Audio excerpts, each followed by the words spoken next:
will welcome the man of the day, the lone soldier in the House of Representatives, very fearless man.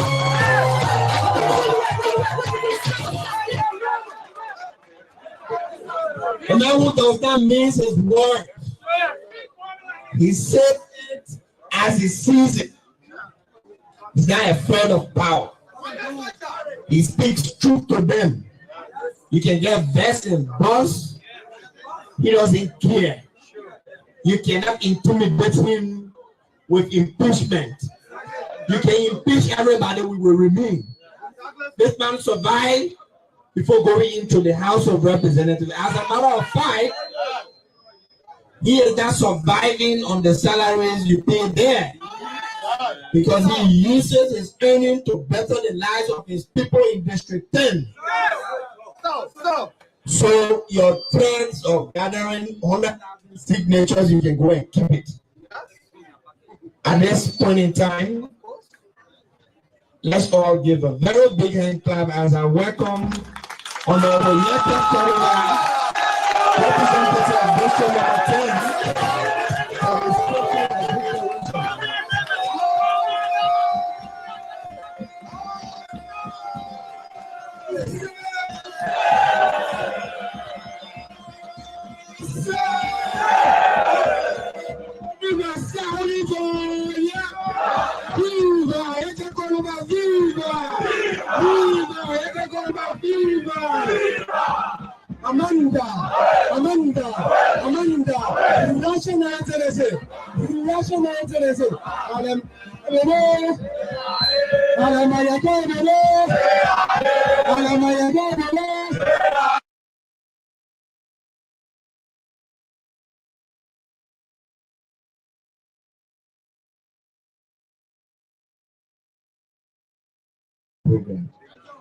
I will welcome the man of the day,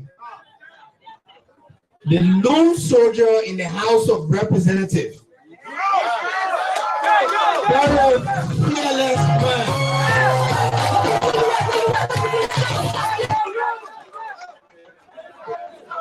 A man who does not miss his word. He said it as he sees it.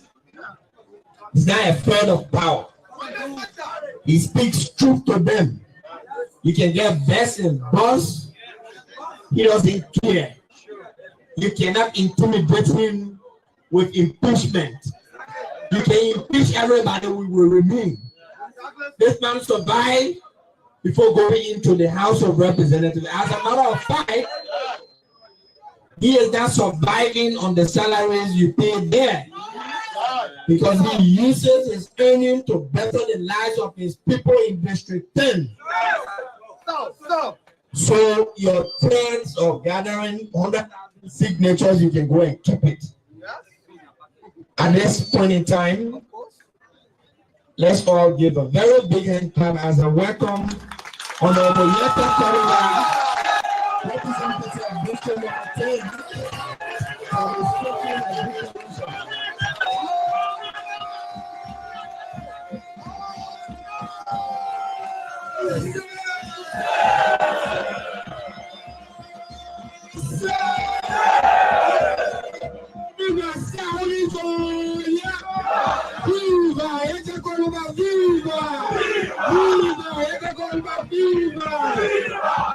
Amanda, national interest,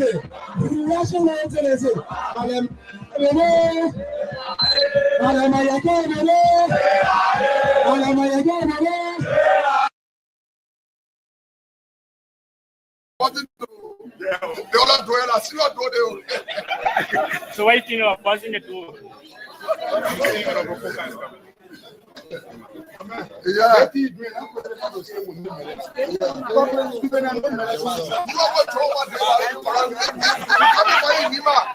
You go say Toby one print on the panel, Johnny print on the panel. You pass it like Toby for panel, the panel, you want to see it down. When we celebrate, he told me what they valid. He told me all the take over the governorship of Mama, we will be to Nima. The man saying you cannot go Nima to campaign against him. You are not anybody. You for well Lofa. When the Papa who is king, you're not with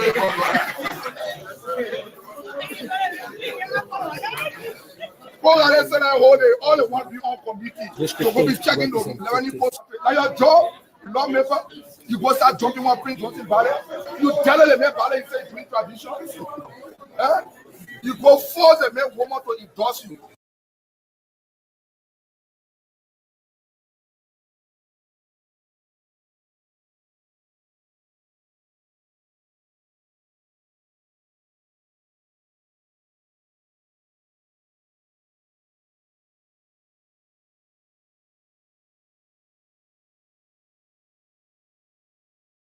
How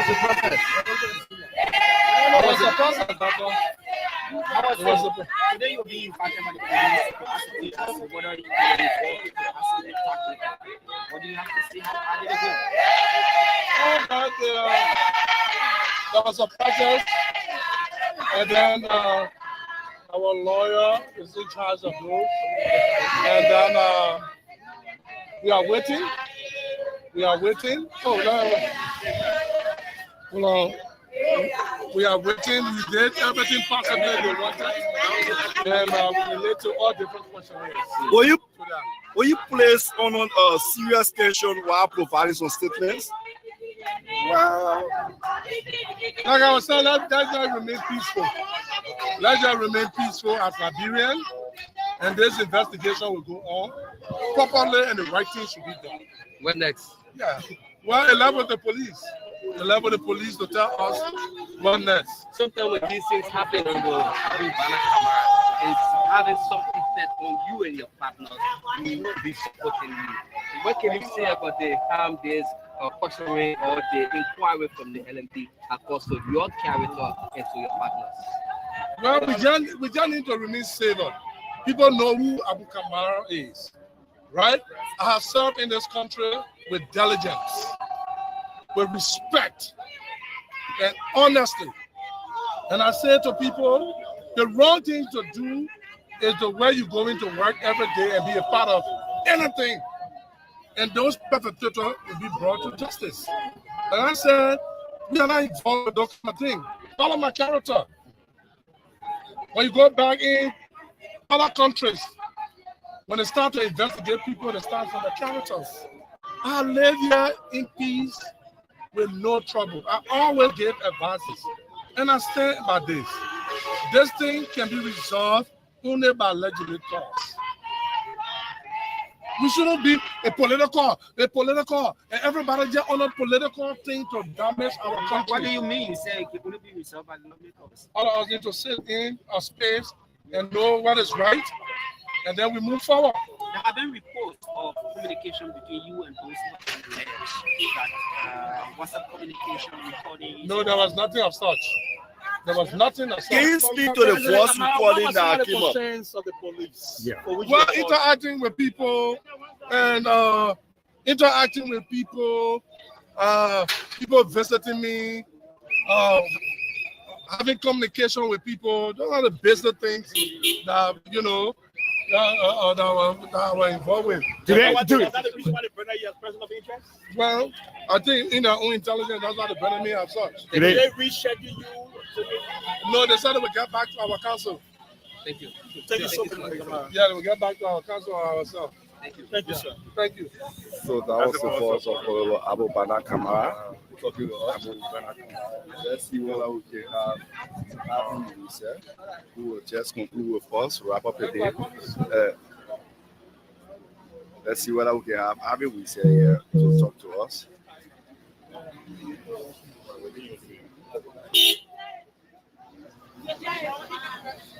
So Abby we said you've been here since this morning here to protect your lawmaker.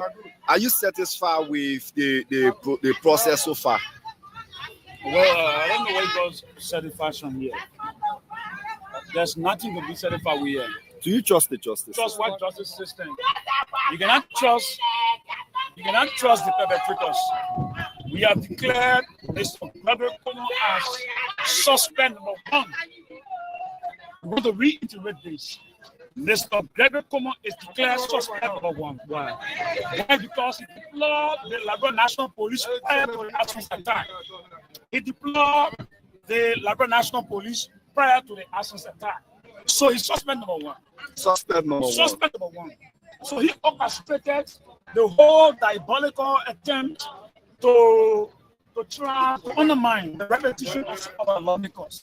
And that's why we are here. Everything you see here is a bluff. The police is a political bluff. Kehleboe Gongloe is still masquerading in arrogance. He has to be won decisively by the Congress for Democratic Change. All we have come for here is to protect our lawmakers. And that's why we're taking them home.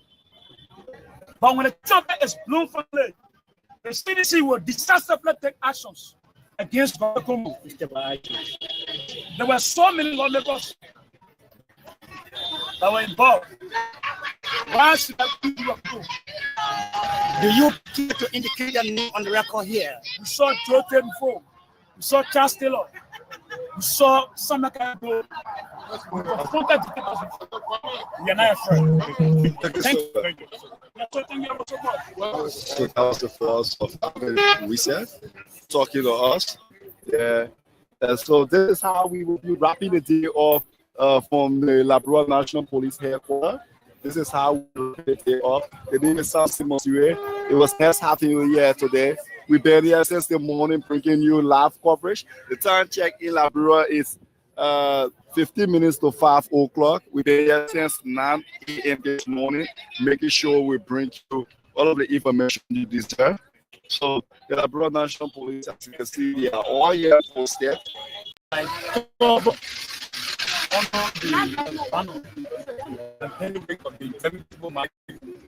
Congress for Democratic Change.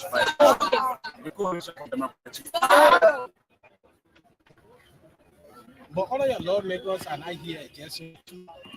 Yes, so we have come to guarantee their safety. The purpose of our gallery today, this is not an official gallery of the CDC.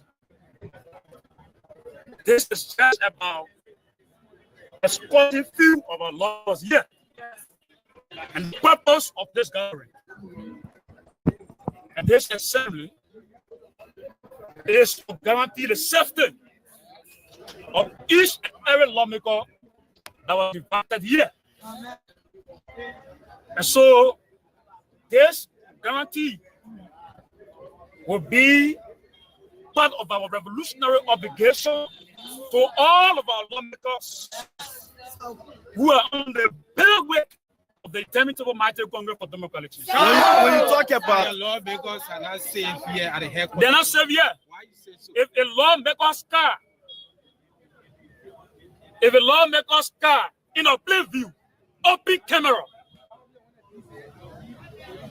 can be vandalized, can be damaged. One more about the police invited them in a secret chamber, in a secret terrain.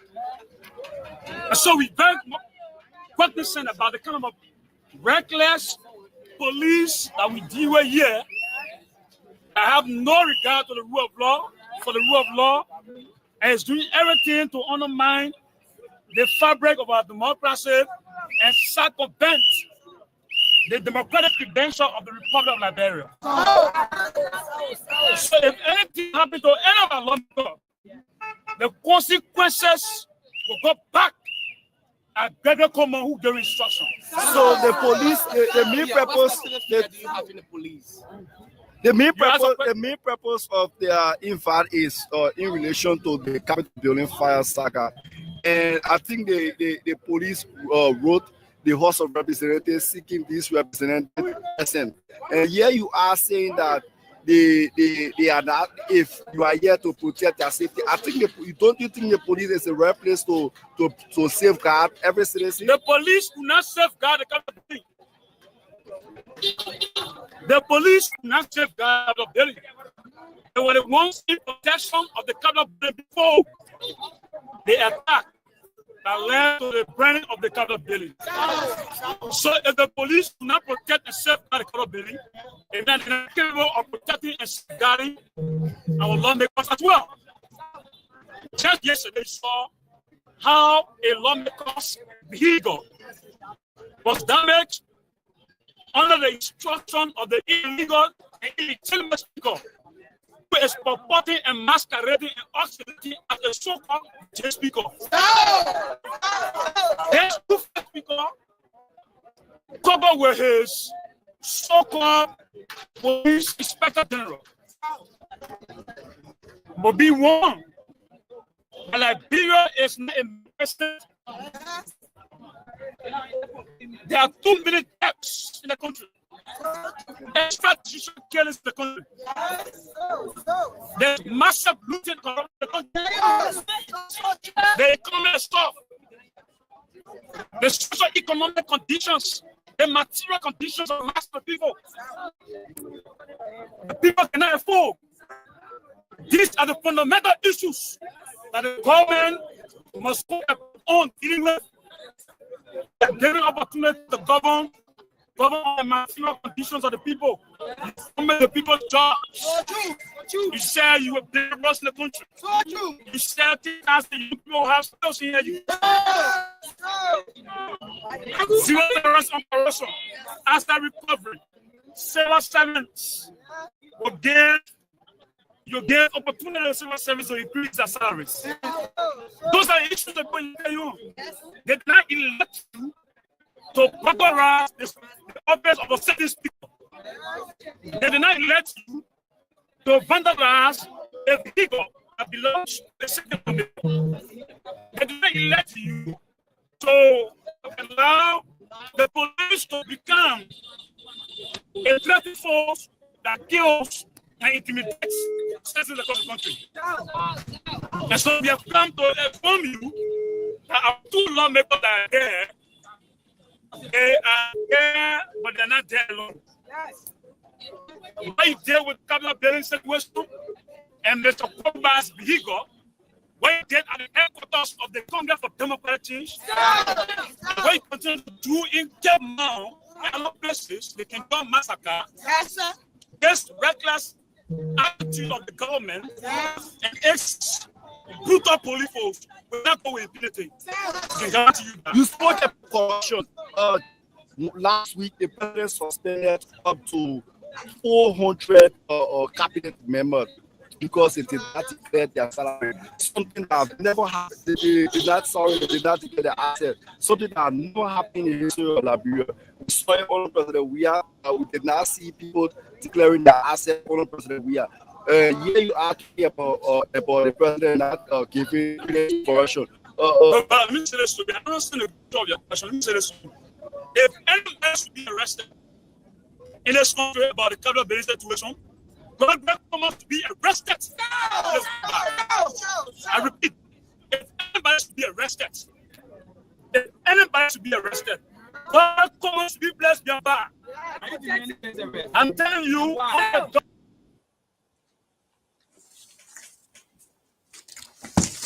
hey, so good evening, good afternoon, wherever you are. Welcome again to the another edition of the closing argument tonight. Today is February 19th of Wednesday, 2025.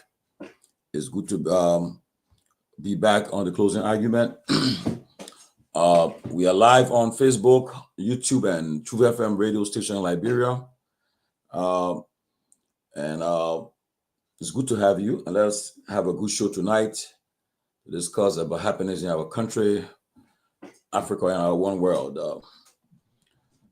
First of all, let me ask the guys. Monday to Friday on this network, FM. This time to 1 o'clock. That's what we all.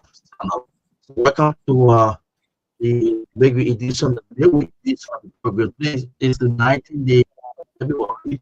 This is 2024.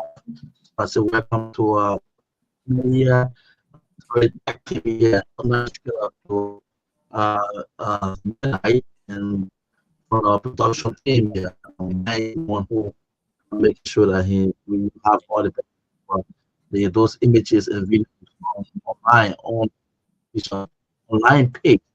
These are the closing online on your TV online, so that the screen program there, so that we can watch this program live.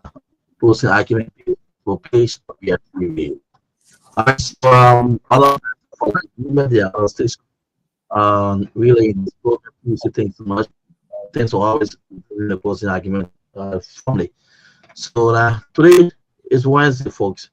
It's all being through the #1 data program here in Liberia. Let's cross over to the team of analysts. Join our Chief Tomalin Josh and the rest of the guys. Tony, you're welcome. Thank you, Ansu. Thank you. How's everything going on your end? How's the day? Well, just been a busy day back home. Yeah, so much activities since this morning. I've been a very busy day, especially in Monrovia. That's good. That's good.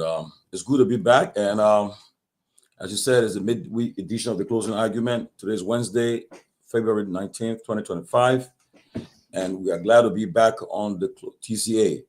We're live on Facebook, YouTube, and Truth FM 96.1 radio station in Monrovia, and perhaps other surrounding radio stations across the country.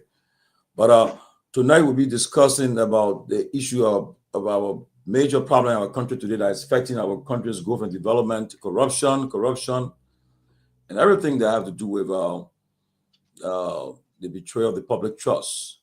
I have a guest panelist with me tonight, the Honorable Mr. Jerome Gaiman, all the way in Florida. I think Mr. Gaiman was in Liberia recently, and I think he'll share some of his thoughts about Liberia later on. But Mr. Gaiman, it's good to have you with us tonight. Thank you very much. It's an honor to be on this major platform. I'm a fan of your show. I'm a fan of the platform, and the educated panelists that you bring on, and that is an honor to be on. Thank you, Mr. Gaiman. Mr. Gaiman, we're going to go straight into our stuff tonight. The other panelists will join us. But before we go to that, I would like to first start with I will ask the guys in studio to play this audio of Richard Kuhn discussing the national budget. And from there, we'll take it from there and then go to the next topic. So, guys, if you can play the audio with Representative Richard Kuhn discussing our national budget, then we can get it going. While waiting for you guys, let me welcome No Soup Boy More Than Palm Butter, Trevor Siafa, Helena Flomo, CDC Papi Sauces Keita for Life, Abigail Ted, Sophie Blamo, Tenu Win.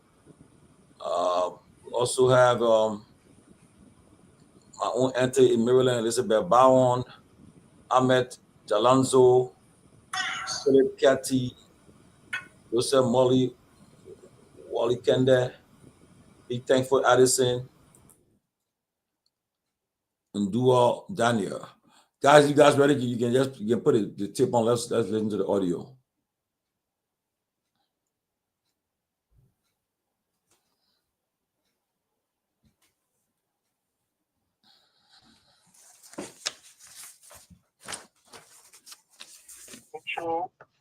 If our mission is finally accomplished, the man of women get busy.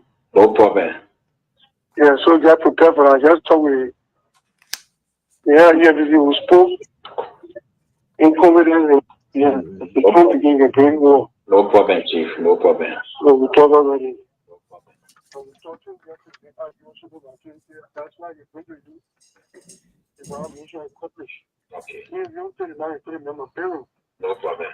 So you're doing everything that's duty. No problem. So that our people in our love. No problem. Yes. Feel free. No problem. Feel free. Yeah. That's somebody very confident in, but yeah, when you're hearing things talk outside the media, it's lacking. Yeah, sure. Yeah, so we're working towards what is being pronounced as speculation. Okay, all right. They will unfold itself very soon. So you just be prepared. No problem. And you got to do objective analysis in your debate. No problem. If you start taking one side, then compromise, our project need to succeed for tomorrow. You're right. You're right. You got to be careful, you know, the meeting, you got to be careful in your analysis. You're right. When it starts. You're right. Yeah, don't go one way too much before the project that you're being brainwashed. Okay, no problem. So you got to do fair analysis, do judgment, look at the process of thinking, why was this thing initiated? Yeah. Yeah, so unless you are going to put you on your car, No problem. because very soon you hear noise. No problem, General. The noise, the general is saying, right to your toe. Yeah. Okay. So the cameras are serious issue.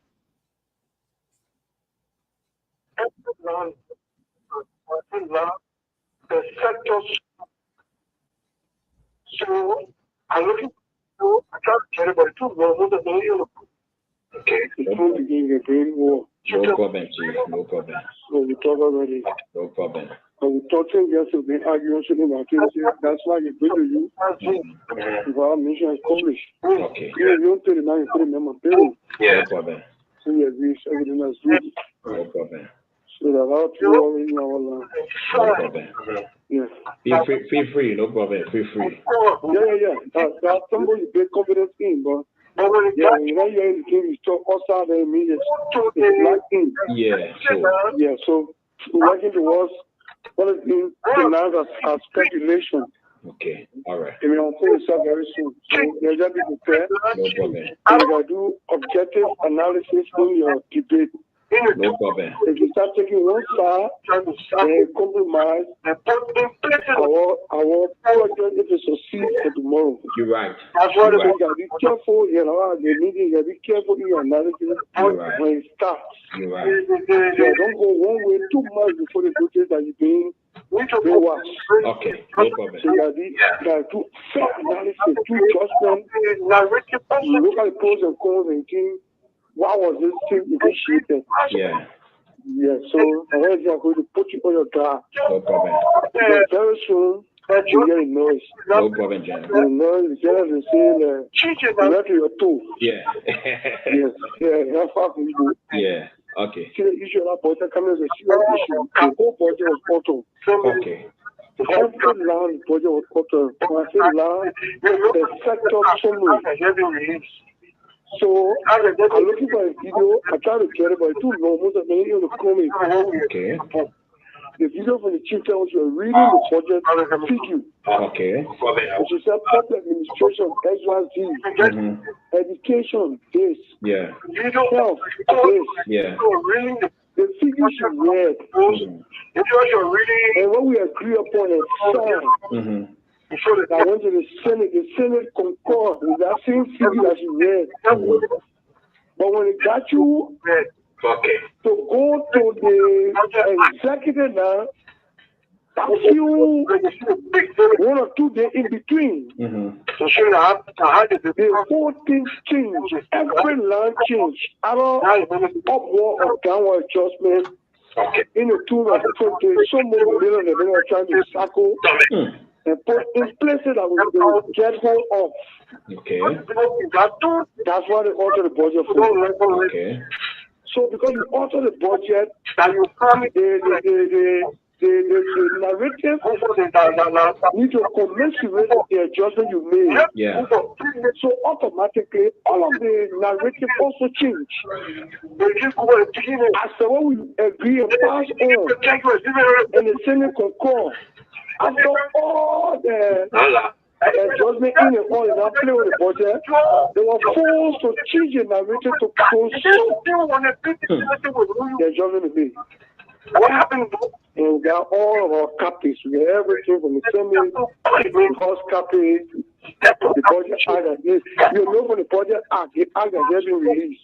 The act has been released is what the business submitted to the executive, which is what we agree upon.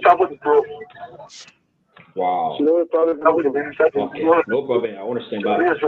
So if you can get The video of the recording when the chicken was reading the budget, educational, health, you hold that as your evidence. And listen to what you read.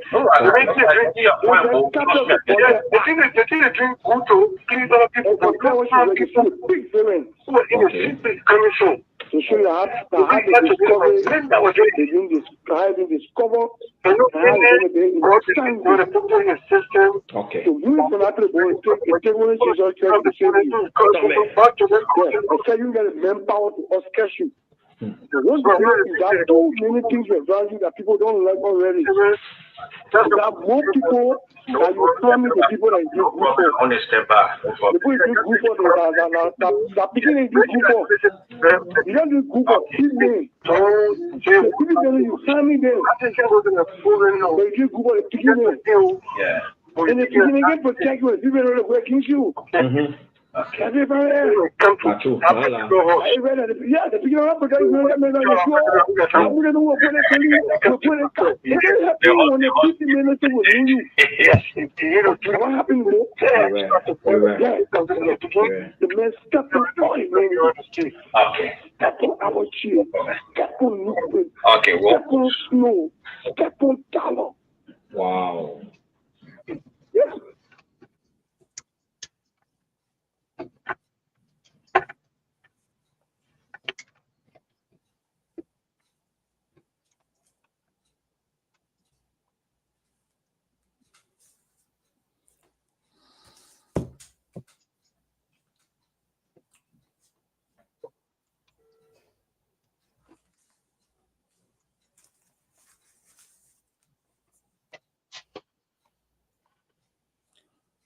Well,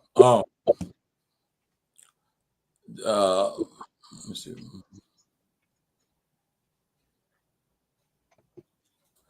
Well, again, that's the voice of Richard Nangbe Kun. That's the guy who called himself regime speaker. You see, it's all about the budget. It's all about the budget. The budget. Yes, the man who, for the fiscal year 2025, $1,755,553. His salary is $245,540. The fee for his cars, $71,243. His home generator, $20,309. Entertainment, just to have fun, to enjoy themselves, $309,550. And for committee hearing, is $700,000.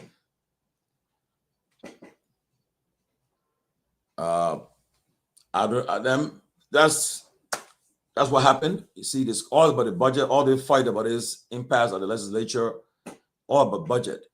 He's talking about how people making a portion for the money, so forth, how to get it going and how to appropriate. It's all about budget, calling all the names of people that are involved. Well, welcome, Grace. Grace, welcome. That's what's happening. Thank you, Tomalin. At the legislature. And it's a sad thing for our country. But what I did today, and I think that's what I will continue to do. Somebody told me today, I said, look, the only people your people in Liberia is afraid of is the Americans.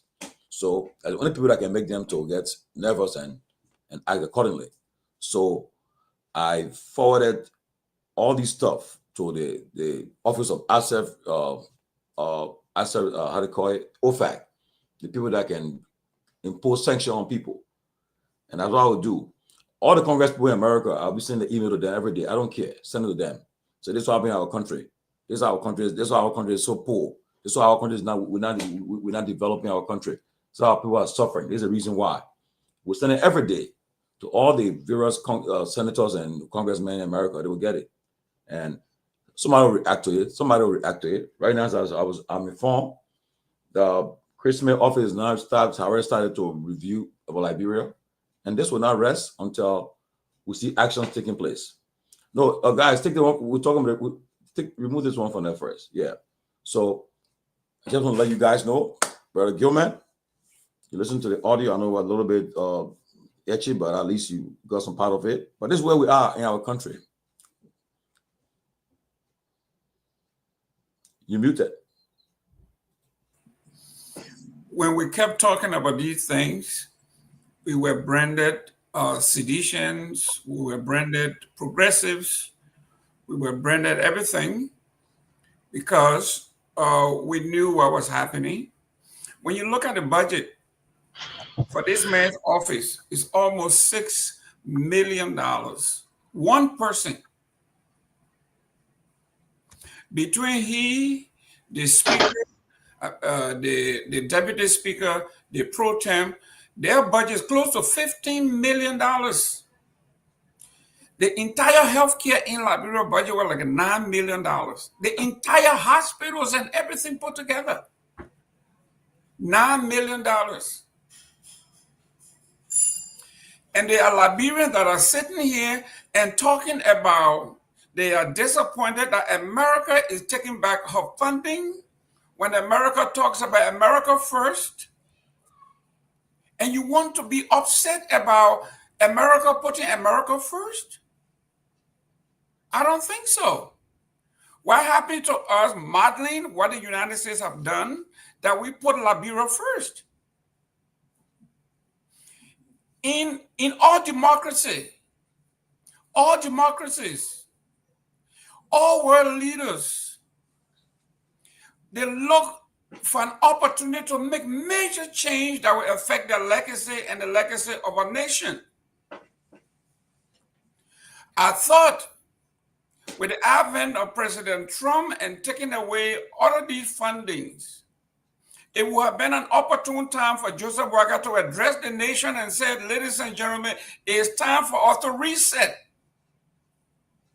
The country cannot afford to spend millions. Why did people suffer? I was in Liberia for 5 weeks. I was walking around and cars would stop. Oh, Mr. Gamer, your car broke down. Do you want to ride? And I said, no, just keep moving. The objective of that is I wasn't listening to radio. I was not reading the papers. I wanted to meet with actual Liberians, the people who are affected by these political decisions for 5 weeks. I have my walk tracker on me. I was walking 18,000 steps a day, which was also good for my health because my doctor monitors that. Okay, that's about 5 miles a day. I was walking Buchanan, Monrovia, Calcutta, everywhere, talking to the folks. And I had my World Bank report, my IMF report, and the folks want to tell me, what is that on that paper? I said, this is what the IMF say about Liberia, and the folks do not want to hear that. I mean, I'm talking about men and women that I went to school with at Bassett High School that were my lower class men, 2, 3 years younger than me. When I look at their faces, they look 20 years older than I am. If they're stressed, how stressful can it be that a family man with 4 children cannot feed his children? That a friend of mine asked me for $500. And I said, where would I take $500? He said, no, $500 Liberian dollars. I gave him $500 Liberian dollars. And this is a family man jumping for joy. After he left, I asked my younger brother, I said, what is the exchange rate for $500 Liberian? He said, Uncle, it's only $2. It's only $2. $2 and maybe 50 cents. 500 Liberian, because the rate is 200 to 1. So it's a little over $2. This man, a family man, a man with dignity, is jumping for joy because I gave him $2, the equivalent of $2.50. This is where we are. And then you find someone in an office apportioning to himself 5.7, almost $6 million for himself. The president have never taken on the initiative of addressing the nation. FDR had something called a fire chat, where he communicated with the Americans during the Great Depression, when they came up with the New Deal, and all of these great stuff. John F. Kennedy took advantage of the history of America and formed the Peace Corps and USA and all of these major stuff. So here we are. Where is Joseph Boakai? Where are the so-called highly educated folks that left from here? I have a friend, a personal friend of you and myself. Anthony Kesali is in the president's office. He sits there and denigrate and curses and uses words that don't even make sense for any civilized human being. The president has condoned, the president has blessed anybody who wants to steal. He told them, you can steal as long as you bring it and bless the people in your community. The president loved to govern in something we call organized chaos. There's chaos everywhere. The police force, that young man that was just killed, a 17-year-old. I have a son that is much older than that. 17-year-old baby was killed. We are hearing nothing. But what are they doing? They have actually created an agency of distraction. I think Mr. Yamplu spoke about it the other time when he said they have the regime defenders. It's a group of folks that they pay. Their job is to scare for the internet, the social media. Whoever says anything negative about the president or the regime, go after them. If somebody says anything good about the president, everybody goes out there and say something good, as though the nation is in agreement. This is corruption at the zenith. I have never seen anything like this, and I'm much older than you. I have never seen anything like that, not during the Talbot time when we were growing up, not Dole, not Taylor, not Ellen Johnson Sirleaf. This is not even corruption, this is graft. Straight theft. So when you hear, this guy call himself, he says he is not the speaker of the nation, because that's not he's never ascribed to being speaker of Liberia. His job is, according to him, everything that Joseph Boakai Kufuor have died. And he enumerated everything that have died. Based on that, he says the regime needs its own speaker, and I am he. So those who were in doubt when we said that Joseph Boakai was actually the architect of this. Joseph Boakai behaves like, if you grew up in New York and you know about the Gambino family, you know about the mafia, they are not in the forefront. They sit in Staten Island somewhere and act and decide who lives and who dies, who gets what contract, whether it is construction or moving meat or this and that. They do all that. Anybody who goes against that, you are whacked. That's what's happening in Liberia there. So yeah, corruption. You're talking about corruption. People may say you're talking about it from a partisan standpoint, but the people who are suffering are not only Silesian or people from the Unity Party. We are talking about the whole of Liberia. This corruption thing is serious. And you talk about the international community. We have to call spade a spade. Where is this United States embassy? These people that were all over the place. Why are we holding back? And some of us who supported Trump and the Republican Party, we are happy that this is happening. We cannot use other people's money for our development, then use our own money in our pocket. 90% of our budget goes into our pocket, and you expect the world to develop you. Today, we saw this fictitious press release about rural electrification and the Unity Party people are running away. In the same time, we are getting memo from the Ministry of Internal Affairs where they are admonishing the people to ration electricity.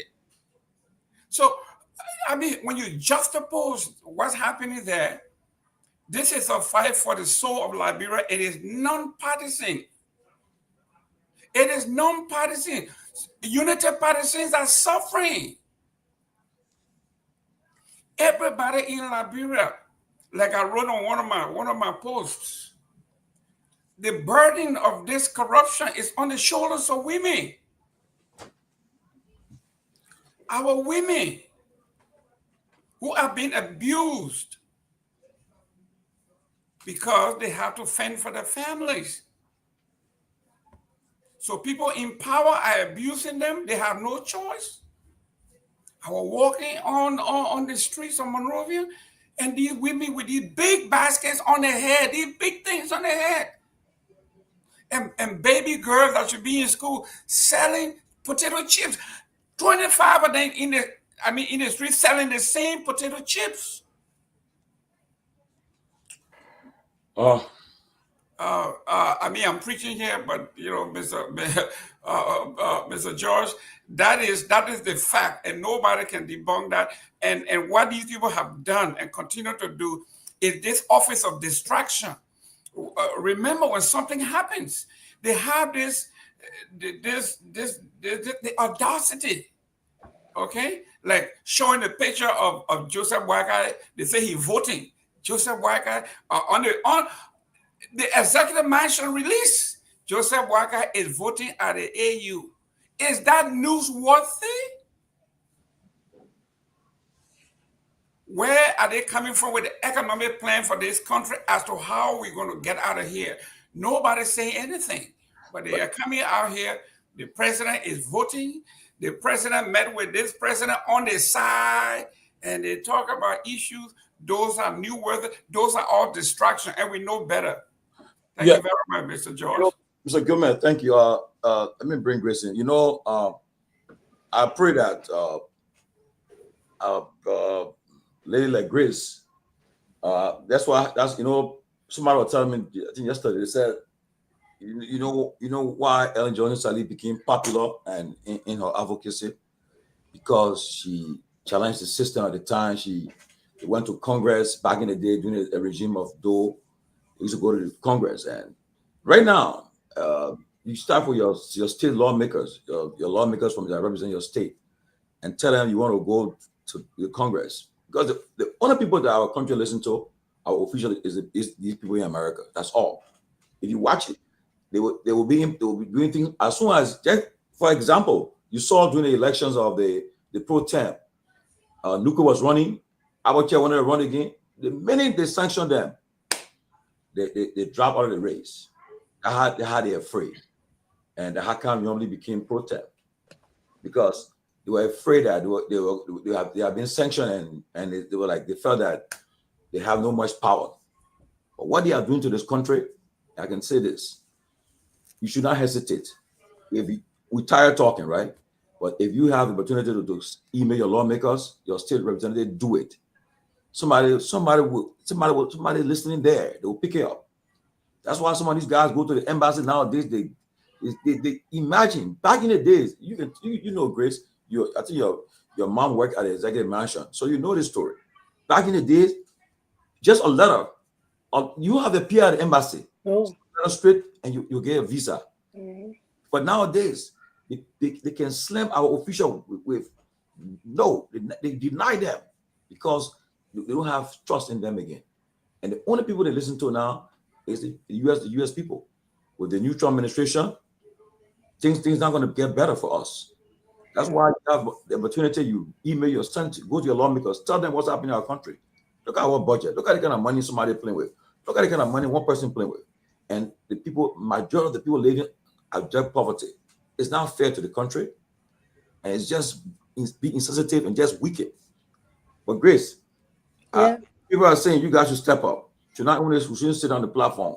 Well, but Tomalin, we have stepped up. Let me just Mr. Gayman, Mr. Gayman, welcome to the show.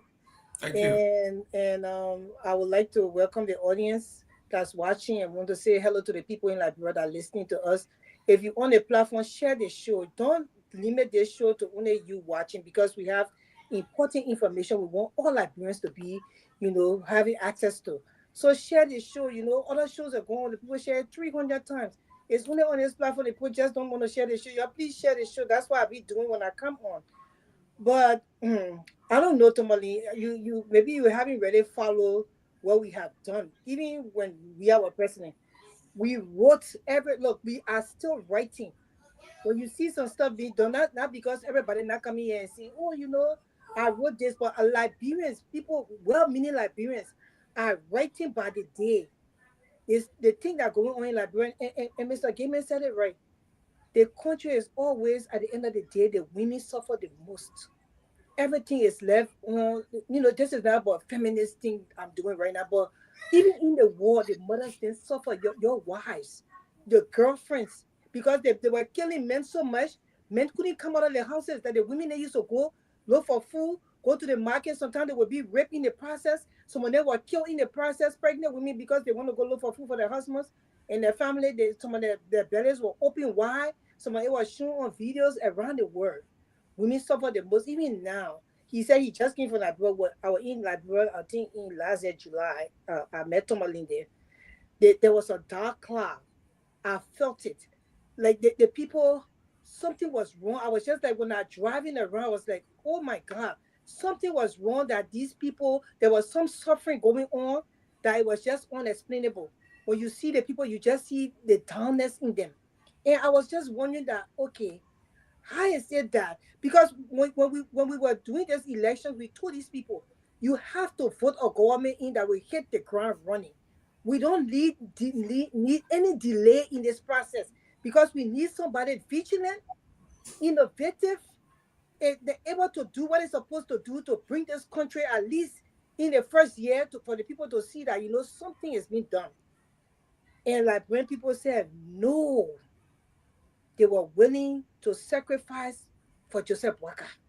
I don't understand until today how these people were just willing to give the entire country to an elderly man that they knew that were not going to be making most of the decision when it comes to them, because he's an elderly man. We needed somebody who were going to be able to do what they wanted to do, because they had the strength, the wisdom, the understanding of governance. We needed all of that. People were in the race that had they had all of that, they had all that in their credentials. They had done work like that before. They had the education. They had the experience in what they had done. And the people said no for some reason. And now look what is happening to the country by the day.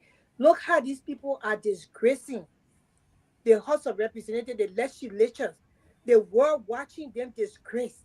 And for the Senate to even be in cahoots with this thing, because they accepted this. It came from them, and it came from the executive. They started doing work with these people. Instead of telling the person everything will be hot until you come to a real conclusion and decision on how we'll move forward with this. They started to take sides, and all because of politics. The partisan thing in this country has destroyed the country. Nobody wants to say the truth anymore. Nobody wants to do anything anymore, except when you're from my party, I can't tell you the truth. Oh yeah, I just have to back you. I did something on my Facebook page. One of my good friends I went to school with, because she in Joseph Boakai government, a deputy minister, she can't. You're not worried about what happening in America? How can you even tell me that? Some things are happening in America, but life goes on here. I got light, I got water. I don't know when last my current went off. I'm living. Liberia is where I'm from. I have the right as well to talk about Liberia. I work, yes. I don't just take picture in front of my desk and post it on Facebook, because it's the order of the day in Liberia when you can take picture on desk and post it on Facebook. But are you working? When you lay behind a desk in Liberia, then you have arrived. The spotlight is on you. Then you have accomplished. In America, yeah, when we sit behind desk, we work for every penny, even if it was $16 an hour. We are working for it by the hour. And that's the difference between me and you. Liberia is my home. So I will talk about Liberia. Mr. Gaiman said here he heard. Tomalin said yes he heard. I am here, I'm hurt. Nobody want to come from somewhere and see the country digress that low. The country is decaying in front of us, and you don't expect us to say anything. What is happening is that we're in a war situation at this point in time. Why is it our people that were voted into the power by our people cannot do the right thing by the people? Why are they not serving? This is a service position. Why should one person make $6 million and have $6 million as a budget in the 8th poorest country in the world? Why should that be happening? Are we not brothers and sisters supposed to be there for one another? When a Black Americans call each other brother, oh, that's my brother, hey sister. You know what it means? I got your back. Do you have the woman in the market back?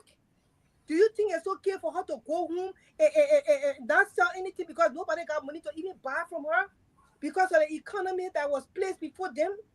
For a man who said he had experience to carry our country forward?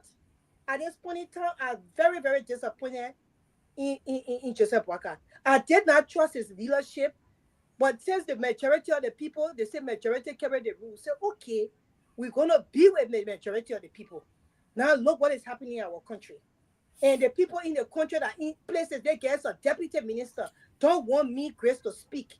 After you know that I have fought so hard in advocacy when it comes to women's rights and sexual gender-based violence and gender-based violence, women and men, you see my work. You seen it. You even when open what president, when we are a president, we used to be talking, you're the one used to can't hear us. Oh yeah, this and that. Now because you in position now you say I shouldn't speak a word. Is it fair for our country? Where is the love? Where is the love at this point in time? And that's why we'll continue to write. Let me tell you, I have one of my friends here, I said they have we went to school together from elementary school. You know how many, sometimes we'll be in the morning writing until 3 o'clock in the morning writing letter. When they come to writing back and read, I wrote a book, so you know. We're writing letter, we are reporting things that are going on in Liberia. Human rights issue, governance issue, we are reporting it by the day. We need help. I said I run the platform, I said it. The country need, the international community need now to look at us because the Ome Boakai is not making any decision. I don't think he is the one in charge. I just don't think so. I don't think the Pape had the willpower to even lead this country. He was just put there because most people love him. They say he was in government before. They want to get him a chance for Liberians. When they vote for people, you got to be in like, oh yeah, they may be running now like a third time now, so let's just put him there. But what can he give to the country? And I don't want to preach here, I don't want to preach, but this is what we are going through as Liberians. And you some of us who love, and the majority of Liberians love Liberia. It's not all of us will talk. Some of us will talk. Because if one of us talking, the message will across, it benefits the rest of the country and the Liberian people around the world. So we just ask the government to do better. You cannot target a Judge Bese because he said the truth. The law is the law. Ome Boakai, your government is not above the law. You are not even above the law. So we just wanted to make that clear to you. You cannot destroy our country because you're in your retirement age. I don't know how we get our future to somebody already who lived their future. How are we doing this over and again?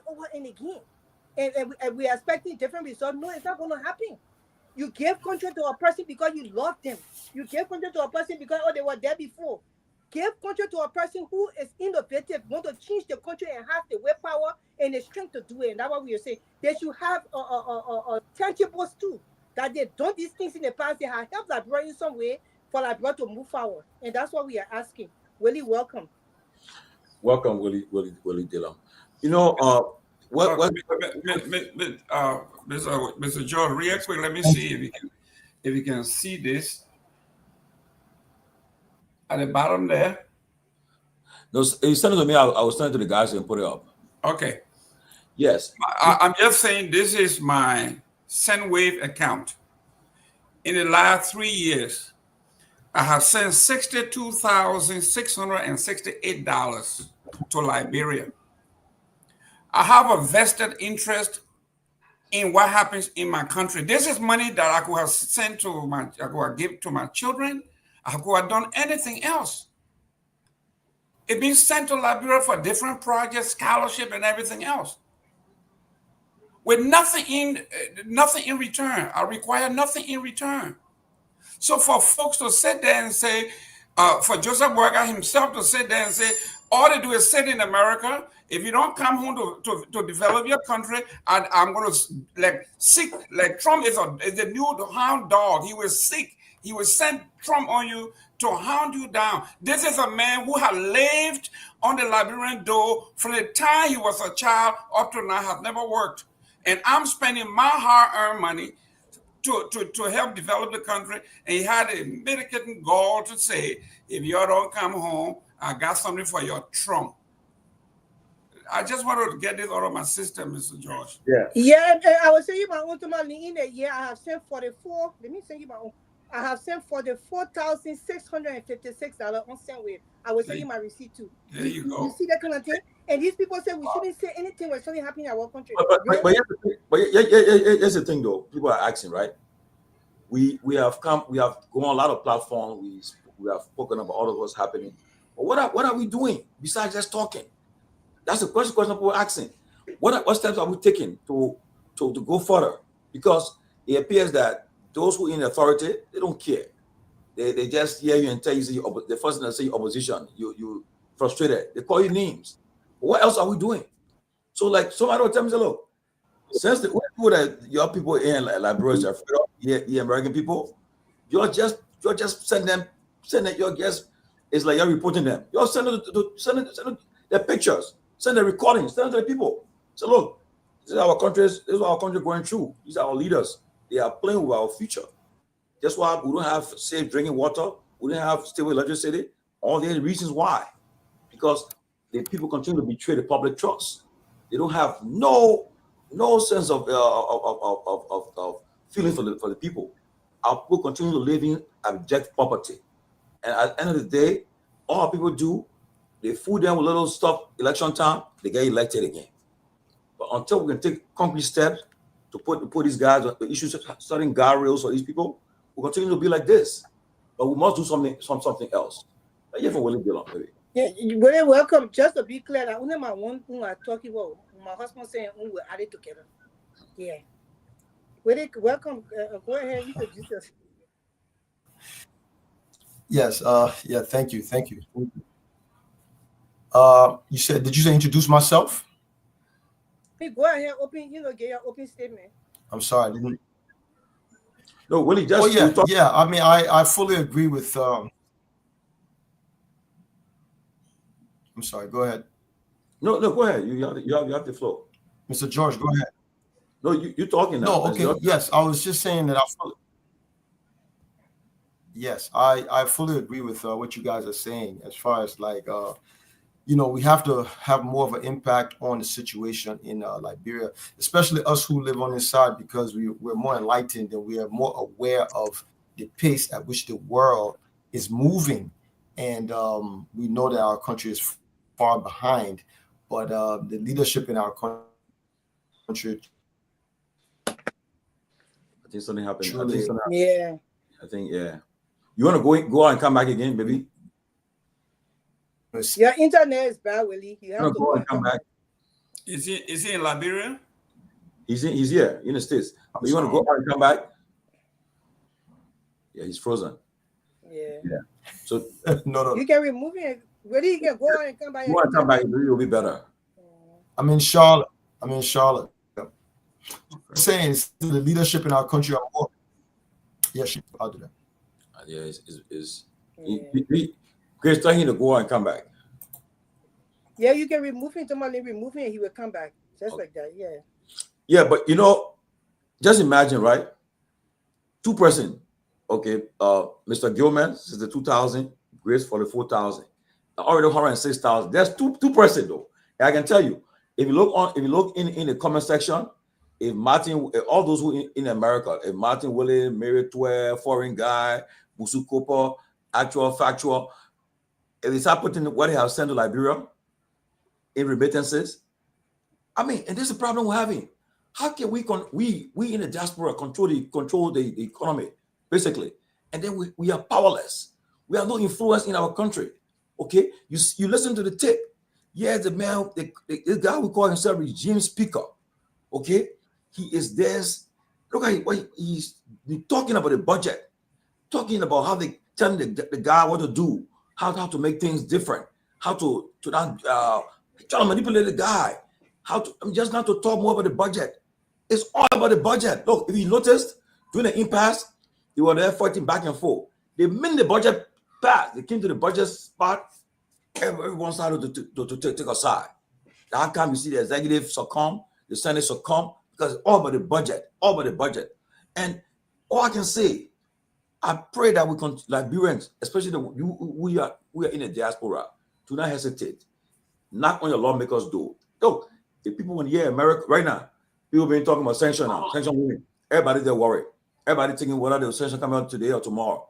Everyone worried because the only time they get the message. But for now, they will continue to be insensitive to the Liberian people. And until we can take another step by forcing something to happen to this action to be taking place, we'll continue being in this cycle. Just talk all night, and they don't care. They will send us supporters. They'll go on your post. They will defend it. They will insult you. They will attack you. And the people that are attacking you, they hardly getting anything. No, they're paying them. They say they have a whole group of them that they're being paid. When you go on their profile, you check them. Like I realized, I think last year, people are insulting me that people who have paid a national exam fees for have other stuff. And I said, oh, you don't want insulting me? Oh, if you have forgotten, you in my inbox. But you're doing it because why? You're getting a little peanuts from someone. So look, it's sad. And this audio we play for Richard Nangwe-Kun. And besides that, there's another video about his home he's constructing right now. Yeah. Constructing a home. I mean, these guys are taking advantage of the Liberian people with impunity. They don't care. Because they know nothing's going to happen. They'll be elected tomorrow. And somebody told me today, say, but Georgie, do you know that whenever the post-sanction people, they get more popular in Liberia? Do you know that? I said, I think so. Maybe. But again, they limit them. They are limited. Once they are sanctioned, they are limited. So I pray that we should only talk. Let us take the further step. Let us send emails out. Send it. You see recording, you send it around. Send it to everybody. So when they see these people, when they're appearing somewhere, they'll be embarrassed. And I can warn them, those who come in America, so you're coming in America, y'all go to town hall meetings, y'all be embarrassed there. Because they should boo them there. They should boo them in the town hall meetings. You come to for government conference, you want look, before I bring you guys in, I remember there was one time we had some basement event, we're sitting down drinking, having fun. A government official was there. And this guy, man, he went after the guy. And he called the guy and said, oh, there's a guy, these are people that are messing with your country. Let him hear. You see, and the guy was so embarrassed, he had ended up leaving the place. He was uncomfortable there. Everybody was like, oh. And that's how we should do. Shame these people. Because it's not fair. Every day is corruption. You got issue at the National Road Fund and NAFA. I mean, you name it, NOCA. I mean, it's just continue to go on. It's sad. It's not fair. Until we can take some concrete action or steps, we'll just be talking and to eternity. And they feed the order like grandpa no explanation. These people feed the whole no explanation. They don't want to even come to even defend their names or if they, to say something about the allegations against them. They feed the whole librarian, and because the librarian just let it go. We always like, we'll leave it to God. I'll leave it to God. God never told us to leave everything to Him. Or else then someone will be waiting for manna to drop from heaven for us to eat. So you think about that. Another point. Look what's happening. The Supreme Court, with the foundation of any democracy, the bedrock is the judiciary. This higher court in the land said that whatever was happening at a Togar majority block is illegal. But yet and still, they came out and said, they elected a speaker. Okay, the Supreme Court, the justice basically came out last week and interpreted their opinion. Said, no. First of all, we did not attend the Sonam because of XYZ. Immediately, I expected the Senate, the pro tem, to call House to order.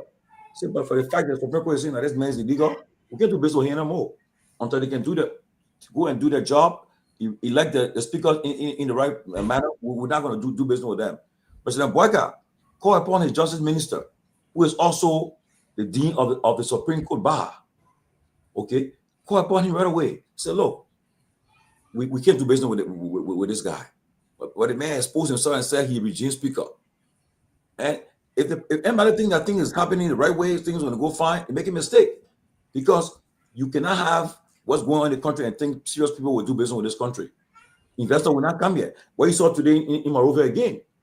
Tell me, who will put their money in Liberia when they see every day see some problem? Those who are making the laws, those who are responsible to uphold the law, they are there, they're still lawbreakers. One minute you see somebody breaking into another lawmaker car, breaking in another person's office, and the person you call it, look, my people, I don't know what to say, but it's getting serious though. But I don't know why Richard Coon thinks he has all this power. He's already an illegitimate speaker. And then you authorizing the police. I hope Garguah come and arrested our police who did that in the Kehleboe car. Although Garguah was not supposed to park in that space, there was no car in the space anyway. Or I guess they left that space because it was a trap for Speaker Kofa and he never paid to the trap. Garguah park his car there. What is the thing to do when the police come and be our car parked on the street here? What they do? They tow the car. They call the tow company. The people tow the car. They don't bust into your car. They tow the car, take it to the junkyard or whatsoever. They take it to the tow or parking. You go there and pay money to get your car off. That's what they call order. We are not in a days of war, Mr. Kuhn. Don't bring your Zoko and rebel activity to our country. On a live TV screen, the people recording and then you're hitting on the journalists, throwing the people phone or slapping their phone from their hand. I mean, the disorderly conduct is just, it doesn't show good for the country at all. Nobody, even me who like Liberia, I would not want to invest in the country right now. I would not, as a stranger. So that's why your economy will just be stuck. Hey, for Abu. Abu, welcome. Sorry. Abu, welcome. Yeah, thank you. I'll follow him, man. Good being here. And greetings to Mr. Jerome Gayman. Man, after you were more Ali, there for a while. All resemble. All the rescue people resemble. Yeah, but I was a unity party is a homogeneous party, though. Do things together. See. Yeah, but Tomalin is good being here, man. Thanks to and the rest of the crew for. Yeah, but Abu, I saw you listen to the audio about Richard Kuhn on that audio. What you have? What you say? Can you replay the audio? I hope they play. Guys, can you play the audio again? But it wasn't in the book. It was otherwise not clear. Whose audio now? Listen, there's a leak audio on Richard Kuhn. Tomorrow got all substantive issues with this call. Oh, really? Talking about our national budget, he said substantive issue. They're not substantive to talk to me to negotiate how you spend our budget, our money. He said what? You see the kind of money put on send. There's two persons. Mr. Jerome and send to listen, you know, I wanted to address that though. I wanted to address that. Yeah. 2 minutes address it. 2 minutes. Sensitive on my part to not acknowledge and comment. All of you are in a diaspora, those in labor, send remittances to your loved ones, family members, and some of the remittances to build human capacity. Some has to do with improving the livelihood of your loved ones back home. So for me to come on issue and to not acknowledge that, it will be insensitive on my part. But you don't believe because you send out remittances, then you have jurisdiction over the person as to which decision to take when election comes. The person who lives here, like for an example, let's say me, I have brothers and sisters in the US. Because they do send me a cent at the end of the month, and they think in reciprocation as we take decision that not going to effectuate change in livelihood, which I believe many people here have not been doing. For an example, you have a friend lived in the diaspora for almost 2 decades. The person comes back and says they want to lead. That is maybe they're vying to be representative of Senate. I have not tested that person's leadership ability. I've lived with somebody who, and they know the condition that we are faced with or we are confronted with as a community. So obviously I will vote for that person instead of the person that coming from the US. So that's the difference between those that live here and those that live in the US. I hear so many people talk about we send remittances. It's not time for us to produce our own and send them back. The governance culture, yeah, and now the US, there are differences. So you must acknowledge that, though. So for you to kind of disparage other people because you think you send the president money at the end of the month, I think that was wrong, Tomalin. And the rest of the folks who talk about sending 60 some more, 50 some more. You did it, you did it out of goodwill. So because the president did not adhere to whatever pieces of advice he given during the elections, and you want to disparage him, I think that's not being fair to whoever person has run on A to in time past, or even you. Okay, but where did that come from? Go ahead. You have not lived here. You have not lived here for some time. Mr. Kamara. I've been coming to that every year. Every year I come there, except for in the pandemic I stopped. Last year I was there. This year I will be there. So don't tell me say you don't live there. I don't live there, but what I got there, it will be more than what you even have there. So that just be clear. Mr. Kamara. You don't know what it's about. Yeah, go ahead. I will listen quietly. Listen. I think our comment here is it has very little to do about election. Mine is about my resources that I'm putting into the economy, into Liberia. I'm not talking about elections. I'm responding directly to President Waka when he said, if you're in the United States and you're not coming here to develop your country, Trump is coming for you, something of that nature. If Waka doesn't know that that money that I'm sending is to build homes, like my wife said, you're building all these homes in Liberia. Your children here, they're doing well. They're not going to live in Liberia. You're not definitely, maybe never live in Liberia. But why are you spending all your children's money in Liberia? It is where my neighbor's strength is buried. I want my people to live well. So if the president, but listen to this. So if the president doesn't appreciate what I'm doing and says, if you don't do this, I'm going to send Trump for you and all of that, it is insensitive and gratuitous on his part. Yeah, go ahead. Yeah, let me interpret what the president said. The president are going to Magdibi to witness the dedication of a modern medical facility built by a Liberian and his wife, Charles Snyder. I think Charles, his last name I may not know, but one Charles. During the dedication ceremony, the president, I think, was urging or admonishing Liberians who live in the diaspora to come and improve whatever living conditions fellow citizens or his fellow citizens are confronted with. I think it is against that background the president spoke. So because he spoke against that wasn't offering, so it means that he was right to say that about Liberians that live in America that is very responsible. I don't want to believe the president of condescending towards Liberians in the diaspora. And listen, and that's why I said, right, during the elections, most of the fundings that was our election came from the US. Okay, but then I'm glad you are the US. And in fact, there are folks that come into money. There are folks who work in the government that came from the US. Many of them in the government, I know some of me. There are many.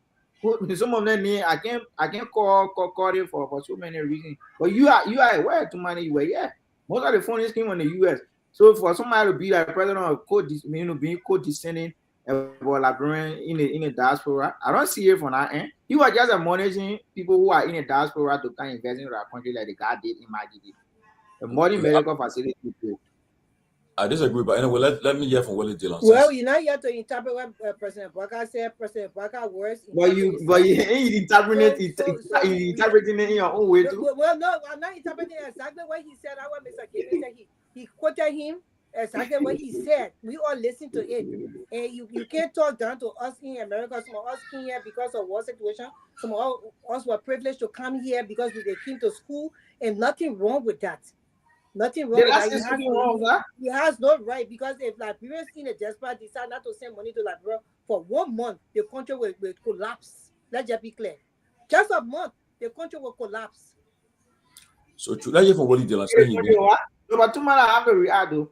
No, let even Willie. Let Willie. No, I just came on the show to money. I was You need to speaking. speak. You're not going to be interrupted. Just came on the show to money.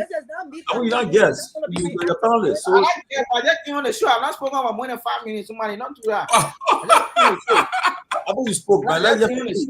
Everybody have fair share of our time. Why can't I? At least you admit that you spoke for a minute. So let Mr. Dillon speak for a minute. We're not meant tonight. Okay.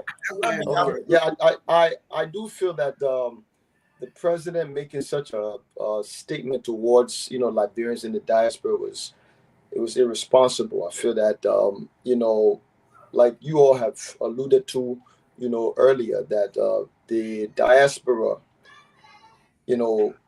caters to a large segment of the economy, like when it comes to real estate, even when it comes to politics in the country, the contributions that were made to the elections and all of that. The diaspora is very important to the country, and I think the president needs to be a unifier.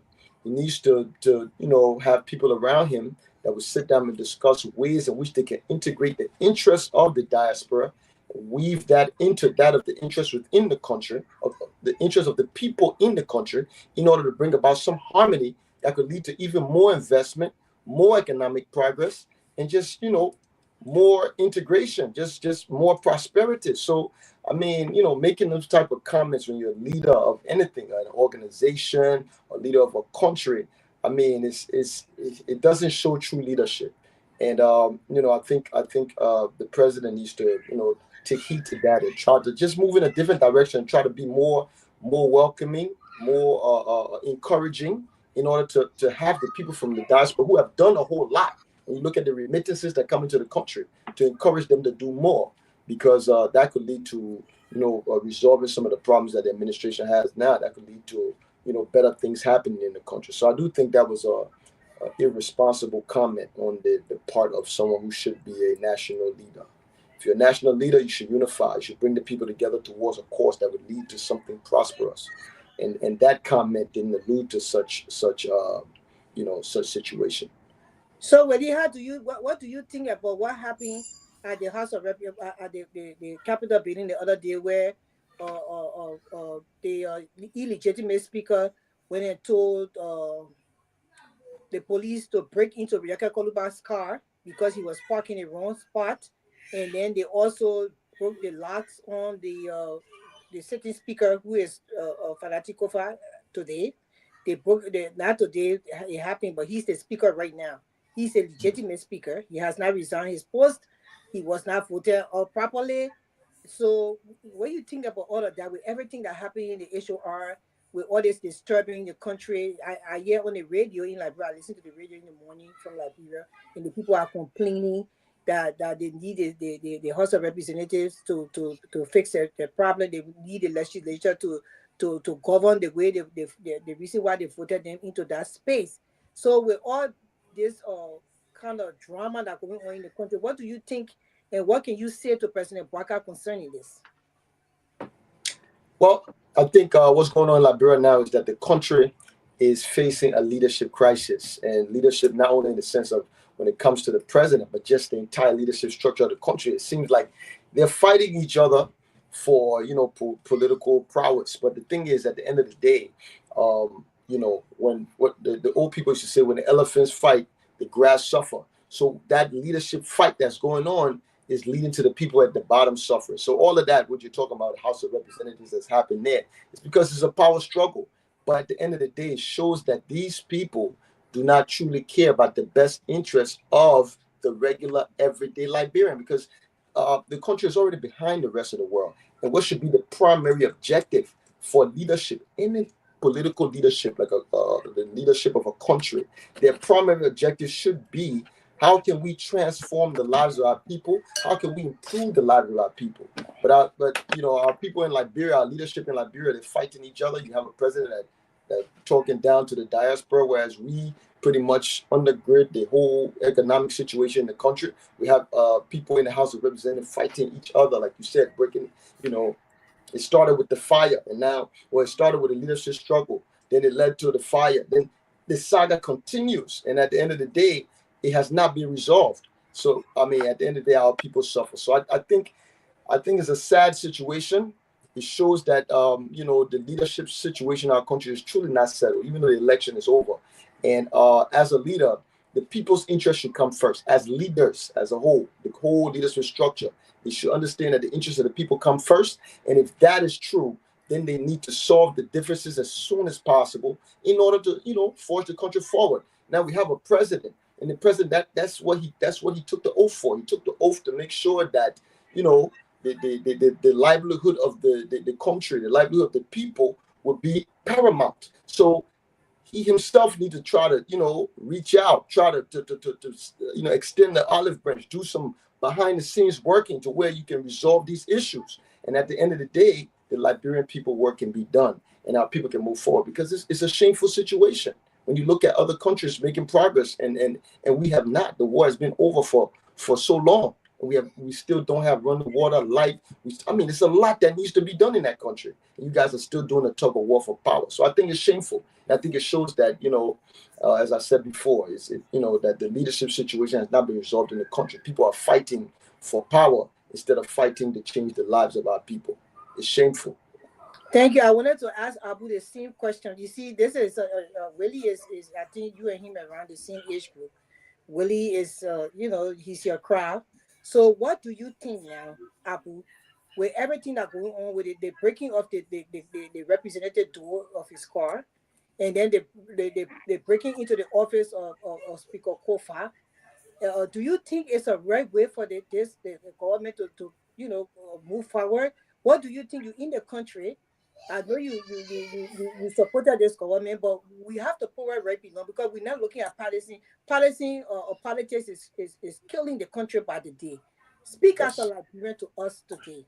What do you think about all these chaos that is in this government at this point in time, the first year into power? Go ahead. Yes, so let me answer this question. Like I've always been on the show. At times I'll be a sheriff, because I believe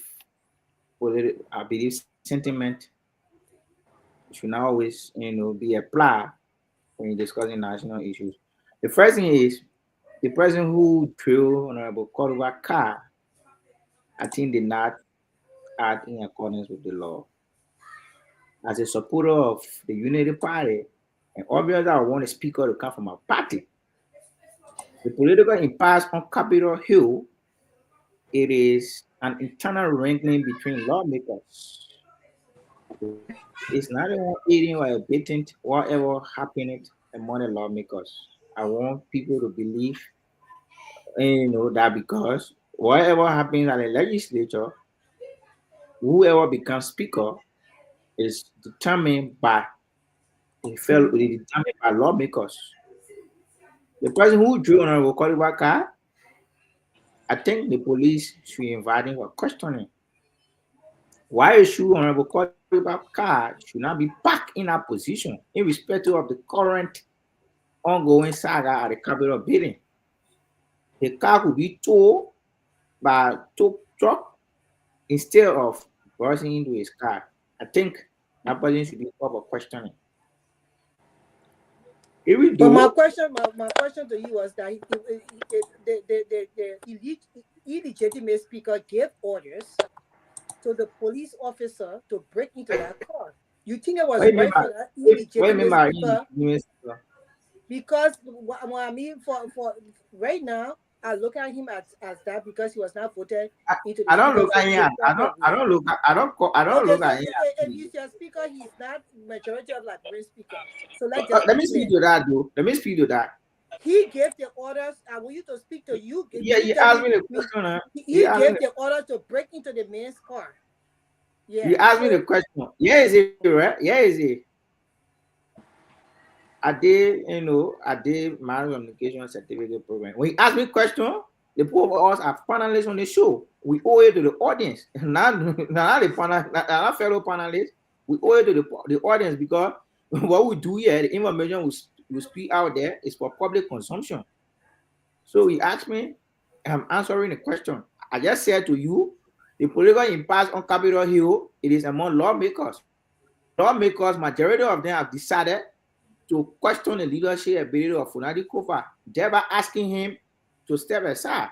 we're wasting a process that was conducted, wherein the other people who having to be the majority voted Rachel Kun as a speaker, and since then we mentioned Rachel Kun as speaker. The upper house. But that was not the question I asked you though, and let me just make you correct. I went to college. I did speech communications with emphasis in public relations. So I come in. Tell me I graduated from Middlefield University.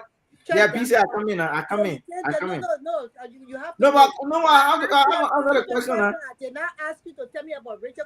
For me, he's an illegitimate speaker. For he's not illegitimate speaker. He's not. He has been recognized by the upper house. I'm a Liberian woman. No, I have a money. He asked me the question. Me answer the question. Do you think it was right for him to give orders to break into the setting? I don't consider it as an illegitimate speaker. I didn't ask you that though.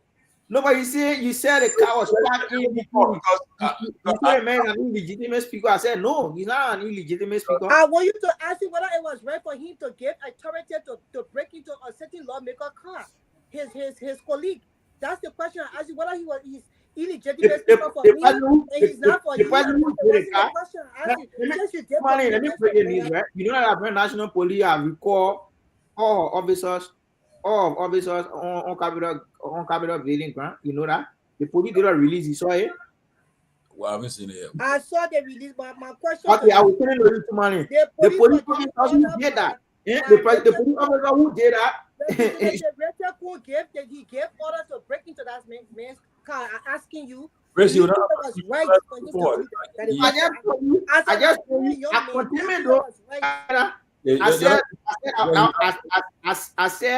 I said to you, and let me repeat what I said. I said to you, the person who drove and burst into Honorable Qualified car should be invited by the Liberia National Police. Somebody gave an instruction, you go take an instruction knowing that I wrong instruction the person gave you. That's what I said. Okay. But you don't call it illegitimate speaker. Okay, guys, I want you guys, before we go to the road front, I want you guys to play that audio one more. Let's see. Who's on your audio? Okay, just listen. Please, Myean, you can play that audio once more so we can find out see what's happening. See that girl look in the comment section. If our mission is finally accomplished, the man will get busy. No problem. Yeah, so get prepared for that. Yeah, busy with school. No problem, Chief. No problem. So we talk already. No problem. So we talk to you. That's why you bring to you. If our mission accomplished. Okay. You don't remember. No problem. So yeah, this everything that's good. No problem. So that our two in our land. No problem. Yeah. Feel free. No problem. Feel free. Yeah. That's somebody you take confidence in, but yeah, when you're hearing the thing, you talk outside and it's lacking. Yeah, sure. Yeah, so working towards what is being pronounced as speculation. Okay, all right. It may unfold itself very soon. So you just be prepared. No problem. And you gotta do objective analysis in your debate. No problem. If you start taking one side, then you compromise. Our project is to succeed tomorrow. You're right. You gotta be careful, the media, you gotta be careful in your analysis. You're right. When it starts. You're right. Yeah, don't go one way too much before they notice that you're being brainwashed. Okay, no problem. So you gotta do fair analysis, do judgment, look at the pros and cons and think, why was this thing initiated? Yeah. Yeah, so when you're going to put you on your guard. No problem. Because very soon you hear a noise. No problem, General. And the noise is generally saying the rest of your toe. Yeah. Yes. Yeah, far from you. Yeah. Okay. See the issue of that project coming as a serious issue. The whole project was auto. Okay. Every land project was auto. When I say land, a sector summary. So I'm looking for a video. I try to get it, but it's too long. Most of the videos coming. Okay. The video from the chief counsel reading the project speaking. Okay. And she said public administration, XYZ, education, this, health, this. Yeah. The figure she read, and what we agree upon is signed. I went to the Senate concurred with that same figure that you read. But when it got you to go to the executive now, a few 1 or 2 days in between, the whole thing changed. Every land changed. Either upward or downward adjustment in the tune of 20 some more million they were trying to circle and put in places that they would get hold of. Okay.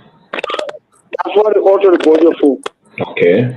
So because you alter the budget, the narrative need to commensurate the adjustment you made. Yeah. So automatically, all of the narrative also change.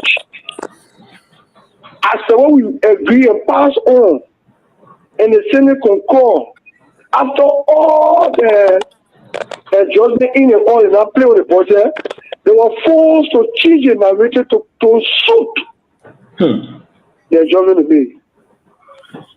And we got all of our copies, everything from the Senate, the House copies, the budget act. You know, from the budget act, the act that has been released. The act that has been released is what the benefit committed to the executive, which is what we agree upon. Wow. So that's where the problem coming from. Okay, no problem. I understand that. So if you can get the video of the recording where the chiefs were reading the budget line, the areas were reading education, health, before the passage. You hold that as your evidence. I see what you hold it and listen to what she read. Okay. Then get copy of the budget act and compare what she read and see the difference. Okay. To show you how they discovered, they didn't discover, and how they made it entangled. Okay. So moving from that to the board, take one Jesus Christ to save you. Yes, and so you get the manpower to orchestrate you. So one the people is that too many things around you that people don't like already. You got more people that you harm the people that you do good for. The people you do good for, that picking they do good for. You don't do good for people. The people that you harm them, they do good for the picking them. And the picking again protect you, even though they're working you. That's it, brother. That's true. Yeah, you know, protect you, that man on the show. Yeah. We don't know what we're putting cut. They can't help you when the 50 minutes will move you. And what happened, though? You're right. Yeah. You're right. The man step on all the men. Step on apple tree. Step on liquid. Step on snow. Step on dollar. Wow. Yeah.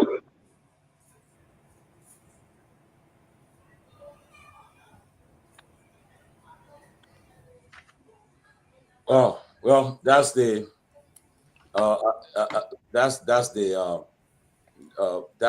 how to call it is Representative Richard. Guys, please mute. So yes, that's Richard Kuhn's voice talking about the just passed budget. How he calling names of people who he felt that were marginalized or everything, calling Nukwe, calling Snow, calling Talo, all these people calling their names involved. And he's telling the guy he shouldn't be one-sided. He's trying to guide what the guy should do in making a report before the public notice that he's one-sided. And all the line items in the budget, he admitting the budget was altered. So you find again, he admitting the budget was altered and the areas that were touched education. But one thing I found out recently was that, do you know why most of the senators, from the pro tem down, including DeLong, all of them, you know the reason why most of them are silent right now? Because they have something in the budget for them. They're all part of it, yes. That's something put in the budget for them. And you know, somebody said something, they say Myean talk all, you know, but honestly, certain things you won't just bring and show it. But what I do know, I tell you the fact. All of them. Substantiate, no fight. I will not substantiate, okay. But they have things in the budget place for them, and then they are silent. I just double dare them to talk and say, "Oh, we'll question what happened at the house." because they all have something in the budget for themselves. And that's how being the routine. And it's sickening. Now, here's a man who considers himself, calling himself speaker. Now, he's telling you exactly the budget was altered and how they're going to play with the budget now. And you hear it for yourself. Okay? But now, like somebody said, that Steve Boley said, that particular audio, if his voice on it, should be on investigation right now. Right now. If Liberia was a serious country, the job of the NSA, that's what it should be doing. Because NSA, that's why NSA budget is, their operations are covert. Okay? They will have already invited him quietly, investigating him. So now you hear they say FBI investigating the person quietly in America. That should be on investigation now to explain. I mean, to explain himself, but because our country is the way it is, that's why we are in a situation. Because the leadership is poor. That's why we are in this area. Abu, for the record, I don't read the comments. I really don't care about the comments. My focus is Liberia. Lofa Julius are talking to you. Lofa Julius. I don't. And then the thing is that UP propagandists, people, they all in the comments. I said Lofa Julius. Okay. Lofa would text me what he said. Trust me. If me and we got it like that, he would text me. So like I was saying, right, I want you guys, just before we go to the next topic, just weigh in again on the speaker, on Representative. No, we're about to give a weigh in, I need 2 minutes each, and then we'll go to the next one. So we'll start with Mr. Gilman and Willie, Grace, and then Abu, then we'll go to the next topic. Just wait in before we go forward. There's nothing here to say this is a self-incrimination. And I think Abu is here. One of the things that we faced with when I was in Liberia, and rightfully so, when you get on the ground, the regular folks will tell you, oh, they're not coming again with a 500 degrees and they got PhD, they got double degrees, and they want to come here and impose. It reminds me of what Mr. Kamara is saying here. He has a certificate or degree in communication, mass communication, whatever that is. In America, in my line of work, we say a degree without a corresponding experience to substantiate what you have done means absolutely nothing. When you go into the rescue government offices, they got guys with 3-4 different degrees that have never had 1 year experience in working in corporate America. But they go to Liberia, and the first thing they put on their CV and say, I got 5 degrees, and 5 degrees means that he's qualified to do whatever job he has done or he wants to do. That's not how it works. So we have to disabuse ourselves with this degree and certification and all of these things. And you guys know that almost everybody in the Liberian House of Representatives Senate, they have all president now have either graduated from the Arthur Grant School of Law. This other guy by the name of Colley or whatever his name is, that was breaking into Kofa's house. Someone told me that he has a degree and certification from the Arthur Grant Law School. Oh, who? The guy they call James Colette? Colette. Oh my! He's a lawyer? Yes. He's an attorney at law. Yeah. So here we are. When we're talking about degree, have to have a corresponding equivalence. So you want to tell me that a lawyer or even a speaker, then the question is, why are we so law-abiding when we are in the diaspora, but then when we get to our own country, where are we supposed to help? I'm looking at the accomplishment of Dwight Eisenhower here. Dwight Eisenhower in 1919 went to visit Germany, and he was on an autobahn. He said, I am so impressed. I want to replicate this in the United States. He came and introduced the Highway Act to build the interstate connection in the United States based on what he saw in Germany. So why are we Liberians, when we come to the foreign countries and see all the great things, we go home and as soon as they touch down on RIA, it looks like they share their skin like snakes and become a total animal. And Abu is here, a young man who I think could make a name for himself by being honest and speaking true to his own uncle or his cousins. When it's wrong, it's wrong. You cannot tell me that a police officer that is taking an order from a superior should be arrested and the superior should be let go.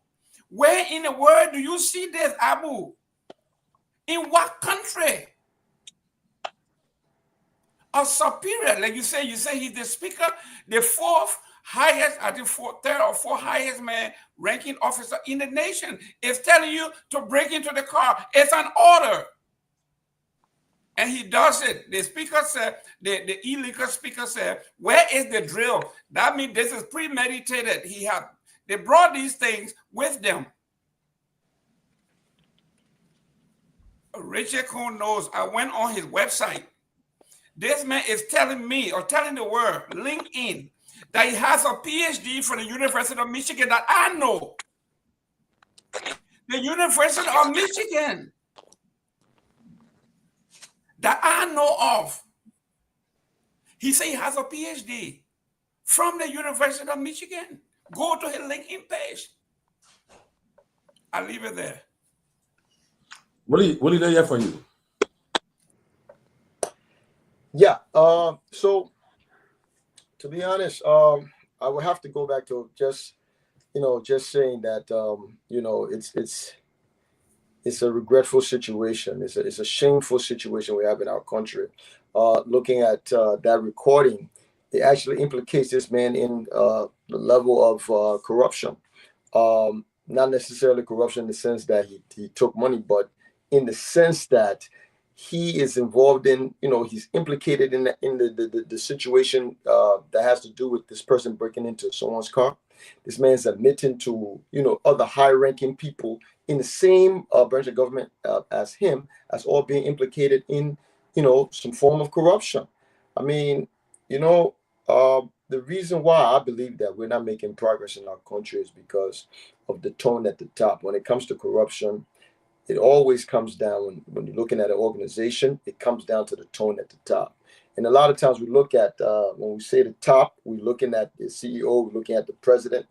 But in Liberia, yes, there are problems too with the president, but even the other people in the leadership structure, like what we're looking at now with the people in the House of Representatives and the people in the Senate, they are all carrying on their forms of corruption as well. They're using the state as a tool to serve their own purpose instead of serving the purpose of, the interests of the people of the country. And that's corruption. That's wrong. And that's been going on since the war ended. That's why we fought the war in the country. We fought the war and nothing changed. And, after the war ended, we thought it was a new page being turned. But now we see that it's even worse. That these people now they care about nothing else but just enriching themselves or serving their own selfish interests instead of, at the end of the day, improving the living standard of our people. And that, that's shameful, man. That's why, when you look at statistics all around the world, you see Liberia is at the bottom. Even when it comes to Africa, we're at the bottom. And we see our neighbors making, leaps and strides when it comes to progress, while we're stuck. We're doing worse now than we're doing at the time when the war was being fought in the country. You see people living a more destitute life now than when there was an active war being fought in the country. So something has to give. And I think what needs to be done is that the Liberian people have to be conscientized and made aware of the fact that these people that you are electing, they don't care about you. They care about themselves. They're using you to get to what they want, to get where they want to get to. And once they do, they're going to use the instrument of the state to either give them the positions they want, to fatten their pockets and improve their own lives. But they do not care about my wata in the market, my musu in the market, or the wheelbarrow man pushing his load down the road. They care nothing about that man improving his life or that woman improving her life. And that's wrong. I would say that it's even criminal. I would say that at the end of the day, if it doesn't stop, where would Liberia be? We're not going forward, So in 30 seconds, I'll ask you in 30 seconds. So you said it all, but when, how do we stop it? How do we put an end to this? Like somebody said, doing the same thing over and over and expecting the same results, different results. What the case? How do we stop it? Mawata is She experiencing every cycle, the same thing happening. So how do Mount Water put a stop to it? We need real leaders. We need people who truly, well, and it sounds cliche. We have had leaders. We have every election, so we have leaders come forward. 13 but leaders. I can come through. Come on, answer that question quick. 20 persons coming up. But, yeah. I think this is my time. Lofa, welcome to the platform. But I want to. It may ask me a question. Well, all right, go ahead. I thought you said leaders and you were done. That's why I said okay. Thank you, Grace. Yeah, answer the question. Yeah, so we have people who, you know, portray themselves as leaders, but their true intention is to serve their own interests. We need leaders who their true interest is to serve, you know, the interest of the everyday Liberian, and who their true objective is to increase or improve the living conditions of the everyday Liberian. We don't have those type of leaders. We have not had those type of leaders in a very long time in our country. And so that's why we're continuing to go backwards. But we have to be able to conscientize the regular everyday Liberian for them to understand that they have to scrutinize these people. They have to go deeper than just slogans. They have to make sure that these people that they are voting for, they have to show them the tangibles before they even elect them. You know, but our people, a lot of times they vote for people because they know him, or because they think he's a good person, or he bought some rice, or he bought some king juice, or he knows somebody they know. So they usually vote along those lines. But I'm saying they have to hold these people accountable and look for tangibles before they vote. But we have to conscientize. We who are enlightened, we have to conscientize our people who are not, to let them know what to look for when they're electing people. And then I think that'll make a difference. Yeah. Thank you, Willie. A whole awareness, maybe teaching, coaching, especially when it coming to elections by 2027, people need to start doing that. You know, telling the people this is what's going on. These people have been denied information. They have no information. I mean, the real information is not reaching the fullness of the country.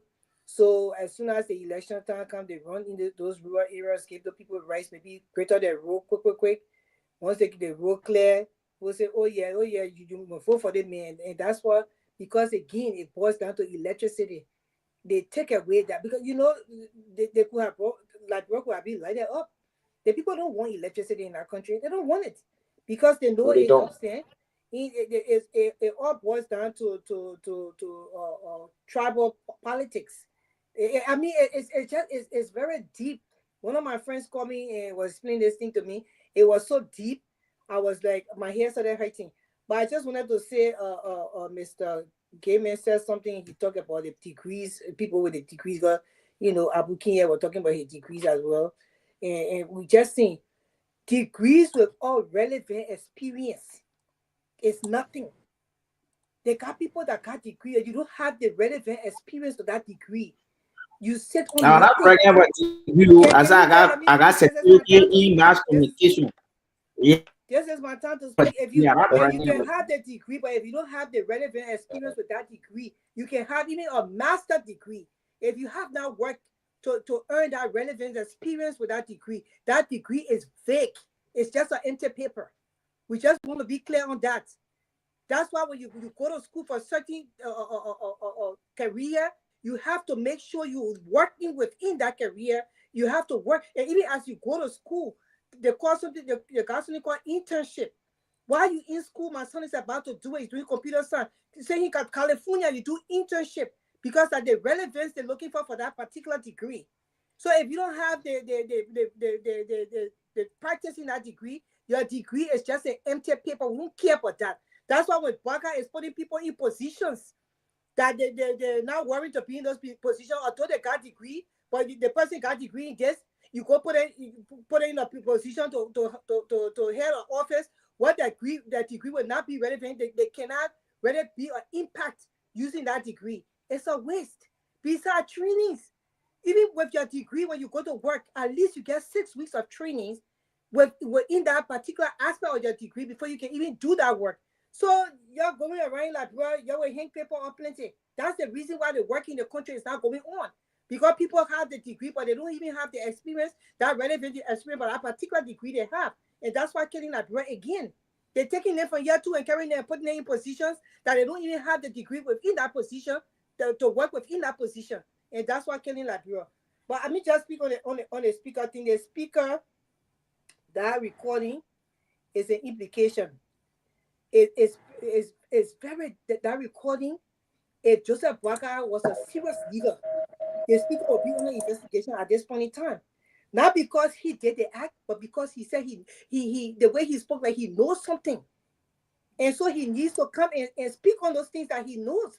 And the man said the budget was also, we sat on the platform here, we sang about the alteration that budget will tell we were tired. That the budget was altered, they went last day, that the clerk altered the budget. Later on, they say, oh no, the budget was not altered. Now the so-called illegitimate, the speaker, who is the illegitimate speaker in position right now, they have a tip, the man seeing the thing happening. So he's supposed to be on an investigation. He's supposed to, this is gonna affect the entire government of Liberia. Can you imagine the international community listen to this? This is international, it has an impact on the international relations.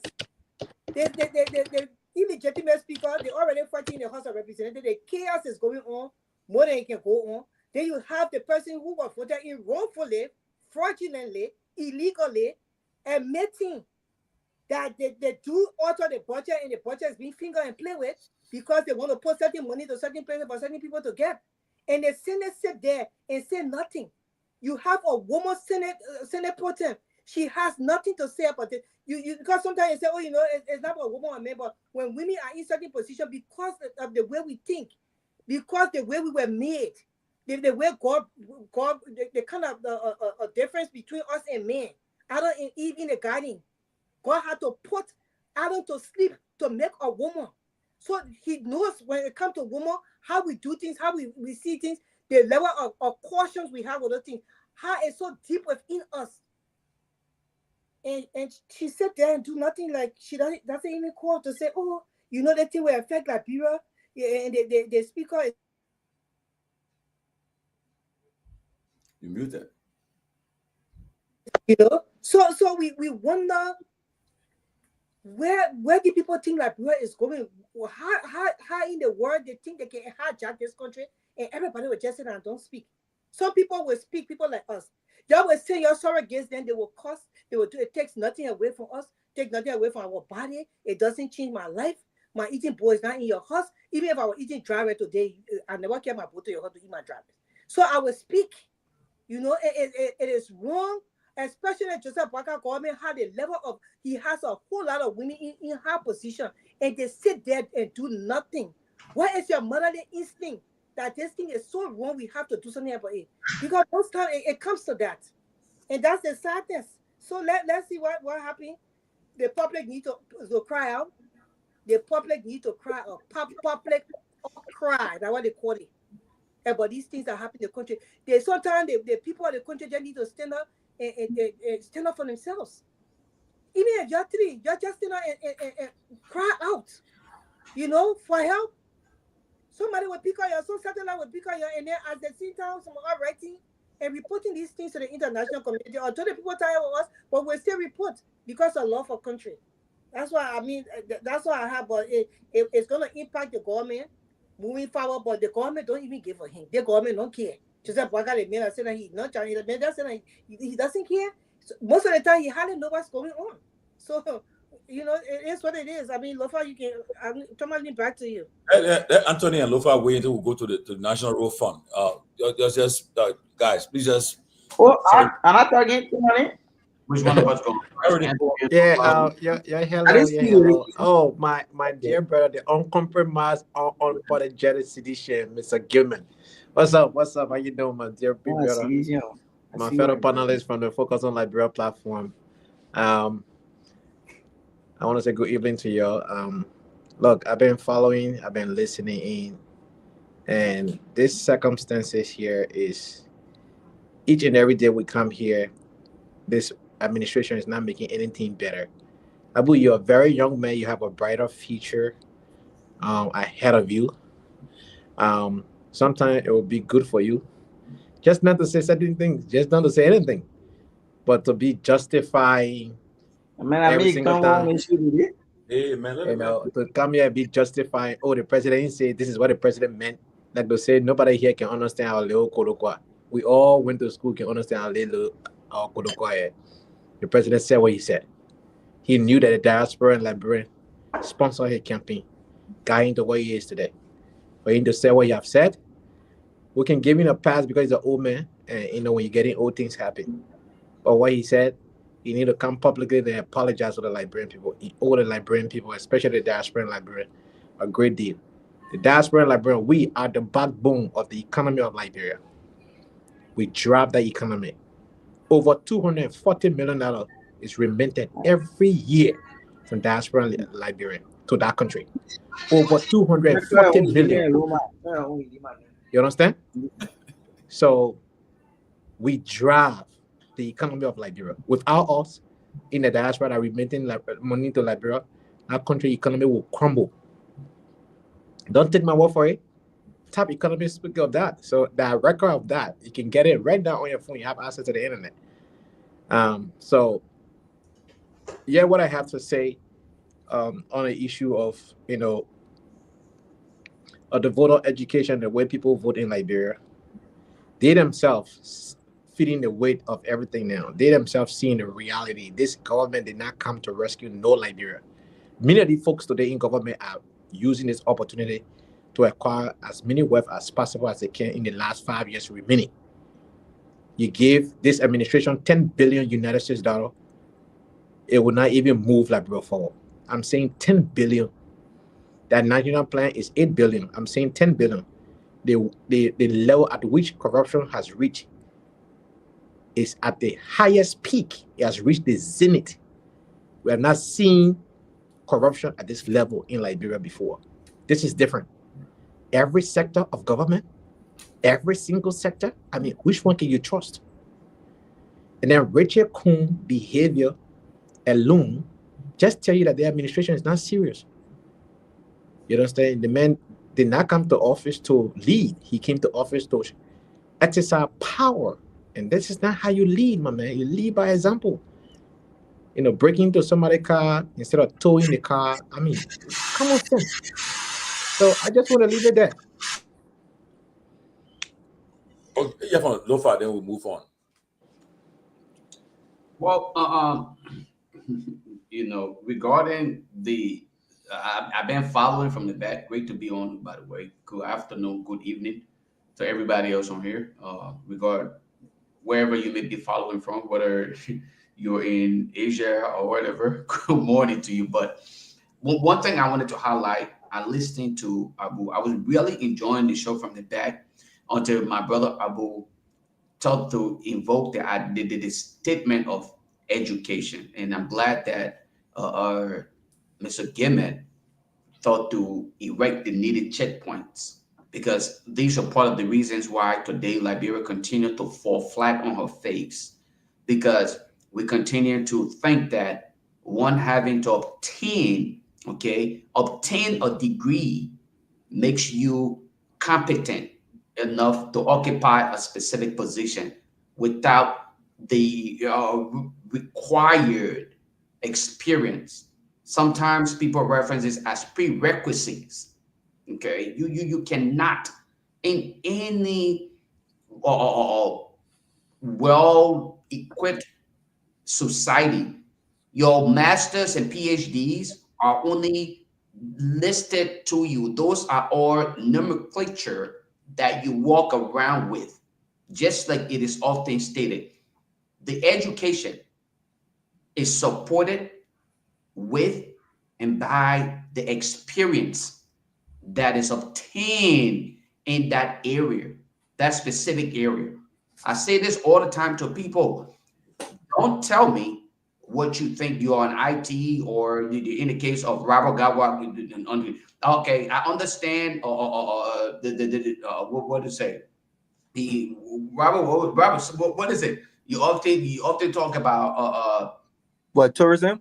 Tourism, right? Hospitality and tourism, yeah. Right? Right.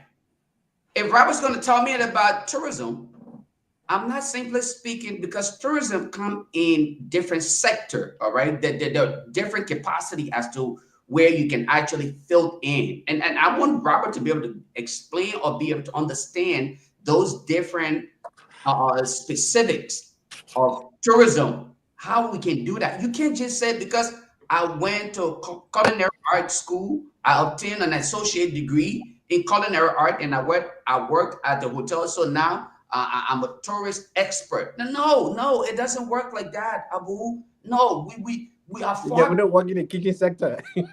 Right. We are far beyond that point at this time. We are looking at how we can innovatively change the way things are done.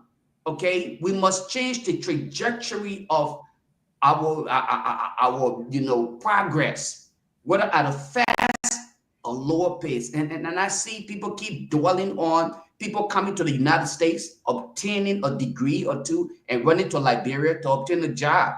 I hate on my brother, Vendela Patrick all the time. People say, "Oh, be your friend. You guys are young people." No, Vendela Patrick came out here. He went to one of the most prestigious universities or institutions in the United States. Let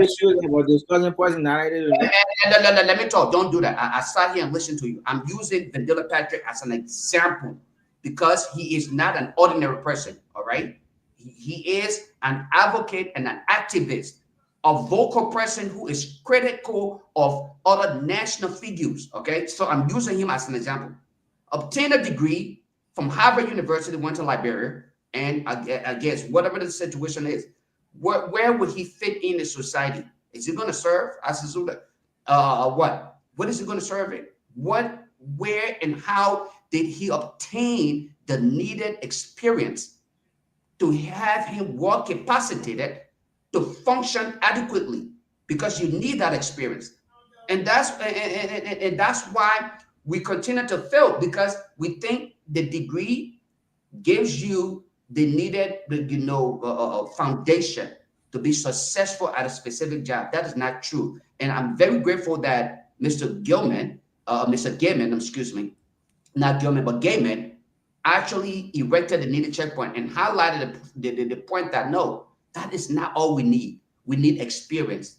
So going forward, I hope that we will understand these things. If you're in electrical engineering, going to school and obtaining that degree does not in any way, shape, or form certify you to be that guy. You must obtain the needed experience. And in closing, I'll say this. What happened at the Capitol is embarrassing. I don't see any of those guys as people who sincerely deserve the position they serve in. And that's why I have often said from both sides, whether it is from the minority or the majority side, these guys are not worthy of the position they serve. I don't respect a single one of them. Well, maybe a handful, maybe one or two of them. Other than that, at least. Yeah, maybe one or two of them. I would say that one or two of them I would respect. Yeah, and I'm not going to say name, because once you start stating names out here, they feel like okay, they start feeling themselves and start going contrary to what the people want. Other than that, what is happening at the House, what is happening on Capitol Hill is embarrassing. All of us on this platform should be embarrassed of ourselves carrying the passports of Liberians, and we should understand that we must fight these guys because they're nothing but a bunch of gangsters who are exhibiting gangsterism at the very highest level, and we must fight them. Thank you. Is Richard Kuhn was a lecturer at the University of Liberia? Already. Let Robert speak then. No, I'll just throw you out a question. Whether anybody know the answer, you can throw in your comment section. Guys, before we go. I got comes in. So that Robert fin, then you close the thing. We'll go to the next one. Thank you. Tomalin, can you help enlighten what's the topic right now? I don't want to. We put a recording about Richard Kuhn talking about the budget, how they put the budget with author and how they're gonna manipulate, what to put money, how they're gonna make their stuff. Yeah, so Richard Kuhn, to be honest, it's good to be on, and welcome to the other guys, the guest panelists that are on tonight. But you know my feelings about Richard Kuhn. Richard Kuhn, I don't think that Richard Kuhn is in a position to discuss the national budget. I don't think I don't recognize him as legitimate. And if Richard Cohen wants to be taken seriously, then he must act according to the law. Oh, unless somebody call Robert. No one called me. Can you guys hear me? Yeah. Yeah. So if Richard Cohen, Let somebody call him. Somebody else can speak. The man, you're the man. Anthony, it's you. It's not We Robert. interrupting the thing. Nobody called him, man. We hear Nobody call him, man. It's me. Man, go check your phone, my man. Oh, okay. Then It's Virgil. But if Richard Cohen wants to be taken seriously, then I think Richard Cohen should have understood that it was important to follow the proper procedure. And what I don't understand, and every time you looked at his attitude and the actions that he's taken, especially yesterday, it tells you that this is a man who is desperate. Richard Cohen seems to be very desperate for relevance. He seems to be desperate for attention, and he seems to be a guy who will get the kind of results out of desperations by any means necessary.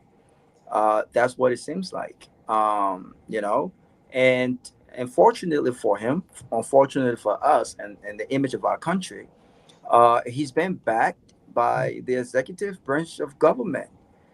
He's been backed by the president. Listen, I continue to say from the inception of this that this would not have been possible without the support of the executive mansion.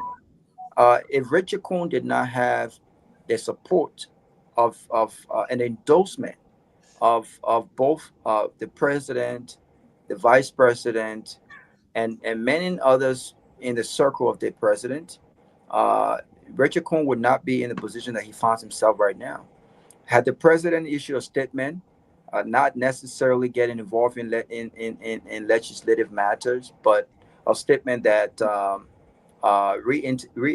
reiterated his position with regards to the rule of law, Richard Cohen would not be where he finds himself right now. In fact, the attorney general would not have went out his way, because I think that's exactly what he did. He would not have went out his way to appease the desires of the president. This is exactly what's happening. And so when you see him talk about the budget, and he wants to do this about the budget, he wants to do that, all nonsense from our perspective. I don't take him seriously, and he does not appear to be taken seriously by anyone. Ellen Johnson-Sirleaf did not speak to him. She walked past him, and she greeted the person that sat right next to him, and I thought that was embarrassed. That was an embarrassment.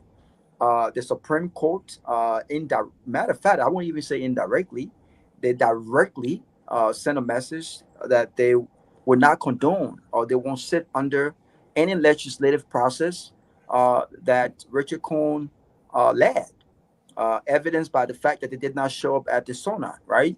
And listen, all of these are all indication that the rule of law has been violated. The rules and procedures and processes with regards to electing a speaker every 6 years has also been ignored, and we are in a situation of lawlessness. Look at what's continuing to happen. Instructing police officers to break into cars, even though you don't have the key to move the vehicle, when you could have easily called a tow truck, which is what ended up happening. I mean, he does not appear to be a serious guy, to be honest with you. And this is an embarrassment by extension to the entire country. And so that's my take. That's my take on the Richard Cohen budget discussion. What is he discussing? And I just want to mention this. I've heard a lot of arguments from the other side. The regime support side, and there's nothing wrong with us supporting who we support. But again, I want us to sometimes you know, just put on our nationalism hot for a minute when we discuss these issues. Yes, I support this party. Yes, I'm in favor of this party. But the issue under discussion here, does it benefit the Liberian people? Does it benefit the country? Is it a good image? Is it a good look for Liberia? I mean, you can say that without saying, without denouncing your support for Joseph Boakai, right? Just because you support Joseph Boakai or George Weah doesn't mean you should always support anything and everything that they do, right? Because we're not perfect. None of us are infallible. We are not perfect. So this idea that people are questioning, well, if you think that this guy is illegal, if you think he's unconstitutional, then I want you to go ahead and reject your pay, your salary under a budget passed by them. I think that's nonsense talk. And I think it's time we should stop talking like kids. We're not children yet, right? We are not high schoolers yet, right? We should stop doing talking like kids, right? And so the the salaries are not being paid by Richard Cohen. The salary is not being paid by the majority bloc. Salaries are not being paid by the president. Salaries are being paid by taxpayer. And the fact that these people who does not support this unconstitutional speaker, this unconstitutional this lawlessness that have engulfed our country, the fact that they do not support it is not a reason for them not to take pay, right? And so they should stop this nonsense.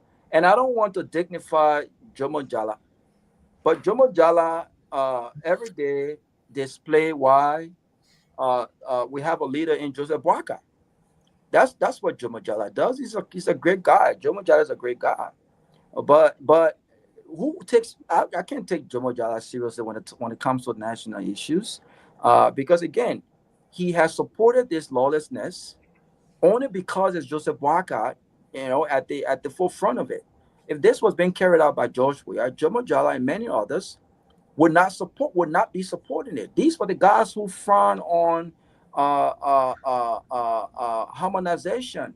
They've gotten more than a year. What have they done to undo harmonization? These are the guys who frown on METEC and other organizations. In fact, these guys said that East International had no credibility whatsoever to carry out a major construction RIA role. What have they done to undo that since they took over? These are the guys who frown on the use of private jet. Guess what? Joseph Boakai is not the private jet in chief. He's made more foreign trips on private jet in a year than George Weah did in 6. I mean, so how could I possibly? He said a private jet in what? He's the private jet in chief. I mean, George Weah did not use private jet locally. President Boakai did that in Lofa. All right, why his call? I mean, this is at the detriment of the taxpayer, right? But Jomo Jala and others would not frown on it because this is the president, right? This is the president that they support. So why should I take him? Robert. Why should I take him seriously when you come for me? And if you're gonna come for me, you better come strong because I'm not a you better come strong. But at the end of the day, let me just say this: Tomalin, we are in the position we found ourselves in because we have ineptitude. These guys have they've proved to be very ignorant of what they're doing. They have no idea. We don't see the experience. And I will re-quote what Alice Cummings said. We are experiencing the experience. That's what we are. This is what it is.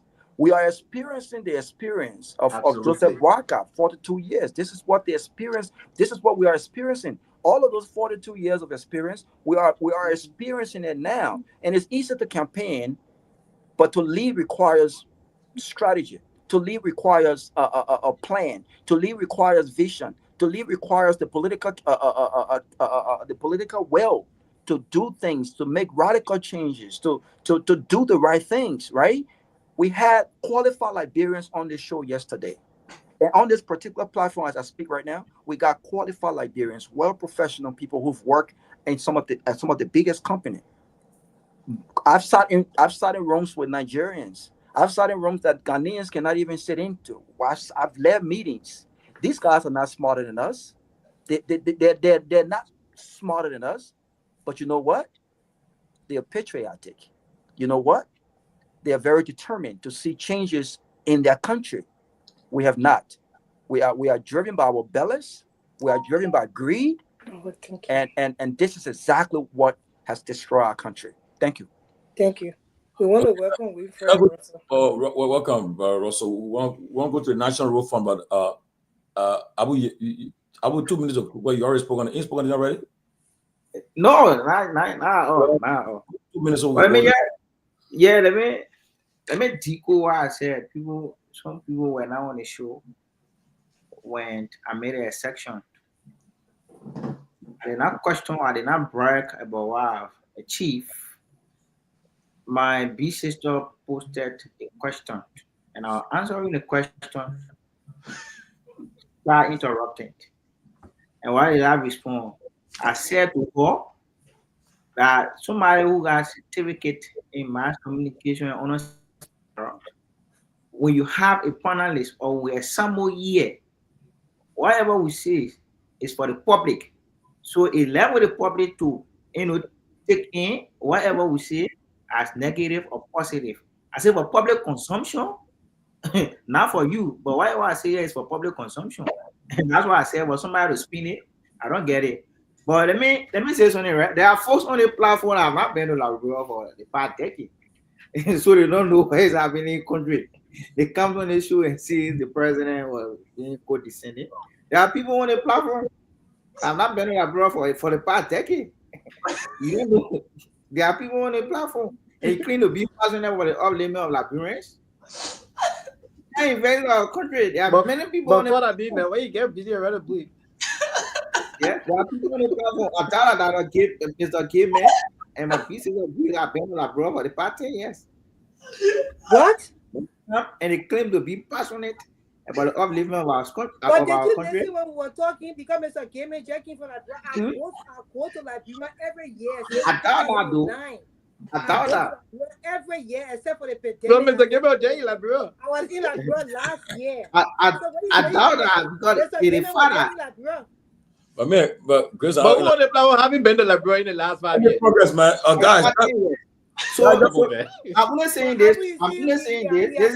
I'm not saying this, Anthony, and the rest of the panelists on the show. I'm not saying it to those who believe that because he's sending remittances, you should refer to people as you want to do it. Well, like be right now, guy, I pick up for the excluding your loved ones, your family members. I'm not sure that other people benefiting when the remittances is sending back home. Well, let me tell you, the remittances for me, I'm not even building houses like right now. So my family and loved ones, there are not even many in the country. So most of my remittances is to help people in Liberia, and maybe you really benefited from some. Who knows? So but you guys keep interrupting me too.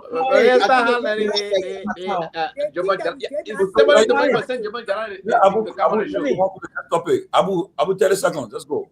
Yeah, so I'm not sure, excluding people, loved ones, family members. I'm not sure it's any remittances to people back home when it's not your loved one or your close relatives. So to come on the show and be demeaning towards I think that's wrong. The president has gone to Margibi to honor an invitation from a Liberian who lived in a diaspora for more than 2 decades, along with his wife.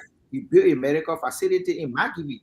The president was watching Liberians who live in a diaspora to come invest back home. So for you to misinterpret him, I think that's being unfair. We come to a lawless country.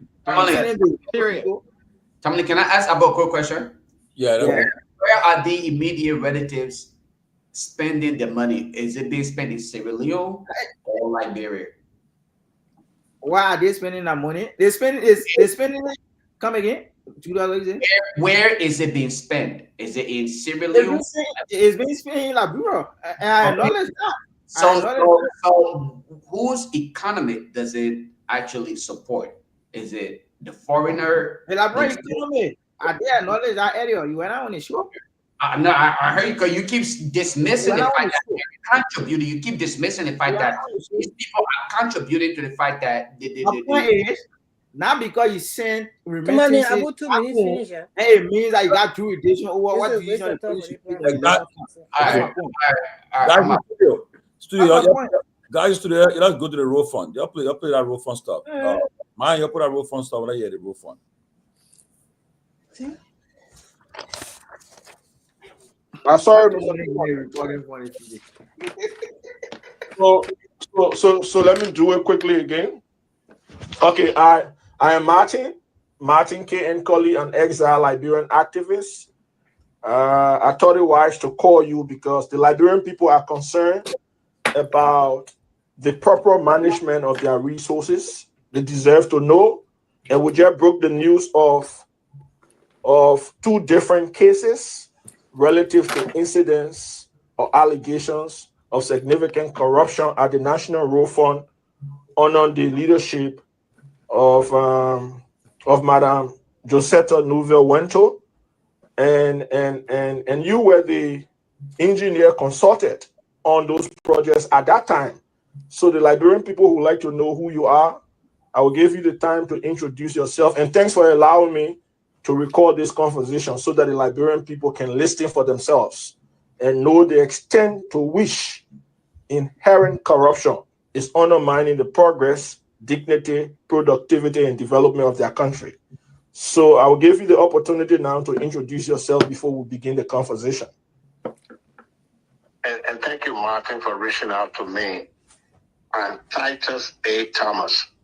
I've served as technical consultant engineer for the National Road Fund from the period of July 2023 to February 2024 as the Wait, I'm sorry. Let me ask. I think everybody on the platform listen to today's recording, right?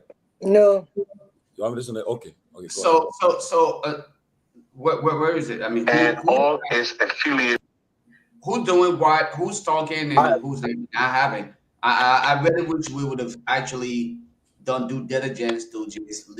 Yeah, but the people introducing themselves on the Well, I think it would have been fair how we just been notified of what is it that we're listening to, so that way we can be able to decipher. But anyway, go ahead.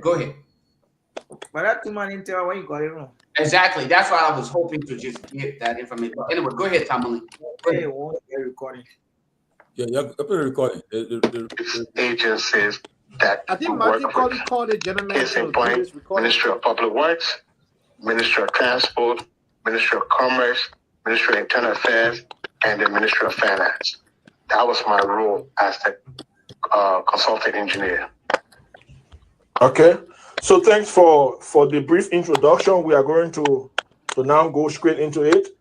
So the first thing I want to begin with is the issue of this $410,500 United States dollars project, quote unquote, quality assurance review of road project, that was awarded to a so-called company, Blanco, the manager of the National Road Fund. What can you say about this? What do you know about it as the engineer, as the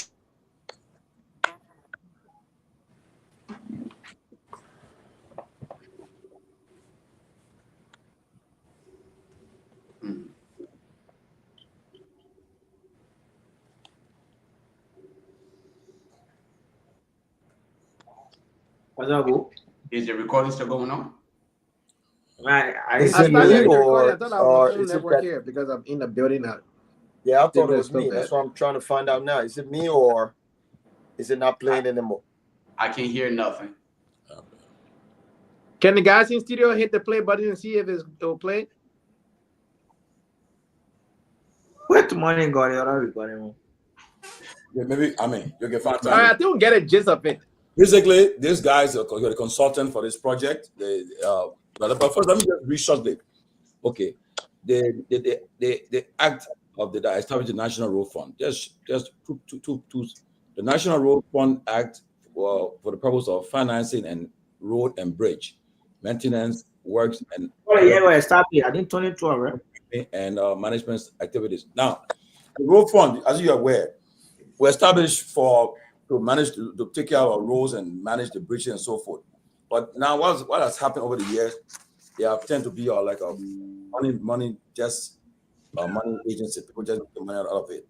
And now this lady, Madam Rosetta Nouvelle Wento, she hired this consultant and to put street lights throughout. And I kind of found out that the lights were substandard lights, and all the money that she claimed that she paid for this with the consultant, it turned out to be what we say vla. Okay, it was and now because of that, she can't get a kind of they did a report. In the report, it was found that she actually just betrayed the public trust. Simple as that. And that's why the consultant, the guy who she hired, consultant, he was explaining to Martin exactly what transpired. Okay, and since then she's been trying to defend it, go to the press, trying to block it, to do stuff, and so forth. Hope to get people to defend her and so forth. But all in all, the National Road Fund we should be getting millions of dollars from that project to maintain our roads, all the roads in the country, and so forth. But this is what they have led to.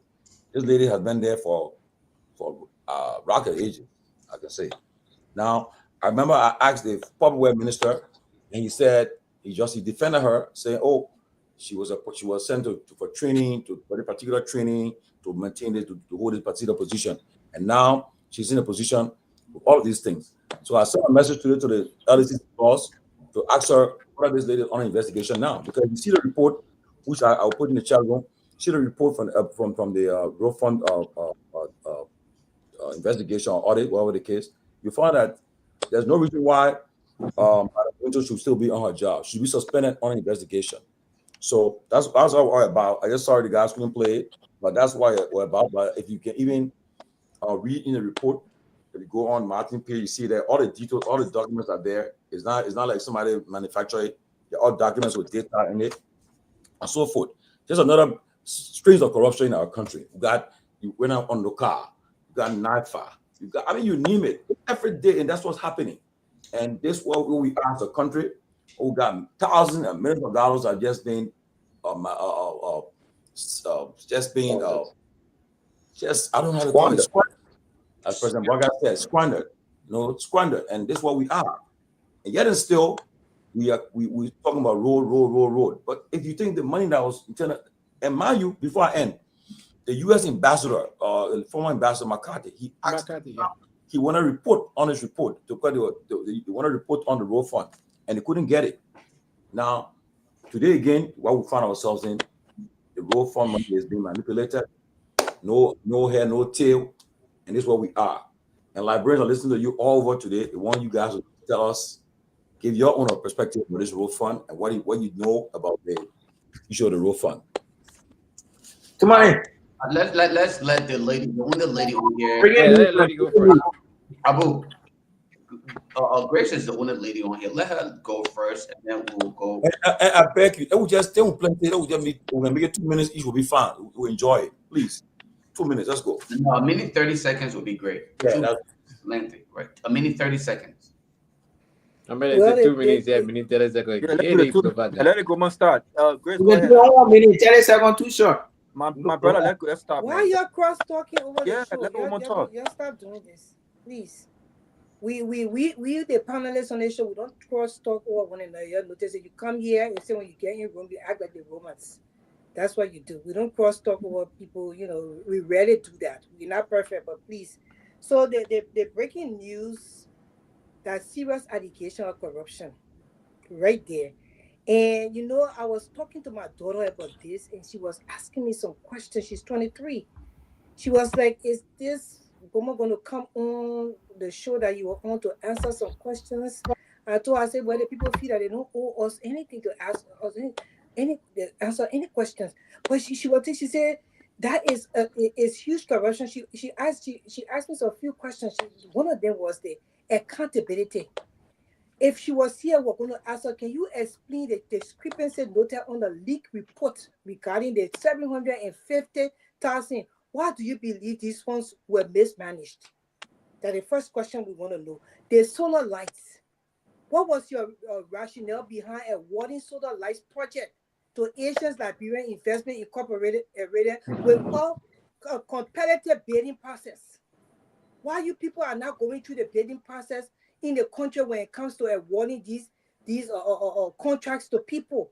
These are some of the questions, but what can we say here? It's a simple complaint.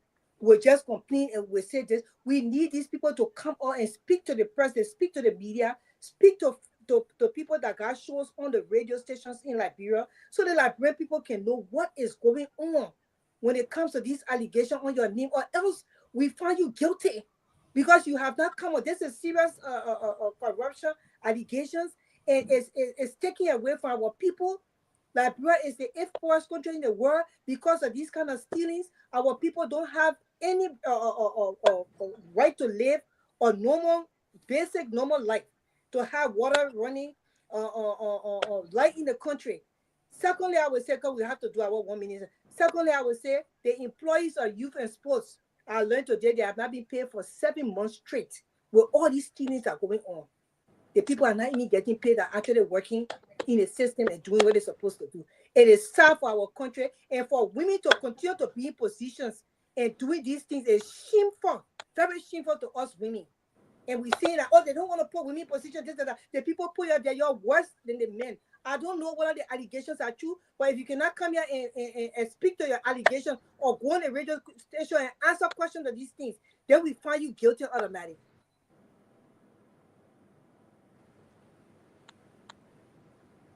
Tomalin, who's you want? I think Winfrey hasn't spoken. Tomalin, who's going next? Right. The next person. Yeah, the next person. In my, I'll let Winfrey go because since he joined Yes, the show, yeah. That's what. Thank you, Lofa. Thank you, Lofa. He's here to contribute to the conversation. So I'll let Winfrey go, and then hopefully Abu will go, and then I'll probably go.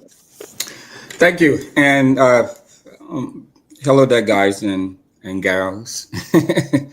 I'm not forgetting you, Grace, and to all the listeners out there and viewers as well. Welcome once again to the closing argument. Wonderful show, healthy discussion. Sorry I missed the first part of it. I did listen to that clip earlier this morning, and it is troubling if what is being presented is true. But I was also wondering why is it so cheap? Because I know polymer material that Martin Colley talked about is sort of like an environmentally friendly type material that they use for road construction. But road construction, for example, in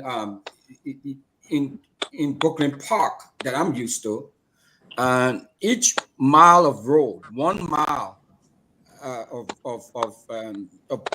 1 mile of one street lane, not both lanes, but just one street lane, 1 mile of asphalt costs about, which is about 1.6 kilometers. So 1 mile is equivalent to about 1.6 kilometers, right? It's about $10 million. Thank you. $10 million. So we're talking about properly. So you take into consideration labor costs, soil. I mean, there are so many different factors. It may be a little cheaper in Liberia because the way we built our roads here, because of the extreme cold weather that we have here. So it may be a little different, but still, it's not. So give and take, maybe we can say maybe 5 million. But so I was just curious. I was wondering and asked that question. Why is it so cheap? I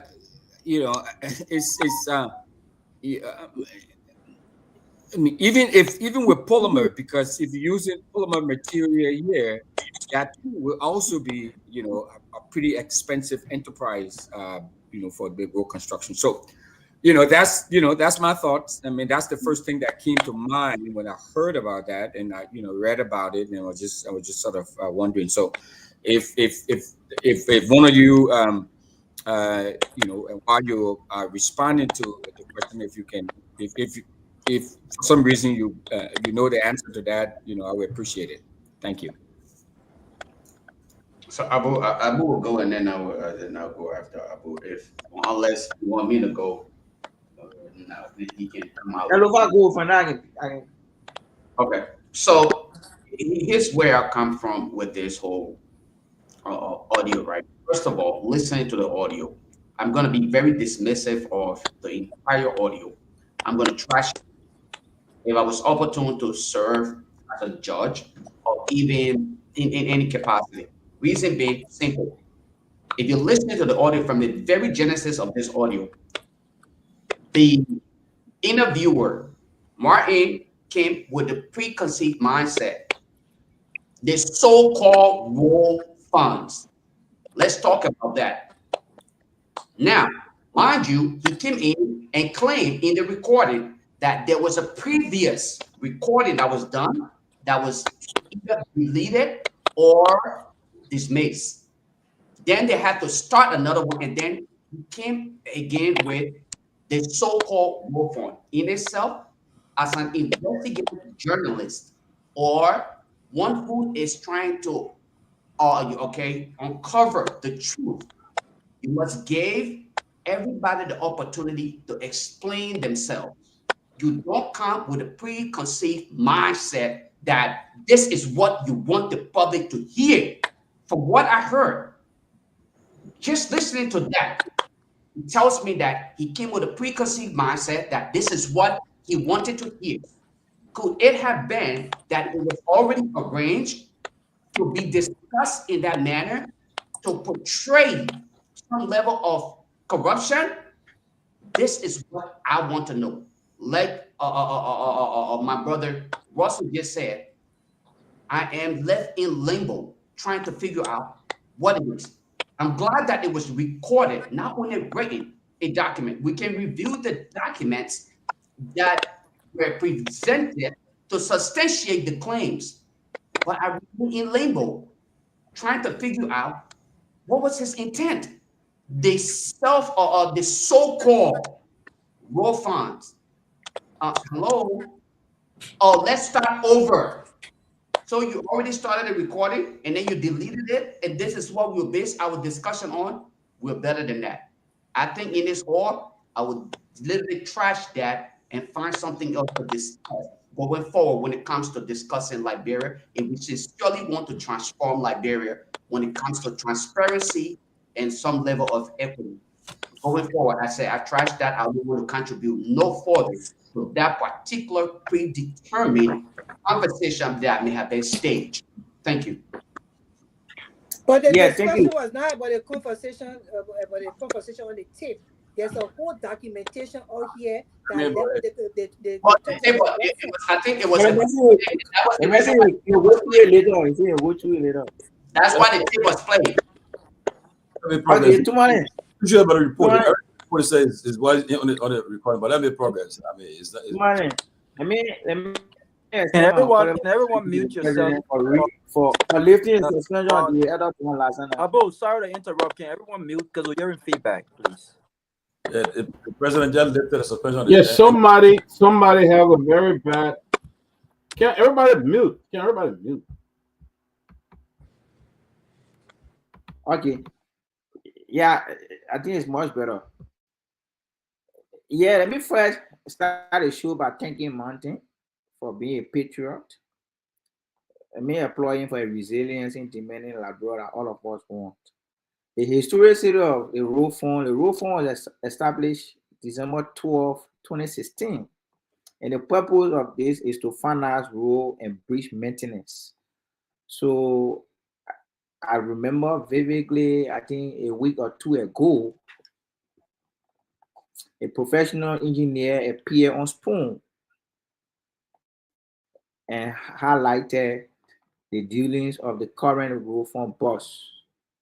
I'm sure the executive marshal, I'm not an official spokesperson for the government, but I'm sure the president has instructed his lieutenants to investigate as he did with other officials that were alleged of corruption. So too many to say that the woman should be suspended, and that's not how government runs. Somebody just comes up because of personal harassment and says, "Oh, too many this," and the president don't investigate and just take an action. I don't think that's how government is wrong. But like I said, I listened to the fellow, and he was very. No, Abu, we can't let you give wrong information here, Abu. On one. You said that the woman is being there's a level of allegations against her. Yes. So for investigation to be going on, she has to be either suspended or she has to be fired from the job until the investigation. So don't say that her. If she in the listen to me, if she in the position, whose jurisdiction she could tamper with evidence. So don't say that her government run, brother. I just wanted to tell you that, my son. She could, but the woman who had on whose jurisdiction that decision like, or on who preview, and not the president. Yes, especially when there are documentation to show that all these things were done. That 1,000 light posts was supposed to be all the time. What that? That's They have to investigate those things. Let me come in. You're taking much of my time, though. You're taking much of my time. Let me come in. All of the institutions here got board members. Rosalie Swaku Dennis suspension came from a recommendation made by the board of NOCA. And I guess similar things would be applicable when necessary with the current boss at the role form. That's what I meant to say. So quickly, right? I listened to the fellow on, I think, on one of the local radio stations, and he was detailed as to what happened regarding the awarding of contract to certain group of company that don't deserve, or it was just done without the bidding process, and that's corruption. So if I all what Martin stated, I don't doubt it, but it is fair to say to give the woman the benefit of doubt, the benefit of the doubt to clear us out. And I'm very certain that the investigation is ongoing. So whoever is held, liable for misappropriating funds should be held liable. So I don't want to believe that the president will not want to take action when necessary. The president will take action that he has done with other officials that were alleged of corruption. Who's next? Who's going next, Chuck? Tony, I thought. Dylan,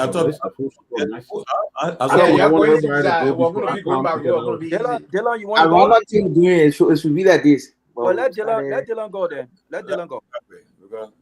Grace is already, right? Yeah, Grace gone already. Dylan, go ahead.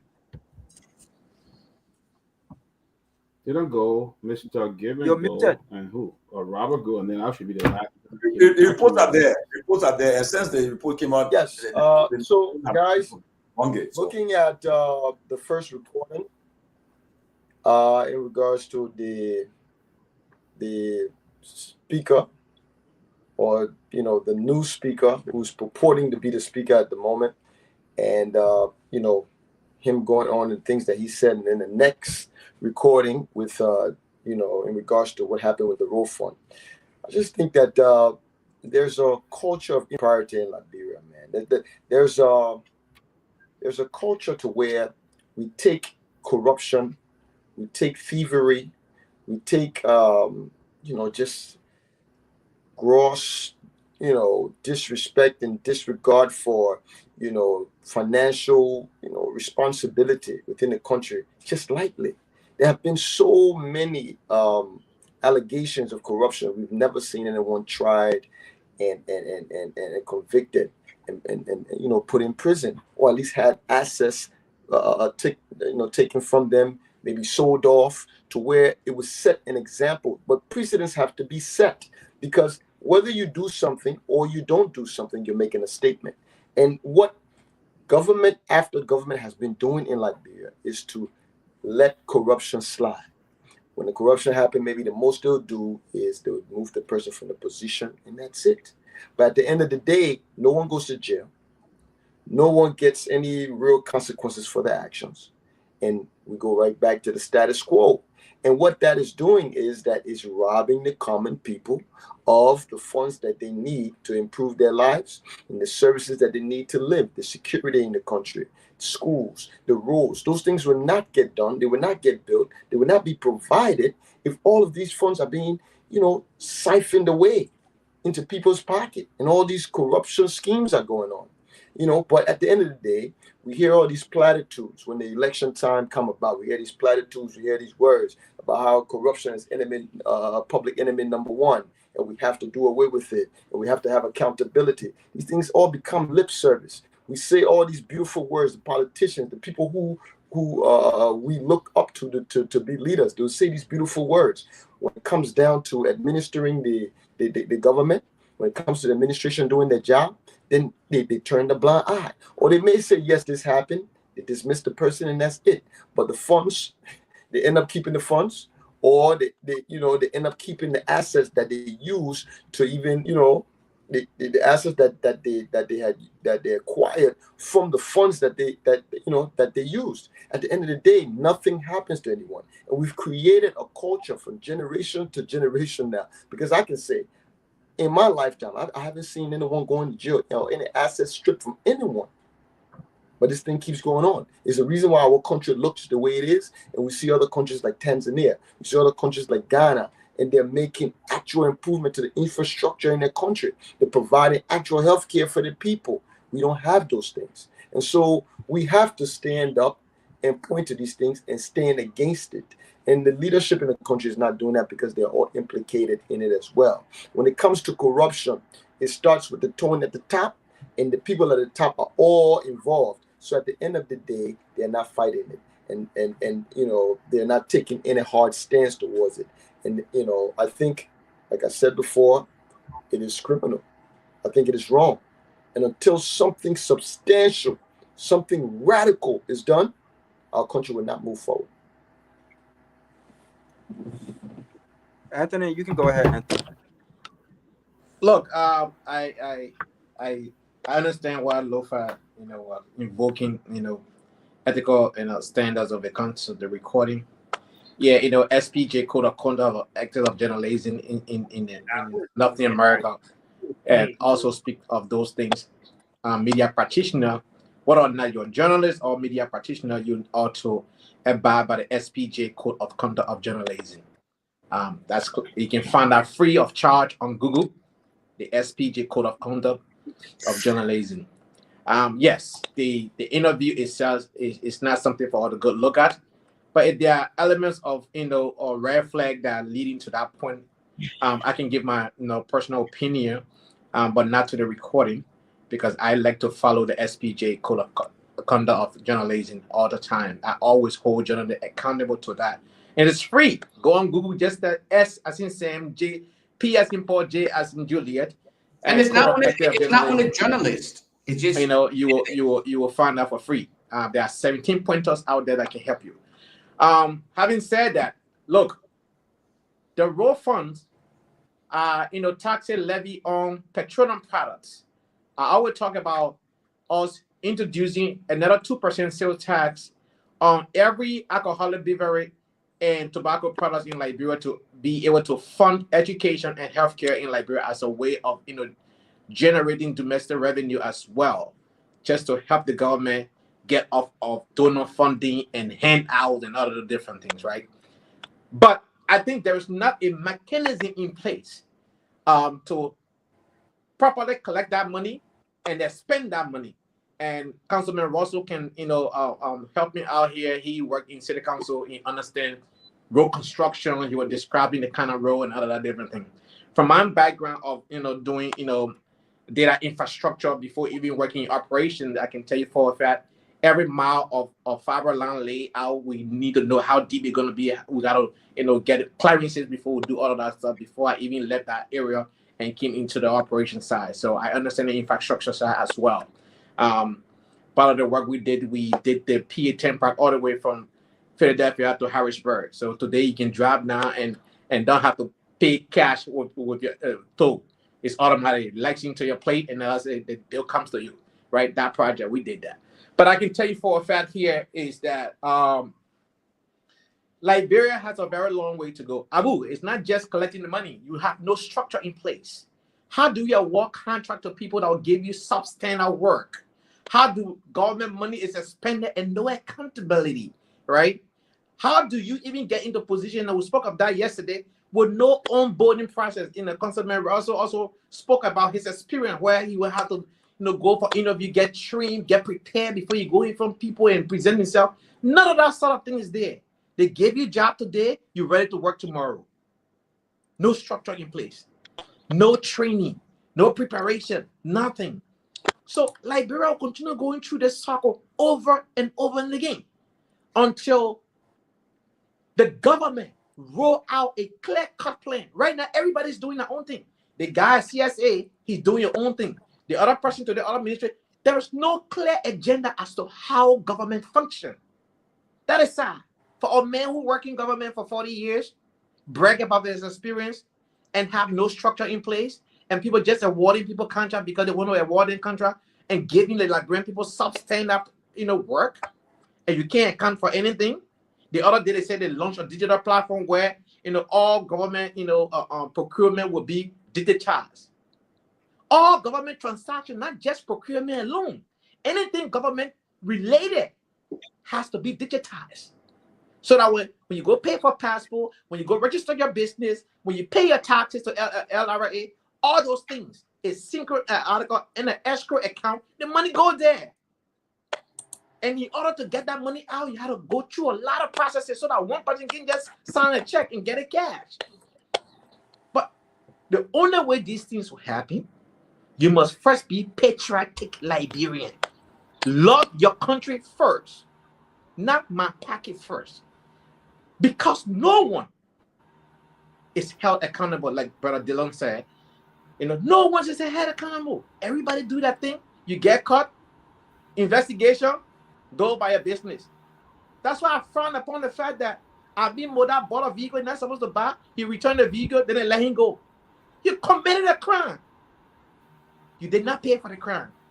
Returning the vehicle does not serve the purpose of the crime you committed.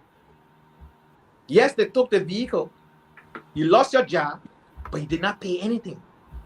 You're supposed to be prosecuted. That's how you set the example. Until you do those things, you can bring 10 billion out and get to the government. We're not going to go anywhere. I have a breaking news quickly before anybody comes in. For immediate release, Executive Mansion Liberia, President Guar lifts suspension of NEC chair calls for unity and cooperation in the commission work. On Thursday, February 20, 2025, Executive Mansion Monrovia President Joseph Nima Bwaka Sr. has lifted the suspension of Madam Devietta Brown Lasana as chairman of the National Elections Commission NEC with immediate effect. The decision was reached following a high-level meeting Wednesday, February 18, 2025, at the Executive Mansion attended by the NEC Board of Commissioners and the ECOWAS ambassador to Liberia and senior officials of the Ministry of State for Presidential Affairs. The reinstatement of Chairperson Lasana comes after a series of extension discussions among NEC commissioners and senior advisors to the president, leading to an agreement on enhanced cooperation among the commissioners and the reversal of dismissal action previously taken against certain NEC employees. If you want to read it, finish it, you can go on the Executive Mansion website. But Devietta Brown Lasana suspension has been lifted. All right. You want to go? And then, Robert, you next? No, you can go to the Peabody. No, Mr. Gilman has spoken. No, let Mr. Gilman go. Then I'll go after him. Then you can go. Yeah, then I go last because I was the last to come. Okay, Mr. Gilman. Thank you very much. I'll be very short. Professionally, I have not read the actual document on the road fund, and I would love to do that to be honest and fair to the director. I also have an issue with Mr. Kamara when he referred to whoever made the film as a man who is serving. He said for self-aggrandizement. He used that word self-aggrandizement. If Mr. Martin Colley is being accused for self-aggrandizement, I don't know what that is, but I don't think it's fair to him. As far as the corruption is concerned, one of the reasons that I think we cannot get rid of this corruption in most of these contract areas is, I'm going to give you one quick example. 2011, a group of guys from the president's office met with me in Florida. They needed to build a waste management system. And I was able to bring aboard Waste Pro, which is one of the largest waste management companies in the world, actually. And they came up and they said they have won a contract for $300,000 to build a waste management system. And the gentleman told them, Mr. Gaiman, you are wasting our time. The schematics, the actual schematic to draw up may cost even more than $300,000. And that conversation ended. Whatever happened to that $300,000, I have no clue. Again, 2020, under the past administration, they came back here this time with the same amount of money. I told them the same thing. $300,000 will not build you a professional landfill. Waste Pro told the Liberian government the schematic will cost more than $300,000 just to draw up the plan. So what happened to that $300,000 again? Same thing. So these folks are taking these contracts knowing that $500,000 will not build a mile of road. They know they can't do the work for that amount, but they take it anyway. And what happened? They steal the money and nothing is done. So until we actually put the appropriate numbers to these projects, we are wasting our time. Thank you. Well, I want to be fair. I would agree with Lofa and the other guys. Robert, I'm sorry, bro. Please just give me 30 seconds. I just needed clarity. Did Mr. Gayman say I said Martin did this for self-aggrandizement? No, not you. Abu. No, not you. Abu said that. Not you, Lofa. Oh, okay. So what did I say? So I would agree that we got to be fair. Right. And I think the appropriate thing to do is try to reach out to the entity under question and get their side of the story. But I also agree with my sister Grace, because the entity under discussion did respond. They responded. They have issued statements on this issue. From this Africa, they have issued statement and they have vehemently rejected. Can we mute ourselves? I'm hearing feedback. Please, if we're not talking, we mute. And they have vehemently, rejected claims or allegations of corruption. But I think they should go a step further. They need to come on platforms. They need to comment, answer questions, relative to what's happening. Because again, there's many parts to what's happening. We're not just talking about this tip. There are other, documents with similar allegations. I think what Martin did was, to look at that and then reached out and what have you, and get these clarifications and have these conversations. But I don't think that is enough to draw a conclusion to whether or not. Please mute yourself. Somebody yeah. I'm hearing this feedback. Willie, can you mute yourself? I think I'm hearing feedback. Dylan. And so I think it's important to get both sides. But again, it is incumbent upon the NRF to come on. Don't be afraid. Look, the truth, there's no fear in truth telling. If you know the facts and nothing but the facts, then come on, let's have a conversation. Let's have a conversation surrounding the facts and the truth.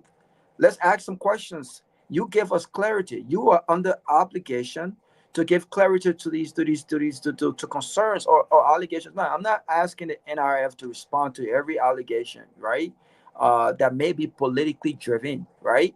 But it's important that when these allegations are made, regardless of who they are made by, knowing how gullible our society is and knowing how people, have a tendency of picking information and running with it without the facts, come on and let's have this conversation.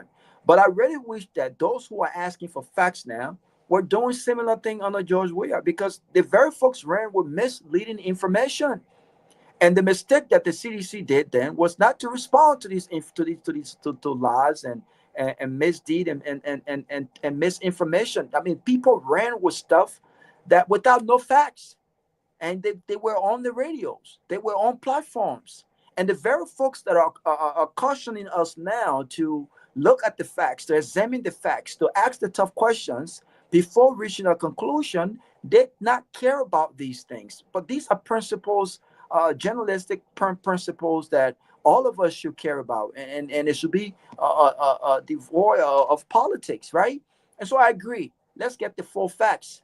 But the NRF need to come on platforms and speak about these things. Listen, they are guarded by the ministerial steering committee, right? They provide leadership and oversight. And so, listen, if anyone comes out and says corruption happened, you have documentations to prove otherwise. By now, we should be perusing documents to say, listen here, man, Martin, you need to do better. You need to get your facts together, and you need to come with the facts. I want to close on this note. Listen, there's serious money in that country. Serious money in that country. But when it comes to our priorities, we are completely off. I just learned today again that the government set a committee of 14 persons to rebury Samuel Doe and what was the other president? Was it Tomalin or Togar, right? I mean, when you looked at everything that we're dealing with right now, the government cannot afford 10,000 the entire country cannot afford 10,000 United States dollars to pay a Lone Star head coach of an important part of youth development in our country, an important part of economic opportunities and unification too. And all of these things we'll talk about. But they have assembled a group of 14 people, including doctors, to look at the possibility of the rebirth of presidents when we are dealing with serious issues right now. Look, there's nothing wrong with having a monument or having anything, to respect these guys and whatnot. I get it, but you don't need a steering committee of 14 persons that will look. These guys are spending money. They're baselessly. They're wasting taxpayer incomes. And when it comes to everything that is serious in our country, we don't have the money for it. So that's my view. I do think that Martin needs to do a better job with regards to understanding and listening to both sides so that we can get nothing but the truth. Thank you. Well,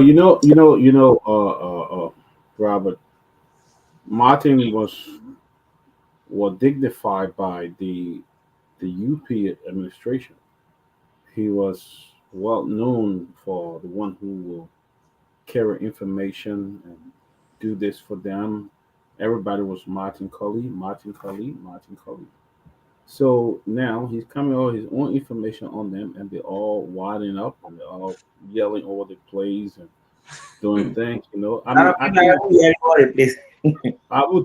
didn't interrupt you when you're talking. Do not interrupt me, sir. I will take you. I'll put you in the back. No, Peabody, I will mute him. Just go ahead. Don't interrupt me when I'm talking. You talk freely, young man. Don't interrupt me when I'm talking. But they're all wilding up and going crazy because of the very Martin who was running with information. But then I believe every story that Martin shared about UP. I don't think he's being biased when it comes to UP. I really don't think so when it comes to the United Party government. Yeah, that's his own government that he's talking about, and that's all information sharing. The fact is, gentlemen, the UP party, they're just another waste of time for the Liberian people. You got an 80-something-year-old man and that do not have a clue. I mean, I always make a sample of myself. Right? I mean, if you're in your 50s, sometimes you even wake up from bed, you got all kind of pain on your back. Sometimes you even make major decisions. I got a couple of stuff I should read. In fact, I should make a report tomorrow on one of my group that I work with. And I forgot that I even needed to read those things and all the different things I need to go through. So when you think about 80-something-year-old man that is taking care of the whole country, it's bad. That's how they're going to toll. You see how a poor BI is being told in Cameroon? They just lift him up and put him there and lift him up and put him in the car. My point is, I think President Bouaka meant good for Liberia, but he's just too old to really see what is going on, to rather be that president that he promised the Liberian people, to rather be that 40-year experience that he had in government. He can't demonstrate it. That's why you see corruption. It just wasting like somebody flashing water from the pump of wasting it all over the place, you know. But I believe, you know, somebody said, oh, the board suspended. But the Baga suspended other people. So why he cannot suspend this woman from the road fund? That the board recommended for what the lady named David Etta Brown Lasana to be President Baga, the one that suspended her. So why he can't suspend this woman, you know, and stuff like that? We all reach 80 years old. I agree, but I won't be putting myself in young people's way to lead them when I'm 80 years old. I will be out of the picture and give other people a chance to lead. The problem with Liberia is you look at President Baga government. For the time before we were born, some people who've been working in government and still working in government. Before we were born. He put in there on boards. He put in the head. What decision what real decision can they make, especially when aging is for everybody. It's not like you insulting or discriminating against them. But if they are old, they can't do it, they can't do it. I don't care what you think, they just can't do it. You know? And that's what we are faced with. You got all these folks, this government, this UP government, and all you hear about corruption. I mean, more coming up. Corruption. So I mean, I don't know. I think that lady need to be suspended or fired. If you guys you were tolerant on corruption, then you need to move. But I would not discredit Martin, because it was the same Martin who were raising things and all was singing praise song around here. Praise the Lord when Martin talked. Praise God when Martin said it. Oh yes, have mercy. All of them were doing it. Yeah, but let me come in. Look, until anybody can.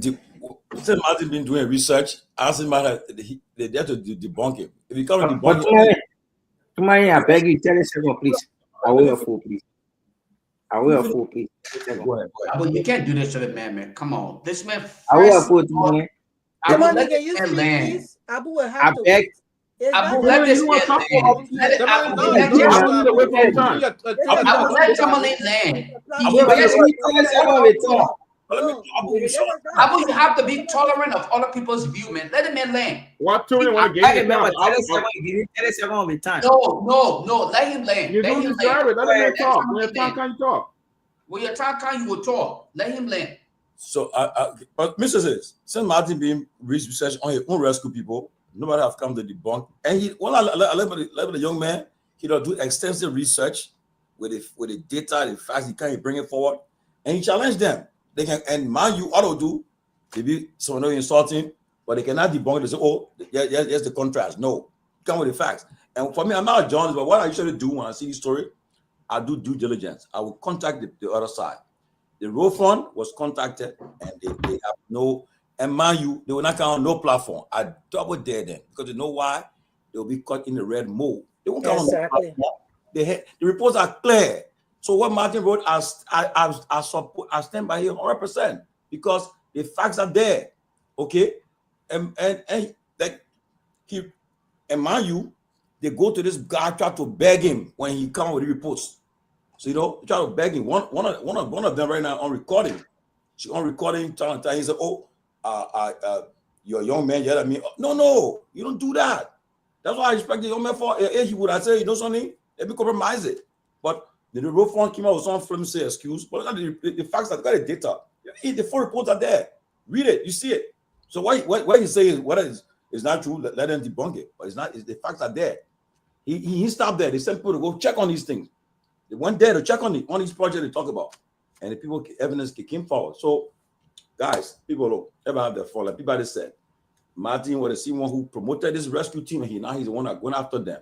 So now when I see Martin, I see Stanton and go after them, I say, yes, that's it. Because they promote it, and that's how you do it. Don't be blind. So I'm just blind to it. No. And I was killing, I was hurting the whole thing. Okay, so until anybody can come and say, "Oh, that this proof Martin wrong," forget it. You can't don't just say, "Oh, I give it." No, prove it. Go to your research and prove it wrong. You don't have no facts, but just say you just missed the man. No, counter the man with facts too. The man brought his own. Or you just say you make yourself look looking at yourself wrong with that person. They make him with facts. They did research. Do yours and come and counter it. So that's reality. People, let be real. And what I usually do, I will go to look. Like when they tell you, I've told the Swakoko to the Nafa. I call these people and ask them, I want your side. The platform is open. Come and defend yourself.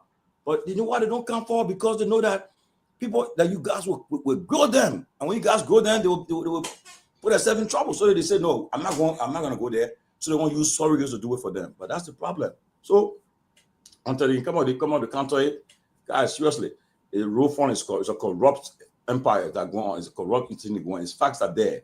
Then they come forward. Okay, the public minister, he in charge of it. It falls under his authority, but he won't see him come defend it. Call Gideon our man. Call Gideon now to come defend. He won't do it. Same with it. Tomalin, I thought it was a autonomous agency. It's not. So it is subsumed within the Ministry of Public Works. The public works. It falls under the public works. They have supervision authority over it. Yeah, because at one time they were even they were hitting Gideon for it, and he was defending her. This job girl for this job that she inherited a job. It wasn't like they appointed her. They wanted her more because they met her on the job. But the facts are there, my people. Look, and we should not. It's our own. This is what we complain every day. We come, we complain. These people look, and what do people do? They try to manipulate everything. Like somebody said, I bet you. Somebody rumor said, I bet you. All the recording thing you're doing, you're not seeing the press. You know why? They suppress it. They suppress it. You won't see the bottom of that thing that Richard Kun did. They don't talk about. They suppress it. That's what they do. The only thing, the reason why they don't have the power to come and suppress ours, you're on a platform, you find yourself in America. If they want to bribe one person, you gotta get that man good money to bribe him, because the man gotta bribe all your friends and everybody be on the same page. That's the problem. Like, let's say if you try to bribe me, I can start Lofa. Lofa will talk. When you're talking against the old, I can start a robber, I can start the other person, they will talk. So as a result, it's a futile effort. So they just say, well, that's how it is, my people. And until we can get to this thing right, my people, we in a serious mess. The country is in a mess. There's no joke about it. A Minister of Finance, I heard him, Garguah, confessing now that the usage suspension is affecting the country already. He says it's affecting the economy, it's affecting the country. It's a serious thing. And I don't know why they are not releasing it, but I know on Sunday I was told that they have come to a cap of all the benefit and salaries because of the usage funding suspension. They're capping it. People, they are taking deep cuts, but it shouldn't stop there. Cut the convoys down. The president traveled 3 cars, vibrating 2 cars. That's what you need to do. Then we know you're serious. But until they do it, my people, I saw Mr. Jerome Gaiman. I saw Grace, the send wave stuff. They imagine. I know how much Lofa now send. I don't know how much Peabody. I don't know how much Wilfred. I'm how did not send. You mean say you my send wave voucher too? I know how much. I mean, I know it. Imagine. Gilman is 2,000. Grace for the 4,000. These are facts. I've seen it. Imagine what you guys have sent. And especially you guys who run projects in like bro, who send John in the field to do some stuff too. Imagine what it's all about. Helping people a different way. So it's not an easy thing though. Coming to bother us more because most of our friends and relatives are having the usage jobs, the other jobs down. And Trump is serious. Trump said, "Man, reduce it." Imagine a workforce of I think how many thousand? He said, "We don't want 12% working in Africa for usage." Can you imagine? In all of Africa? Oh, in there, he said they want 12%. They cut it down. That the world richest man, we put a song on his neck all day, and he talking. He said, "My Trump and the dead." They didn't care. My people, Tomalin, please allow Abu to respond to Trump. Let me be specific, right? Mr. Jerome Gaiman. I did not, I did not see or I have not discredited Mountain. I wouldn't at no point in time discredit Mountain. Mountain was an integral part of our campaign, and we still hold him with high esteem. At no point in time, in fact, the matter of fact, Mountain is a brother. What I said when the audio was played, I said to Tomalin, because Mountain watching you now. No, not that because he's watching me now. What I said earlier, listen, Mountain is a brother, and we from the Unity Party appreciate all of what he's doing to discover and the corrupt officials, because the art of the corrupt officials have a proclivity to honor our government. So you saw the party leadership headed by the acting chairperson, the Senator of Ghana, came out. Hargono LACC applaud them for that work and to fast track all the corruption cases they have on our docket. So for you to say I'm discrediting the brother, I won't do that. My point has been, will always be, when somebody made an allegation against a character, it is important to give that person due process, and that due process is to reach out to them and get us out of story. That's what I said earlier. I did not say statement is my personal aggrandizement. That's not what I said. Okay. A point of correction. You used the word. You said it is an act of self-aggrandizement. You used that word. I didn't. I just about who? About who? About when the tape was being played. Yeah. No, not I'm referring to those people who sit on the show and says because they send remittances back home and think that when they direct people politically, the president should bow or adhere to it. That's what I said. Exactly. If you eating my money, if you getting my money to buy you food and clothes, don't say that. Don't say that. Do not say that. A lot of Liberians make sacrifices here, spending hundreds, thousands, and millions of dollars to that country. So it got nothing to do with self-aggrandizement. It has to do with them making the sacrifice and supporting folks back home. Don't say that. Also, though, if I could, let me give me 1 minute. Let me add something real quick. Abu is great. I agree with you. I agree with you, and I want you to listen to me very carefully on where we agree. And this is what I'm talking about. I don't just agree with you because what you just said does not align with my political narrative of Joseph Boakai because he's in office. I agree with you because it's the right thing to do. When you say, and I quote, when allegations are made, people are to be given due process. I want you to marinate that. And then retrospect on what has been going on at the Capitol building for the past few months. I want you to retrospect and put listen, but you see, this is the hypocrisy of our politics. You brought the Capitol building stuff in, though. You brought the Capitol building but because you know what? When you say when allegations are made, people should be given due process, it's not limited to a particular allegation. It's across the board. When allegations are made, when people say I don't like it, I'm speaking to the executive, not the legislature, the executive. It's not to the benefit of the audience for us to talk across each other because they won't understand what we're saying. What I'm saying is very simple. You just said when allegations are made, people should be given due process. This due process is not limited to the executive. This due process is not limited to government.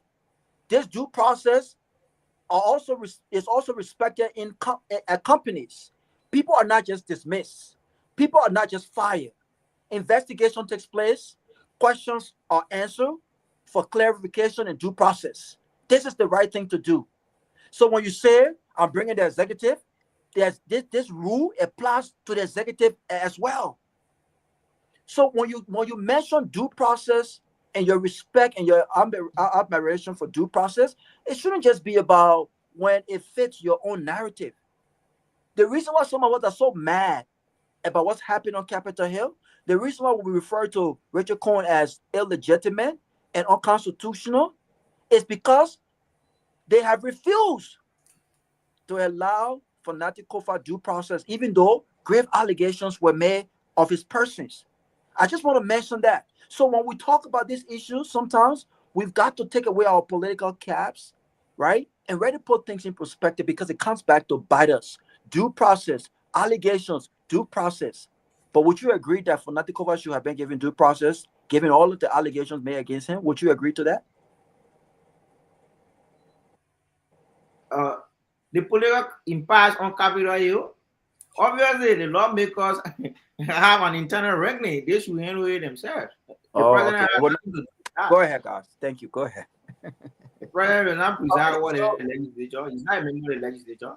So here's my position on the issue of Myean's statements or his position. I'm looking at it from, much more of an investigative journalism, as he have portrayed himself as an activist. Let us be very cognizant of the fact that as an activist, if you put yourself in a position where you are investigating, you serve as an investigative journalist. Don't disregard that fact. It is factual. You're serving in both capacity. Now, when a person reach out, as compared what is stated in the recording, if you were to listen to what Martin and the person on the other side, and the reason why I dismiss instantly the recording to make informed decision is obviously Martin and the person on the other side, both individuals were compromised. It was clearly stated from the genesis of it. Oh, okay, I didn't record. They one that did not record. Let's start over. Then he introduced himself and then started the recording. And not only did he do that, but guess what? He made mention of the fact that he had a preconceived mind that what he was discussing was not to uncover the truth about what was being discussed. He already had a mind made up that he was coming to this conversation to provide to the public what he wanted the public to believe. So he said, if you listen to the conversation, I want to listen to what, 30 seconds? 30 seconds to a minute of the conversation when Martin in his statement said, the so-called, and I would say Mr. Gaiman on here, and all of you on here, when one reference something as so-called, that means you are in disagreement with that. You can correct me if I'm wrong, but if you listen to the recording, in Martin's words, the so-called raw funds, that in itself is in disagreement with what it is being presented as. So me as a rational person, if I sit on this platform and agree with Martin's claims, I would simply be proving myself to be stupid. No, in no way, in shape or form, I'm going to buy into that sentimental agreement of argument. The documents that substantiate what is being provided, we can look into that aspect of it. This is not about who's on what side. We have graduated from that point of where people would, just scuffle over who agree on what political line and what. Let us look beyond that part of things. Remember when seditions were being labeled as Myeans and all of these things, all of us were categorized as people who did not like President Weah. As a matter of fact, we were referenced as being hateful. Okay?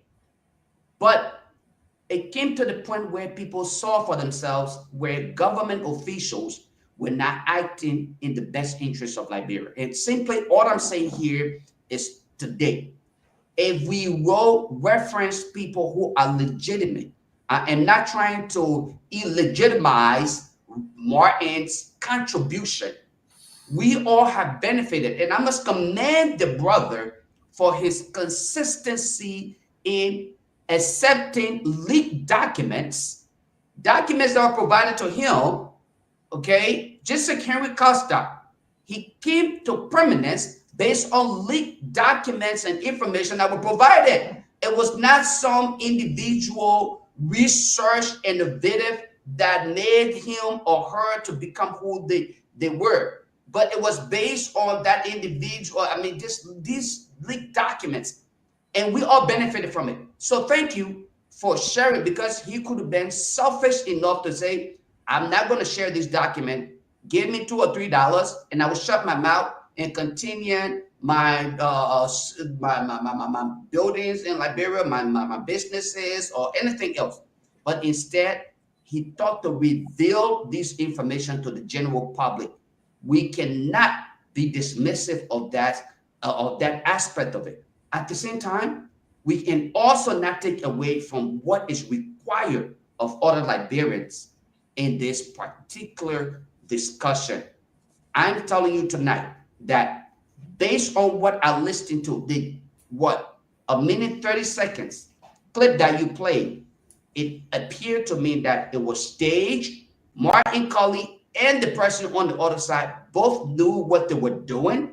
And based on that, based on what you played here tonight, what I listened to, what you played tonight, I am able to make that statement and that defined ideal contribution to this conversation that I want to dismiss Martin's claim that there was anything. Now, if we are to go further in the discussion based on data, documentation to substantiate his claim, then maybe I may give him wrong to listen to. Other than that, it's the same old water bottle, nothing, gossip, nonsense. Give me leaked document, I will post it and appear like a hero. Nonsense. I don't believe in it. But let me come in. But Lofa, I don't know. I don't know what you're really saying, trying to say, because you are not said nothing. They may have come up with research, brought facts, brought to the table. You are not debunked. Whoa. Tomalin, when you speak Tomalin, let me ask you a question.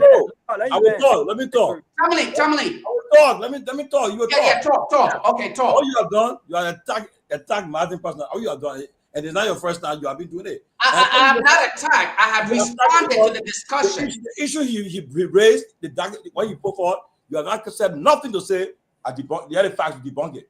If you're serious, go call a road fund tomorrow and ask them what he's saying. Let them give you the contrary. All you have done is attack the guy's word. All you done. You're not a journalist. And up to now, since he's been doing his research, nobody have come to say, well, that the facts, that the contrary facts said no, as to what he have investigated and brought forward. All you have done tonight is attack his work. Okay, well, we all know what the contrast. To say, oh, yes, well, there's a difference. Said no. Okay, and I told you we already contacted the road fund. They have yet to come and say, well, with debunk what he's saying. All the day just playing the stuff, and they're trying to go to the press and do stuff. But all you have done, but Lofa, and I will tell you again, Lofa, if you feel that what he wrote, what he said, you have differing views on it, bring it forward. But all you did, you attacked this man. The man can be investigative journalist. The man also is a journalist, first of all. Number two, you are not going to say, oh yes, that if in any kind of thing you work that everybody do leak information. How you get it? Even in America, people get document that you leak. They come to the guys and say you'll talk about it because why? These are how people get information. You expect them to get the real information, wasting your time. So if it's leaked, come with the fact and say, well, their leaked document is not true. But all you did, you're attacking the person, all you have done to this guy. But so guys, if you allow me to, Tomalin spoke to the fact that I'll attack Martin Cully. And I think I was very clear in my response to what is being discussed. I responded to an audio that was played. And in my response, I discussed, per my view, what I made of the audio. I dismissed the audio and see no reason based on what I heard. The audio was played for about 1:30 seconds. And in that audio, I heard no substantiated claim as to what Martin or what you and other people want to make us to believe. That is something that is substantiating to hold anybody indicted of any crime. And all I'm telling you here is simple. Go beyond that part of it. You play an audio. I listened to the audio and I'm telling you from the genesis of the audio, it was stated, Martin clearly stated in the audio. Oh, hold on. And I recorded one here. Let me record it one here. Let me call back. And then you go to the door. It was stage managed.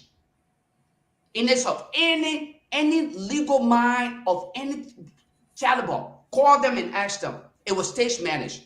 Stage managed. Going forward, he also spoke on why he felt like certain things needed to be talked about. And I'm not going to go into that. What I'm telling you here is this is not personal. If we're gonna go beyond Liberia and individualism, we must look beyond ourselves. I'm telling you, I dismiss that nonsense, and I would not tolerate this because this is how people were killed.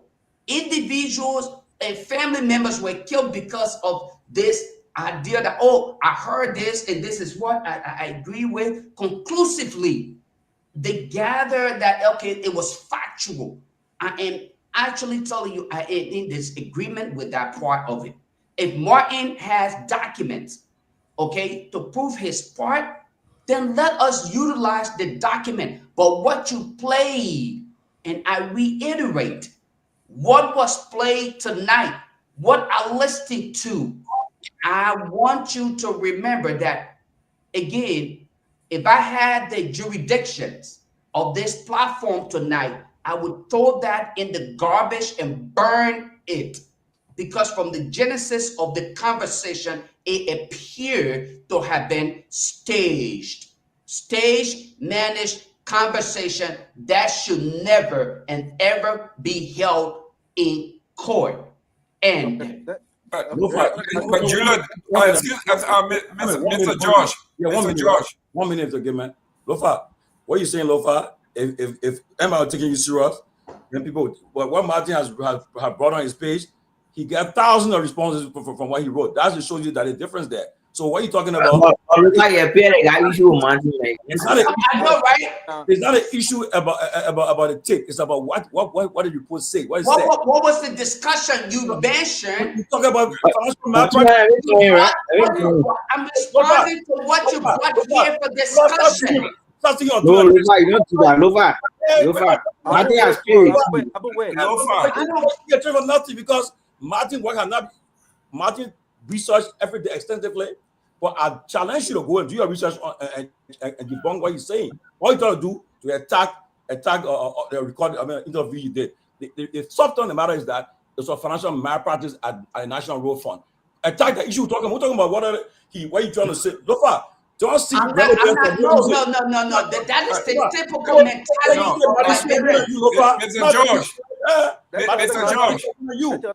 Mr. George. Oh, go ahead, Mr. Kim, go ahead. Yeah, respond. You right? I mean, I'm not going to Lofa Julius. Lofa Julius, this is not a court of law. Okay, we are here discussing opinion. So if there was a court of law, 90% of what we discuss here will not even count. But this is how we derive our information. The information may not be 100% right. But within that information, you may find 10, 20, 30, 40% that may be permissible at some point. So if you say everything should be graded according to the law, which I'm not, I don't know if you are a lawyer, but I'm not a lawyer. So I can't tell you what is permissible in the court of law. But I can tell you that what we discuss here, we are not expert on any of the things that we discuss, but because it makes our country to be better, we discuss them. This is what the freedom the First Amendment is all about, is for us to speak and speak on issues, contrary views as they are. So that's what makes it why anybody don't bring out the law thing. It cannot be legal. No. I don't think I mentioned the legal aspect of it. I don't think I mentioned the legal aspect of it though. Winfred been quiet. Wait, let Winfred come in too, and then Dylan. Let other guys come in and participate, guys. Winfred. Thank you. So I hear what Tomalin is saying. I appreciate what Tomalin is saying. I also appreciate some aspects of what Lofa is also saying, and that is okay. And he's been a little cautious, and I've been going back and forth. For example, with Mr. Jackson, with Mr. Samuel Jackson on Facebook about this claim that there were 72 crew chiefs who were killed. Back in the day, I don't know, like in the 20s or whatever, and they were allegedly killed by American Liberians. This sort of divisive sort of stuff. Now, as Tomalin and many other folks here, I've heard this, I've read it so many times, and I know just like the myth that, and I read this other one in the New York Times. I remember there was this widespread rumor during the war. I mean, we were up, very young, but we heard those things and they were around. That Samuel Doe had a pond at the executive mansion filled with alligators, where he used to throw his enemies. He used to throw his enemies in that pond, filled with alligators. And there was a New York Times reporter who went there, and I read a story about that, just sifting through the myth and the half-truths and all these things that were floating around. But as Lofa said, a lot of these rumors and people take some of these things for a joke, but it led to the death of many people. Same old thing that you see. I think many of us too have heard the story about there was a well in Nimba, and the Crown soldiers put a lot of women and kids in the well, over 200 or so of them alive. A lot. They're all lies. Never happened. Bogus. And I know for sure I'm one of those who are a prime victim here in this community of so many misinformation, outright lies. So I'm very sensitive to that. People will just come and say, oh, the people say this. Oh, you are deporting people. Oh, you are saying this. I mean, like all kinds of like outrageous lies. So I'm sensitive to that. And I can appreciate part of what Julius is saying. Now, that piece of the 72 crew chiefs who were allegedly killed, according to Sam Jackson, or this person said, now, one of the things I like to say, it doesn't matter how many persons said something. If you go to the village, Robert, and they, and they say, you look in the village, and everybody, get running stomach and say, well, what happened? All the people in the village get running stomach. What happened? Big village. Now, wearing my public health hat, one of the things I've tried to do is find and say, okay, where are all these people getting the water from? Where are they drinking? Where's the source of water for this village? And if you find out that maybe they have one well where everybody is drinking from, and that well is contaminated, guess what? Everybody in that village is going to be contaminated. So the point is, it doesn't matter how many persons, how many, folks are regurgitating the same information. If the source of that information is faulty, it doesn't matter. So we shouldn't go by, because 10,000 people saying the same thing. So it must be true. Because people are picking this stuff up, regurgitating it, adding their piece and all kinds of stuff. Thank you. It's happened to me. I'm a victim. So I would just be cautious, about that. And I listened to that. And there was a lot of leading questions that you were asking. Like you already had, like a preconceived idea as to where he wanted, the stuff to go.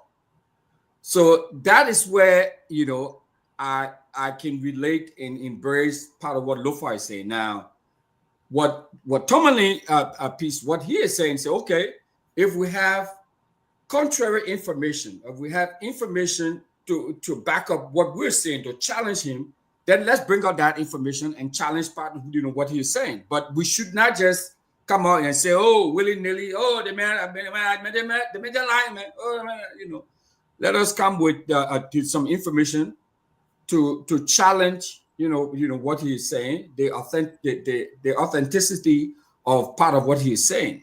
So I can understand, both where both of them were coming from. But I would never go and pick up an information just because it's being regurgitated, retold by 4 or 5 person or hundreds or thousands of people. That means by virtue of that it must be true. So I mean, I think many of us are old enough to know that that's a recipe for trouble. and is actually cost a lot of people their lives. I mean, just outright lies. I mean, where there's no, you know, sometimes they say where there's smoke, there's fire. Sometimes there's just no smoke anywhere. There's just all fire. That means just nothing, just pure lies.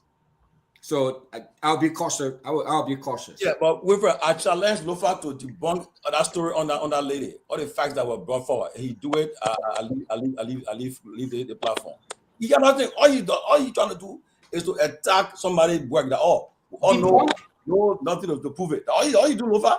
Let Dylan come in. Let Dylan come in. Take that brother's very, because when what he been writing, he wrote on Noka. It came up. The facts are there. The investigation today. Because nobody had really challenged him. I'm not disputing that. Even CBS, even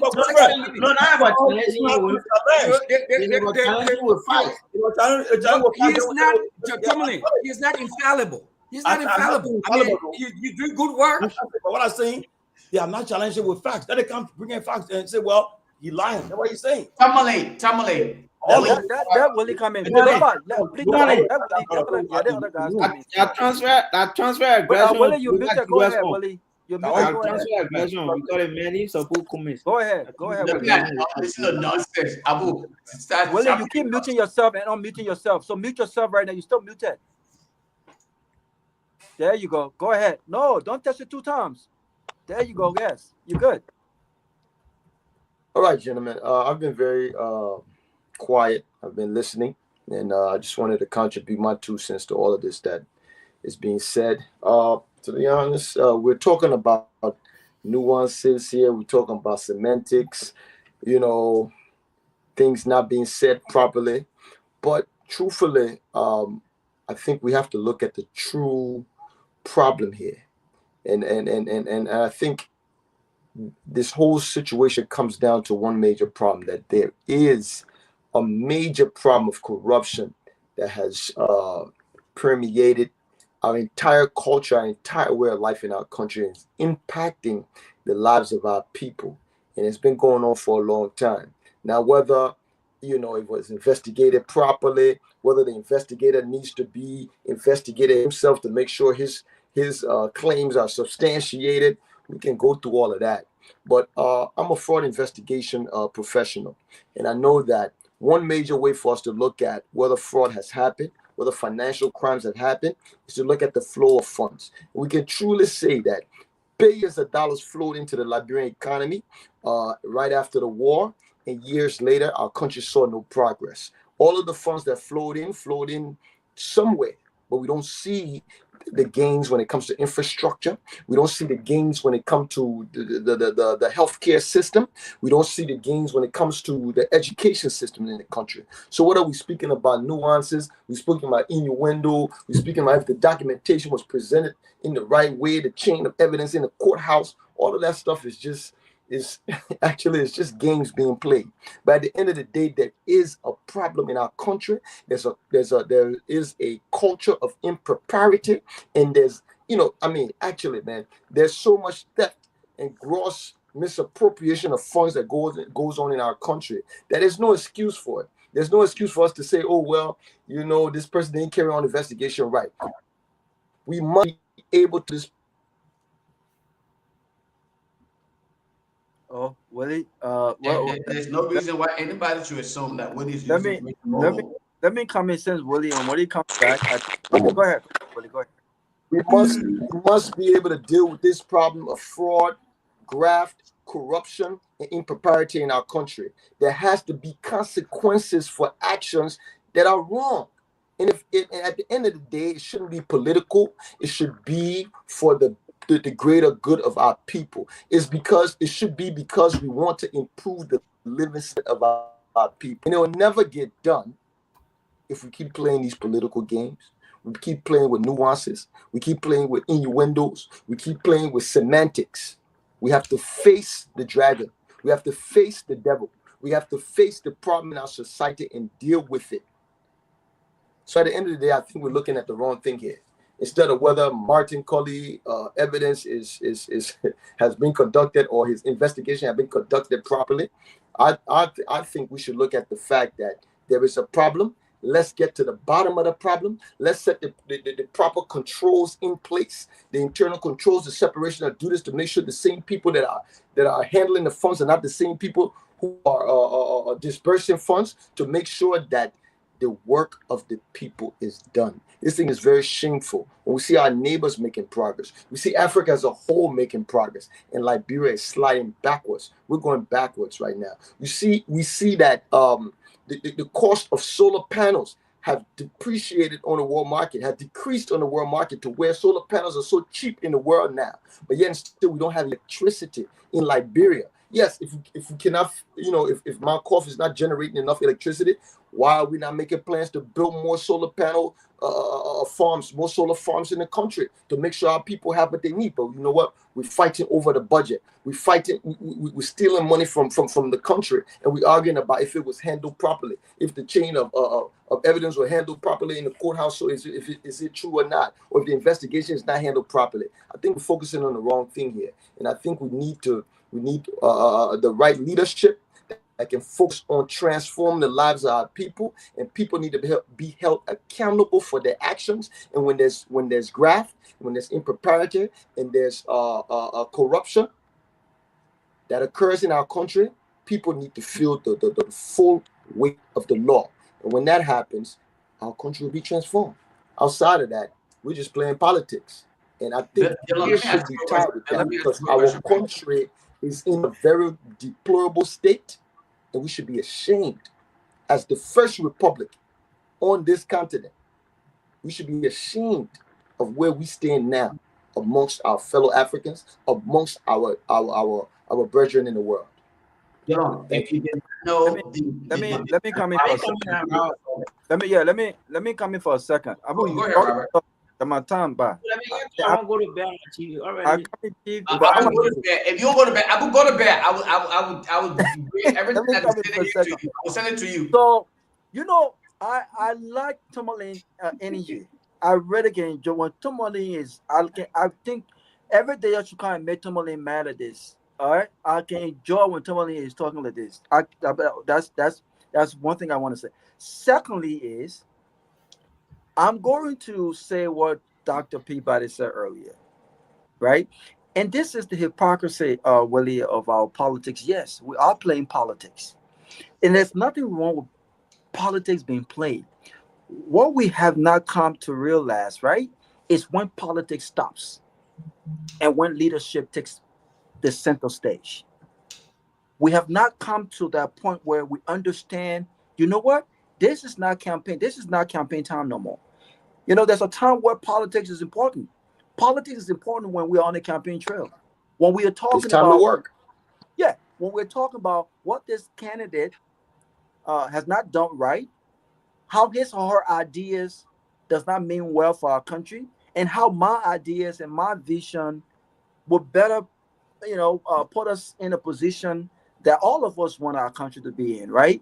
And be compared to the Ghanaians and the Ivorians and other countries. We play politics during campaign, and we play politics when leadership should be taking the lead, right? Martin was the guy during the campaign who led the propaganda for the Unity Party. And you know what? I agree. He should put the facts, information that are put out there should be done fairly. I agree.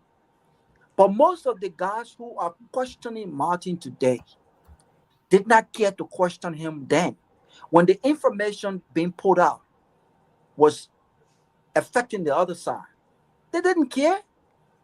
The same way these guys did not care. Do you know how many people that I saw champion Yeke Koluba? Look at Yeke Koluba today. When Yeke Koluba stood on cars and said he was going to work in shorts and slippers, when he insulted the president on countless occasions, and he was on this very show, and I don't hate the man. He was on the show. We had a decent conversation where I advised him. I expressed that we can, as leaders, we can disagree and disagree civilly. We can disagree fearlessly and do so respectfully. that people are watching what we say. But when this man was in action against George Weah, when it benefited Unity Party, they championed him. When Prophet Key insulted the president, mother, inside, outside, people still tune in. Only because they enjoy the fact that he was being disrespectful to the president. And they understand that there's a certain part of our community that embrace gossip. They embrace the negativity. They don't care about the substance. They don't care about that. Why do you think more people watch Spoon than they will tune into this network? This network has more substance than Spoon will ever have. We embrace negativity. We embrace gossip. We don't care about the truth. We don't care about the facts. We don't care about being balanced. We don't care about being objective. It's about which or what narrative support my side. This is the fact. These very people today don't like Prophet Key. They don't like that he calls Joseph Boakai an old, excuse me, stupid man. They don't like that he's insulting. Yeke Kehleboe is insulting Joseph Boakai. Do I agree with that? No, I don't. I don't agree with that. But Yeke has been nice to Joseph Boakai than he was with George Weah. Today, he apologizes to George Weah for insulting George Weah and all of what he did. At the end of the day, we as sensible people have got to come to this place where we understand and we separate our support for a candidate and separate it right versus wrong. I can support my brother, but I can also say, listen, my friend, you're wrong. Your action is wrong. And I don't know any good friend who would not like people in a circle who can look them in the face and say, you're wrong. If you cannot take responsibility for being wrong, then I don't want to be your friend. If I have all yes, sir, yes, ma'am around me, I don't need these people because these are people who will see you swimming. Who will see you swimming. And the deeper you go into the ocean, because you are enjoying the swim, they'll watch you drown. Robert, become a pastor, please. Okay? And so this is the hypocrisy what we talk about. And that hypocrisy has become an integral part of our politics. We see lie and we laughed at it because it supports our narrative. We see lies and we embrace it because it supports our narrative. But we know the truth. We know the facts. Do you know that lies and misinformation got Unity Party in power today? This is the reason why it's so difficult for them to lead. Because they got to power based on lies, misinformation. Everything that they said was wrong with George Weah, they did not seek. Can you imagine people making these? When Abraham Darrell Dillon said, we did not understand, and I would like to apologize to President Weah because we criticized and we frown on the use of private jets, but we did not seek to understand the importance of it. Do you know what he's saying? He's making a flimsy excuse because now he doesn't have the stomach to criticize President Boakai for flying private jets. But if it were George Weah, he won't care about seeking to understand why a private jet was needed. Because any decent human being will say, listen, I need to understand why the president flies private jet. Let's have a national conversation about that. But that was politically used to say, listen, this president don't care about your struggles. This president don't care about your pains. He's wasting taxpayer money flying private jets while your kids are struggling in West Point and while Zogos cannot. Listen, this is the hypocrisy of our politics. And we've got to stop it. Truth must be truth regardless of who we support. Lies must be a lie regardless of who we support. That's how we fix our country. But we have people who are deceitful. We have people who are hypocritical. And they know these things because they care about their belly. And until we put ourselves in a position where we can support people and not just encourage that nonsense because we are afraid of losing our job. Oh, I can't speak truth to power because I might lose a job. I might lose a friend in high place. Don't hell with that. Don't hell with that. We need men and women who are in power, who understands if my truth makes you uncomfortable, if my truth means that we cannot be friends, so be it. I will put my country first. I will put my morals first. I will put what I believe to be true first over anything else. And we don't know that. So yes, my friend, this is what. All right, guys. Thank you. We hitting the 9:30 mark. So sorry for taking so much time. Thank you. We be out here at 9:30, and I was just reading the Front Page Africa has come up with this road fund. They have named folks involved, and some of the folks involved, I'm not surprised. The current public works minister, he's been entangled into a lot of corrupt things, awarding contracts to some of the very company that he owned or he had share in the past. We saw the problem he had with his deputy for technical services in the past. They had a big hullabaloo going on because he was awarding contract to companies, and the deputy was not aware of it, and he wanted him to sign paper. Now we back on this road fund issue, and his name in it. So I'm not really surprised for this thing. I know we make an issue of Martin Cully, and as we have said, but what is the real issue? Why is the government not coming out to defend these things that Martin Cully are reporting? Because it shows that there is some truth behind these things. Why is the government not coming up to defend these things? It's true, because Martin Cully is from the circle, and from right in that circle, they gave him the information, and he come up there and put it up. But I think the bigger picture here is about corruption that continue to destroy our country. Liberians, we're getting old. Our future, we'll continue living when other people are moving forward. Sierra Leone, Guinea, and other countries are moving forward. All we are fighting about is the same old corruption, even to the smallest level. Everywhere in government there's corruption, because one, you have a system. I hate to say this, but you have a legal system that is rotten.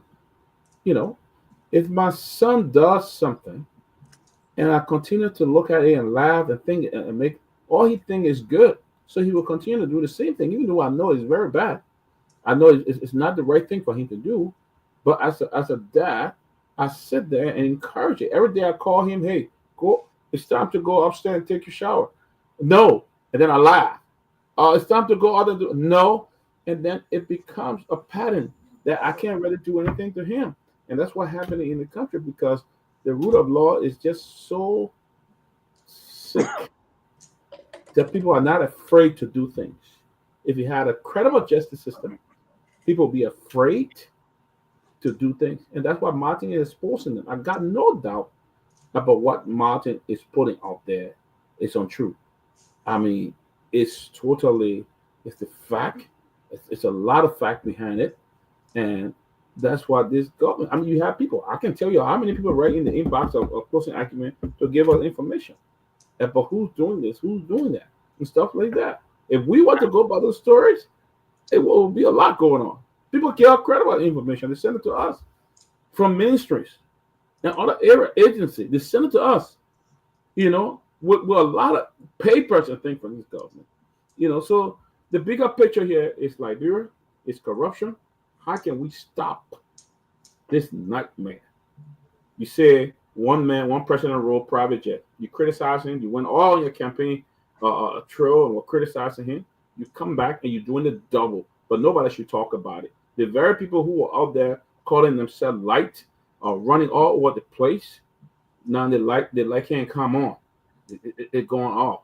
You were talking about Mora or Joe. We had did this, Joe. We had did that. You're doing the same old damn thing. Excuse my language. You're doing it. You didn't say nothing bad. And how can Liberia change? Nothing will change. I mean, guys, we got about 20, 22 more minutes. Let's see what we can sum this out in 22 minutes. We can start here. Mr. Gilman, go ahead.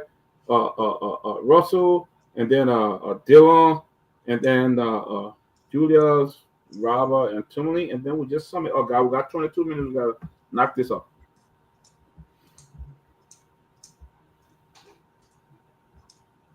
You're muted. You're muted, Mr. Gilman. I want to address Mr. Russell talked about the 72 chiefs that being either a gossip or something that was unfounded. It's a historical fact. You can check it out. The Liberian Historical Preservation Society has a long story. I have spoken enough on this. If you went to the Library of Congress, they will tell you about the USS Chester, what it did in that place. It was under Daniel E. Howard. He had actually pardoned these folks, but before the news could leave from Monrovia to assign all the people have been executed. It is a well-documented case, so we shouldn't gloss over it and say it didn't happen. I also want to address my friend, Mr. Abu there. Abu is one of those people who usually forgets that what just happened to Mo Ali, where he spoke years ago, introducing Yaka Koluba as the man of the hour, and encourage him. Little did he know that this is digitized. It's here forever.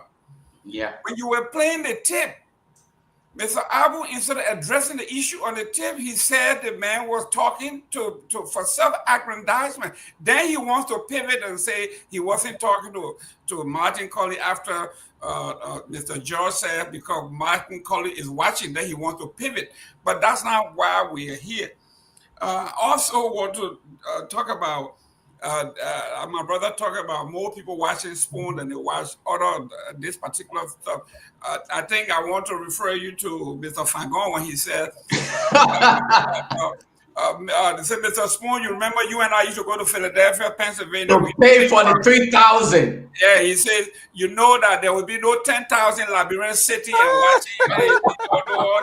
So we Let's all just give know it to that. them. I'm being generous. Yeah. So we all know the politics of what you guys are doing. You guys are doing an extremely great job here, and what you have it is organic. Okay, people are Liberian people that are interested are actually watching you, and this is why you are here and you have been here for this long. But the discussion has been very, very, very, very beautiful, and I think it is healthy that when it comes to evidence, and I have to agree with Mr. George on this, somebody accuses you, the best way to address that is to come and say, you know what, you said I was paid $10,000. Here is my paycheck. My paycheck is only $500. So you are a liar. That's how you deal with those things. But if a journalist or the owner of a platform gives you the opportunity to come and defend what somebody has presented, and you decline, then obviously to me is that you are putting your hand up and say, you know what? That's what it is. So, Mr. George, I want to commend you for giving the opportunity to the opposition to come and explain themselves for what you have. Is the evidence is presented. Is it true or not? Can you debunk it? That's what regular folks would do. So I also agree. But yes, gentlemen, it was a great show. I love being here. And if you give me the opportunity, I'll come back. Come back. You can come back when you want. That's an important guest next week. I would love for you to be on the panel of John's to have that engage that guest. I would love for you to see you there. So it'll be an interesting time next week. Who's next again? Dr. Peabody? Dylan, yeah. Okay.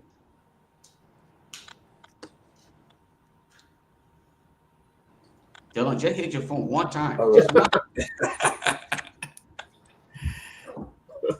Yeah, gentlemen, it moves slow, so sometimes I'm not sure if I actually hit it properly or not. But anyway, gentlemen, like I said, the discussion, as he says, a healthy discussion. We all, as Liberians, should be able to, discuss the things that are important to the progress of our country. As I stated earlier, I feel like at times we're focusing on the minutia, the minute details, instead of looking at the bigger picture. And sometimes we're doing those things on purpose because we're trying to play political games when it's time to roll up our sleeves and work. And when we're rolling up our sleeves, we have to hold, the people in power's feet to the fire. We have to hold them accountable. And when their wrongdoing is done, we have to be able to shine light on it and force them to be able to do the right thing. And I think if we do that continually, we'll change the political culture, we'll change the social culture, the construct that we have normalized over the years, where corruption is just the status quo. And then we'll be able to hold people accountable, and by doing so, we can transform our country, and once again be able to have a country that's respectable amongst the community of nations. Without fighting corruption, without holding people accountable, we'll never move forward. And I think sometimes because maybe we are beholden to certain political parties or friends with certain people, we feel like we have to speak to in ways that will make them feel good instead of looking at the most important thing, which is Liberia. And as I stated before, so much money that poured into our country after the war. In all the past administrations, we are still behind. We don't have electricity, in our country, good running water. We don't have it. And the typical Liberian child is suffering and living a backward lives compared to his colleagues in the rest of the world. And that should be our obsession. That should be the thing that wakes us up in the morning. We should be trying to look at those problems and trying to resolve those problems in order to solve a better Liberia, instead of playing the political game. Corruption is serious and it's killing our country.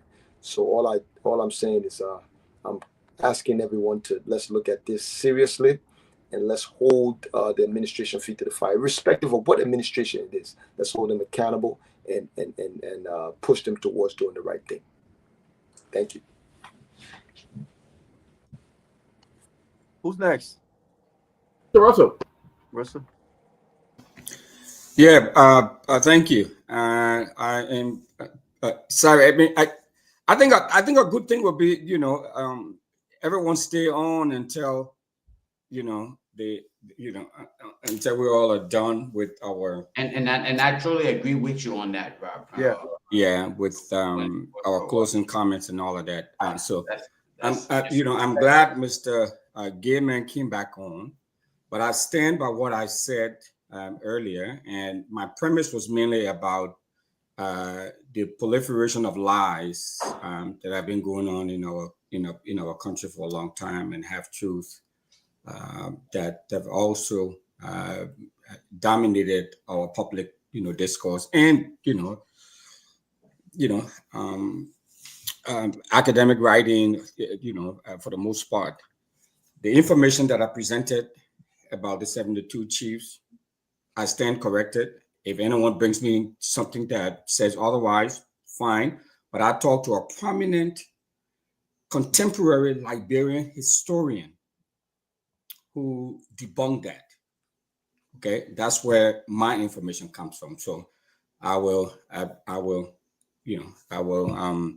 leave it there, put that in the parking lot, and we revisit it, another time. Like I said, I'm very passionate about this because many folks, have blatantly and openly lied, about me. We saw what happened to Mr. Cummings during the election, and people they will lie on you and say all these things, and they say, "Oh man, but our politics." No, that's not politics.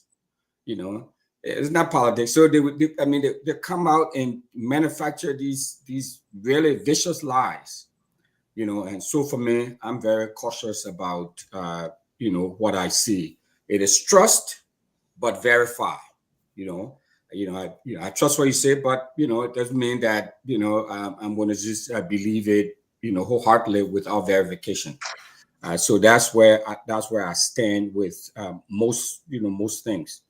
I think many people don't know or don't appreciate how destructive and how dangerous the sort of lies and half-truths can be, and the damage that it can cause. So just in general, I'm pretty cautious about that. It is true that we have a lot of issues in the country, corruption. I mean, it's something that we all talked about, all the time. We need to find a way. We need to push harder to find a way of how we can address this. We thought that this government was going to be able to address that, and we were promised. But sadly, things are not turning out to be what we all expected it to be. So we just have to keep, pushing. We have to keep amplifying these issues. So whether they're being brought up by Martin, they're credible issues. We need to look into them and try to address them, because it's very troubling. It's very troubling. We have a lot of issues. Our our educational sector is in trouble. It's in ruins for the most part. Our agriculture sector, those big developmental areas, agriculture, education, and health, a lot of challenges. So thanks again, guys, for the opportunity to show. I know we had a great show last night. Hopefully, we're still working on that. Tomalin, I got some word today, so that's good. You know, we'll see what happens, and I hope you know, next week or sometime soon we can do a show on the TMI and sorry, the TMI, the LTMI. You know, we can do a show on that and talk about why that is also, you know, important. And Robert, thanks for your contribution yesterday and you know, bringing this stuff up. The guys contacted me and said they were really pleased and really excited that, you know, they were brought on the platform and, you know, given an opportunity to share with us some insight about their background and all of that, including, you know, I learned a lot too from Edward Carter, you know, the mayor, Edward Carter. Now I saw Jefferson Koji, you know, saying today, you know, article on front page, claiming to be the youngest mayor ever. Now, Edward Carter says he was the youngest mayor, you know, yesterday. So, you know, I don't know how old Jefferson Koji was when he became mayor, but Edward Carter was in his 20s when he became mayor. So, thank God we have where we can change our birth certificates. Jefferson Koji is going to be the youngest. It don't matter what you say. Dad, who's next? Guys, so, huh? No, I wasn't that. Oh, I thought you were done. You're done, right? Oh, no, yeah. No, I thought you had a question for me. But no. Once again, I appreciate this platform. I appreciate you all, because, you know, we discuss the issues, and, you know, I like the fact that we stay on the issue and not peddle in rumors and gossips and innuendos and all of that. So it's great. So if you're looking for, you know, I saw someone posting, you know, someone writing out there, and you put it out there that this is the same as other platforms. You know, I mean, you know, obviously I'll be biased, but, you know, I don't think so. I think, you know, at least all the times I've been on there, and I know I've worked with Tomalin behind the scene very closely to ensure that we get very credible guests, you know, informative guests and all of that. And, you know, Tomalin, by the way, while I'm at it, you know, our guy will be going, so we'll break that when it all happens. But we can talk about it behind the scene. Can he appear before he leaves? Yeah, we'll work on that.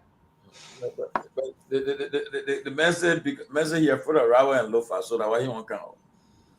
I know, right? No, we don't bite. Let him come on. But we are opposition. We're in opposition, right? Yeah, exactly. Dad, I'm next, right? Yeah, go ahead. Thank you. But listen, also show this is the closing argument. This is what the closing argument is about. We talk about the substance and we talk about issues. And I like when we have guest panelists that, you know, reflect what we want to see on the platform as well. Gay man, I've interacted with him on the focus on Liberia, boy. So it's great to have him on. But listen, great discussion. I hope that we continue this discussion because we have a long way to go. Our country have a very, very, very long way to go, and whether you like it or not, I know for a fact I want to. I know my parents will prepping them to retire soon in Liberia, right? So sooner rather than later, in the midst of all of these challenges, and it worries me, healthcare challenges, security challenges, you know, that's the best place to retire, right? That's the best place to retire with less stress and all of those things. But we got to make sure that we're fixing these things. Now, I don't want to wait for my parents' age to retire in Liberia. I want to go back home and be active in the private sector and open businesses, give opportunities to young folks, right? And in order for us to do that, we need the environment to create that. And I give kudos to all of the young people who have gone back home. We don't talk often about them. They're not in government, but they've made so much impact in the private sector. They've faced challenges with regards to starting businesses and just working in Liberia, period, right? It's a difficult situation. I was joking yesterday when we talked about Lone Star and how the government have said, well, we need to keep a local coach right now because the foreign coaches are charging $10,000. And I'm like, okay, so even if you're keeping the local coach, that local coach deserves to be paid $10,000 as well. If we're going to pay foreign coaches $10,000 or $12,000, then let's pay our local coaches the same amount, especially if they have the same qualifications and if they're going to give us the same results. But it seems like everything is limited in Liberia when it comes to everything that is serious, right? LEC is limited, right? Healthcare is limited. Quality healthcare is limited. Great roles are limited, right? I mean, every single thing you think about, they are limited. Everything that builds the future is limited. But things that are now limited, we got some of the most clubs and entertainment centers in Liberia. People are partying every day. Those things are not limited. Politicians are buying 2-3 cars. It's not limited, right? And definitely, woman business and men business, it's not limited in Liberia. I mean, these things are unlimited. You can get woman. I mean, if you got your strength, you got some money. You can get anybody. Robert speaking from evidence. Experience. Experience. There you go. There you go. Experience. Thank you, Robert. Robert, by the way, your father and mother were me at the airport last Monday when I was leaving. Robert, look behind you. Robert, look behind you. Nobody behind me. Don't worry about me. But Lofa trying to put me in a situation I can't handle. I'm not gonna get in a situation I can't handle. I'm just saying is, woman men business, there's no problem with that one in Liberia. Clubs, entertainment, there's no problem with that one in Liberia. But everything that's supposed to be important, education, access to quality education, limited. You know, now we got LEC now. LEC is just limited now. You know, so we need to change that. We need to prioritize the important things, the things that make a country great, right? And we need to do that. And until we do that, we have a long way to go. So I will stop here for right now. It was a great show, great conversation, and I always look forward to these kinds of conversations. Thank you. Everybody done that? No, Lofa. No. You can. I'll let Tomalin go. You're the host tonight. I'll let you go before me. I'll be the. According to a Liberian historian, 1932, 72 crew chiefs executed by the Liberian government arbitrarily without due process. Wow. A Liberian historian said 1932, 72 crew chiefs executed by the Liberian government without 72 crew chiefs executed without arbitrarily without due process. Wow. So that's what happened. And then so the no, but y'all gotta send an article to Winfrey, because I think part of the problem is when my Uncle Sam make these comments, when people engage him to get some documentation, sometimes he doesn't. You know, it provide these comments for people who might want to need them for education purposes. I send it to you, Winfrey. Let me send it to you. Yeah. So my point is, Ben. So I've been engaging, and I'm not going to call his name out here, but a very prominent, well-published Liberian historian who's been researching, all this stuff. And I mean, Tomalin, you know him as well. And we had an hour and 30-minute conversation on the issue. And I trust it. I trust his scholarship, and so I'll go back to him. Whatever you send me, I will send it to him. But I mean, my premise, I hope you all understand. My premise is that just picking up from what Lofa have been saying, that no matter how many people say it, we have to be cautious about what we hear. And so I think many of us, I referenced the well with the 200 babies, and we've heard all of these different myths, around. So that is where I was coming from. Okay, that is where I was coming from.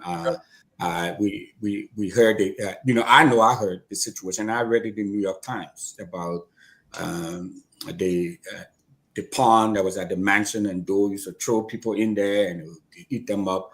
So that's the premise of the whole thing. And if it's true, it is true. But I just like to be cautious, and especially purposely having a conversation with this historian. He's alive. He's well published. He's still it's a Liberian historian, and so I'm not just going to just read anything just because somebody wrote it. That it must be true. So that's where I was coming from. So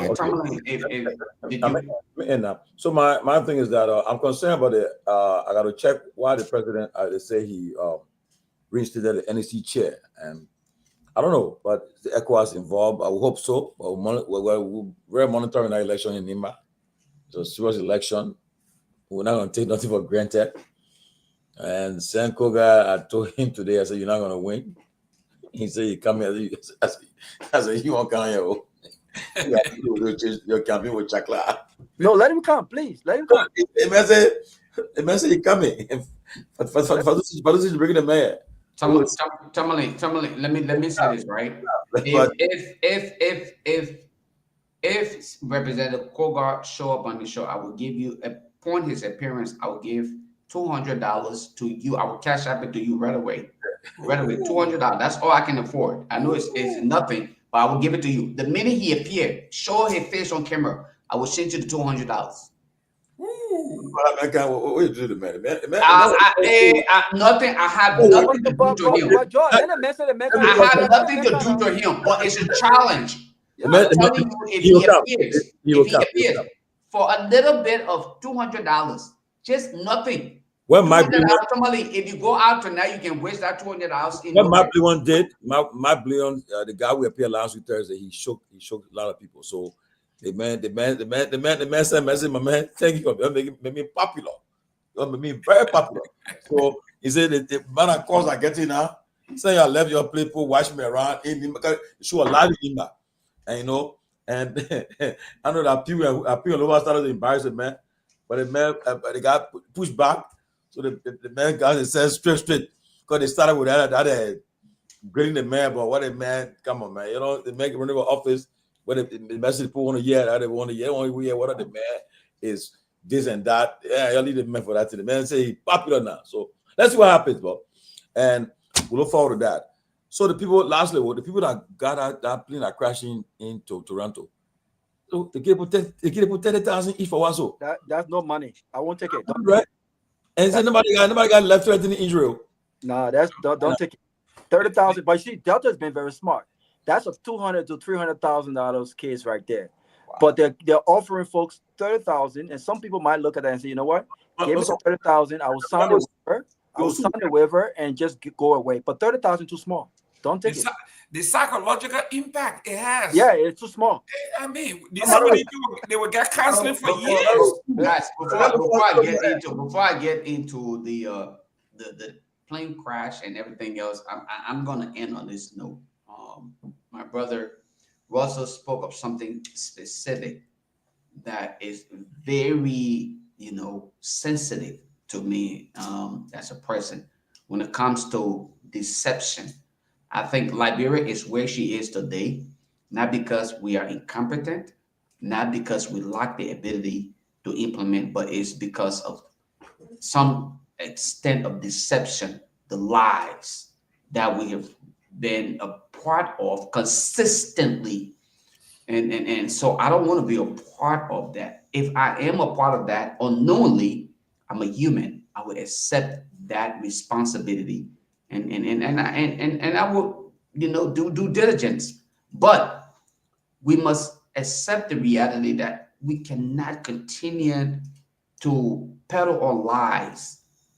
Russell made mention of the fact that there have been instances there have been historical references where people told stories that are not validated, or we have not been able to authenticate this information. And here we are today. We are discussing the possibility of true transformation. I don't want to be a part of that. I listened to somebody wrote on here and said, Lofa, you're envious or jealous of Martin Cully because of his position on these things. And I laugh about these things. I agree that is your position. Yesteryears, when seditions were being cautioned about their position, I can assure you that Mr. Gaiman, who is a sedition, probably would have heard or mentioned me as being one of those who hate President George. We, as a matter of fact, we were referenced as haters of the government. We did not like the government, even though we were simply asking for no more than good governance. But here we are today. People are referencing us as, haters of the state, enemies of the state, just like CDC did, and we are back right where we believe we need to be. I have no problem with that. But let me tell you this. What is stated in the public is not factual until it is substantiated. That means it must be verified. We must validate information that is provided. I can decide as a person, as a talk show host, not even a journalist. As a journalist, I am entitled, I have that responsibility to adhere to that journalism ethics and moral. As a talk show host, Tomalin can come and tell me any story he wants to go. He's a talk show host. He shouldn't have to adhere to all of those journalism ethics. Lofa Julius can come and say everything. Robert, any one of us on here. But when you are a journalist, you must understand the responsibility that comes with that. And that's part of the reason why we ask of these things. Now, there are certain categories when you put yourself in, you must also adhere to all of those responsibilities, such as activism or advocacy. You must be fair and balanced. When you put yourself in the position of being an activist or an advocate, when you're providing public information, hopefully you are clear and distinct. And if you're not, you're balanced so that the public is aware, because people you are representing are not all in the same interest of you. A lot of people who disregard my statement and disagree with me will often say to me, you're 1%er, you're ANC man. Even though I have no legitimacy to be a part of the ANC, but I'm often referenced as a member of the ANC. That is because how they see me, they describe me, they reference me. I have no disagreement with that. So going forward, when we discuss these things, when these topics are mentioned based on the substance of the issue, if you're bringing a specific topic like the audio, I listened to what was presented and I gave my view on what was presented. And I'm going to close on this note. My position, like Russell said, was clearly stated based on what we heard from the audio, the recording. It appeared Martin Cully staged the interview. And of course, this could probably be the reason why many other people have been held hostage or hostages and have been victimized. And for this reason, I don't want to be a part of it, because I listened to the first part of it. Something else will come up and Martin could be a part of the discussion and it could be different. But from what you played, what I listened to, Martin was part of an attempt to stage the conversation, because you could hear in the audio. Go play the audio again. You hear and say, oh, sorry, we didn't record a part. Let's record it again. Hey, from there, I am not speaking as a legal practitioner. I'm only speaking as an inclined and well-minded and open-minded person thinking outside the box to understand that our politics is, again, to the extent where it is toxic. I don't want to have anybody to be victimized because of our disagreement or political alignment. I want all of us to contribute and participate in the forward movement of Liberia. And what I heard from the audio, I don't think I would have served myself due diligence, or I would have, been able to give myself the right conscience to just say, yeah, Martin was right, he showed it.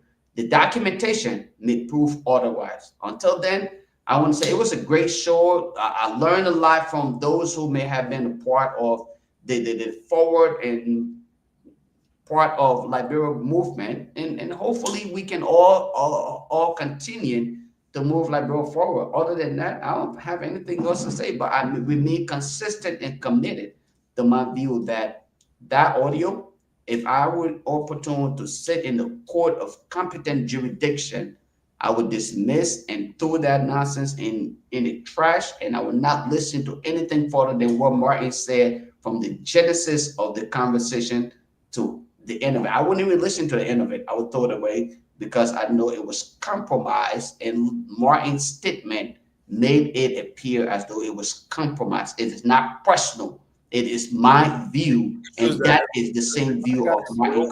There's a Rofa is corrupt. I had issues. I about it. No. You cannot dissect. You cannot dissect a specific part of the conversation. But go bring the facts that the Rofa is not corrupt. Okay, so Tomalin, the fight here is this, right? The fight is Lofa. You just I know you talk about Lofa. Look, it's just like I don't know about Lofa. I know how to describe it, but the issue is that it's corruption in the road fund. That issue. Forget about their business. No.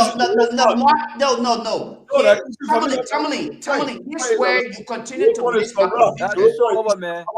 Martin, I don't think you're being fair. So Tomalin, though, here's my position. I don't think you're being fair. I don't think you're being fair to yourself.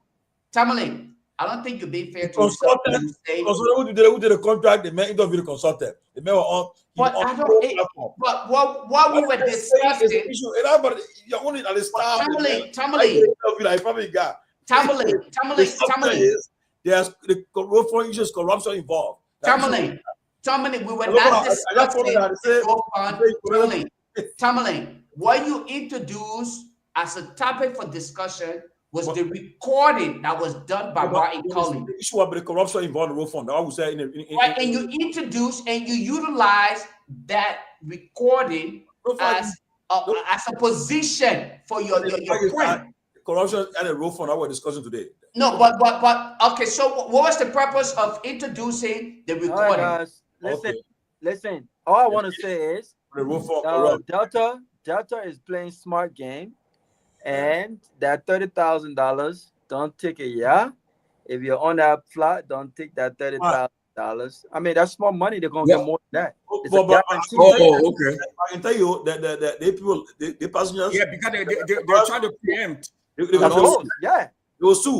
This is a $200,000-$300,000 per person. I know. They will sue. They bought the $30,000. No. If you take the $30,000.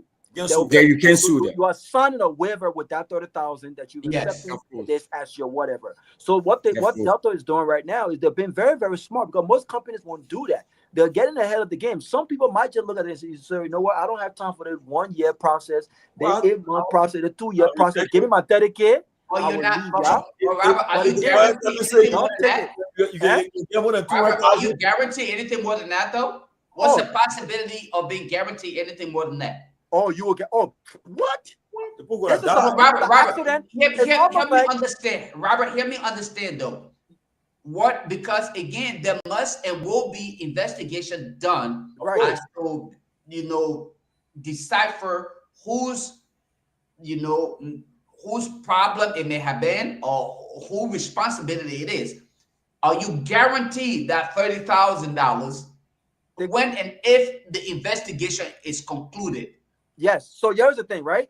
Regardless of what may have caused the plane to flip, the argument here is simple. If the airline believes that air controller or whatever, traffic control did not give them the right information, and remind you, this happened in Canada, right? And so people already start assuming that, well, this could be due to a weather issue. No. there have been many planes. In fact, before that plane flipped, there were many planes that landed safely on that same tarmac, right? And so this argument about, well, it could be weather. No. The people in those planes would not care about what is weather, what is this. They will care about the fact that they landed, and in the process of landing at the Delta pilot in a Delta airline, the plane flipped. And so all of the technicalities here will now look. The airline can. Hold on 1 second. Let me answer the first question. So if I was a passenger in that plane, to your question, Lofa, I don't care about all of that stuff. What I care about is the fact that I landed, and while I was supposed to have been land, the plane flipped. So the plane, Delta pilot, the plane flipped. Why would you think Delta will automatically start offering $30,000 to passengers?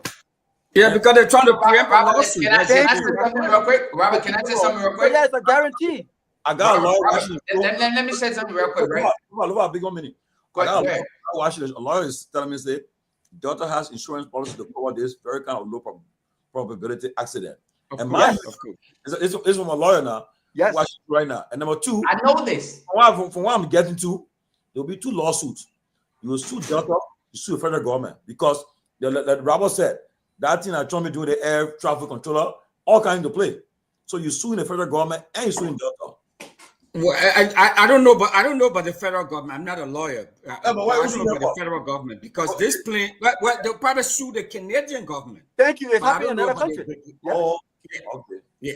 It was in another country. So the Canadian government, but not the U.S. Federal. Right. The federal government. I mean, of course, the Canadian government is a federal system too, as well.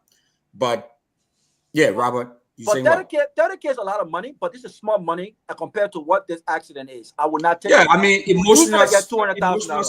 Easily. I mean, there are a lot of emotional stress and all of that. Plane got damage, total damage. No, part of the plane got damage. All of the plane, part of it. But another plane sure, right? Of course, Tomalin. But it's a Delta subsidiary now. But it's still, it's still part of Delta. Yeah, it's still part of Delta. So Tomalin, let me tell you something. Right? I was opportune. I think I mentioned this on here before. I was opportune to work with Delta. I work as one of those carbon services. Right, all of those planes are insured. We went in there, we cleaned the plane, we took to it because we needed to be a part of the free flight. I served in that capacity before, and I am well aware, because I sat in orientation and they told us to some extent the insurance and what it covers. But let me tell you, I know Robert is saying, don't take that 30,000. If you're a Liberian man, you're on that flight. When they bring that $30,000 cash, you better not money go. I won't take it. No, I won't take it. No, let me tell you something. Don't take it, Lofa. Don't get that kind of bad. That's my view. Somebody you're not working. You're right. You're shortchanging yourself. Thank you. Yeah, you're shortchanging yourself. Wait. So okay. Let's just for the sake of argument, if Delta decided, because they already did. Subsidiary. I know, right?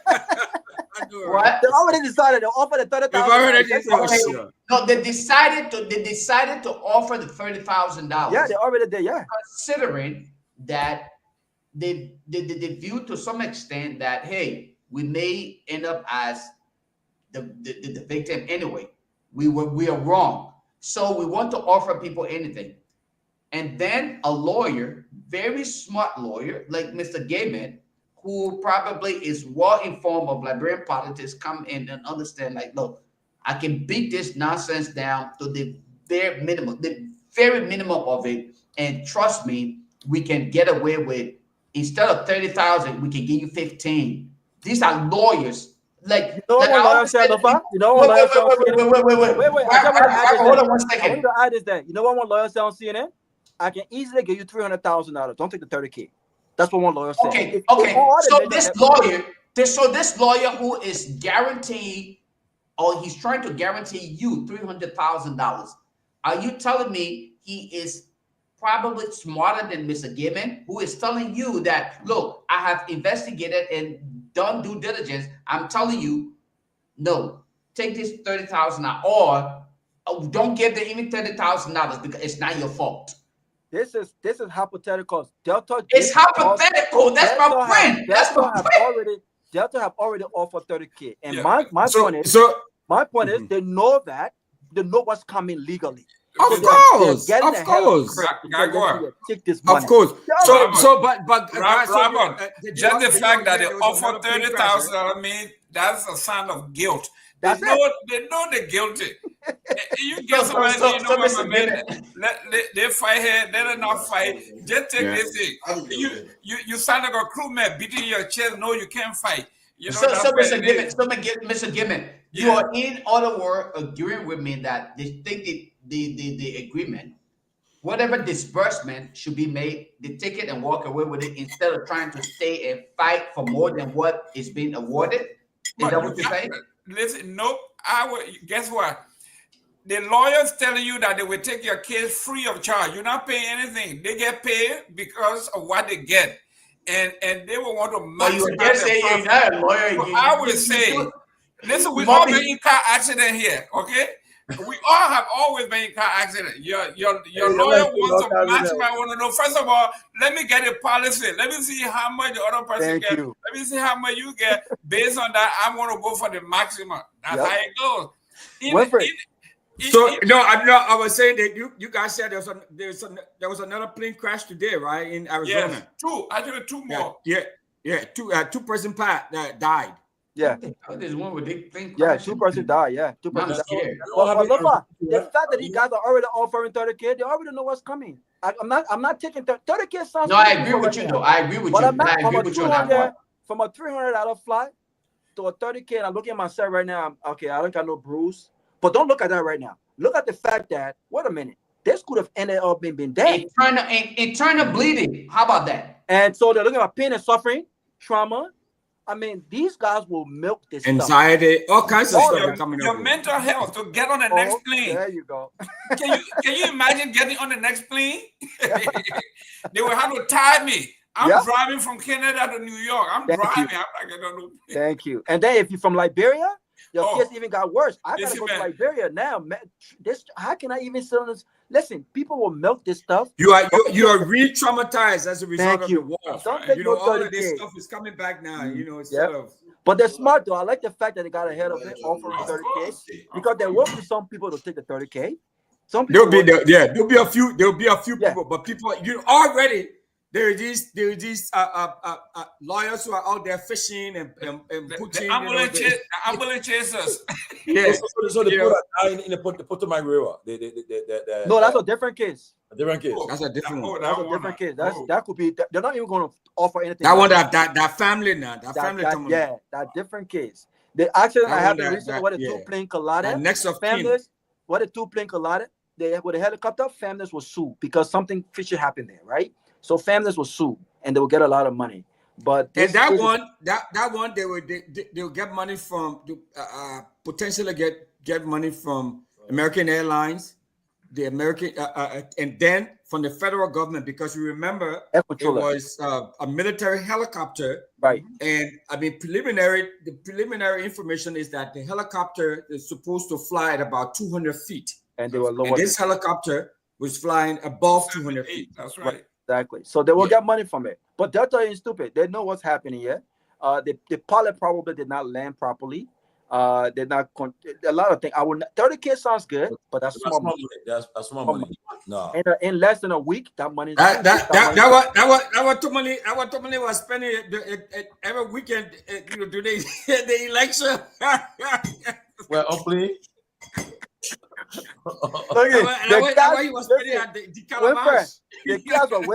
The cats are wasting all over. The men they didn't do it right. The cats are wasting all over. What Dr. Peabody? All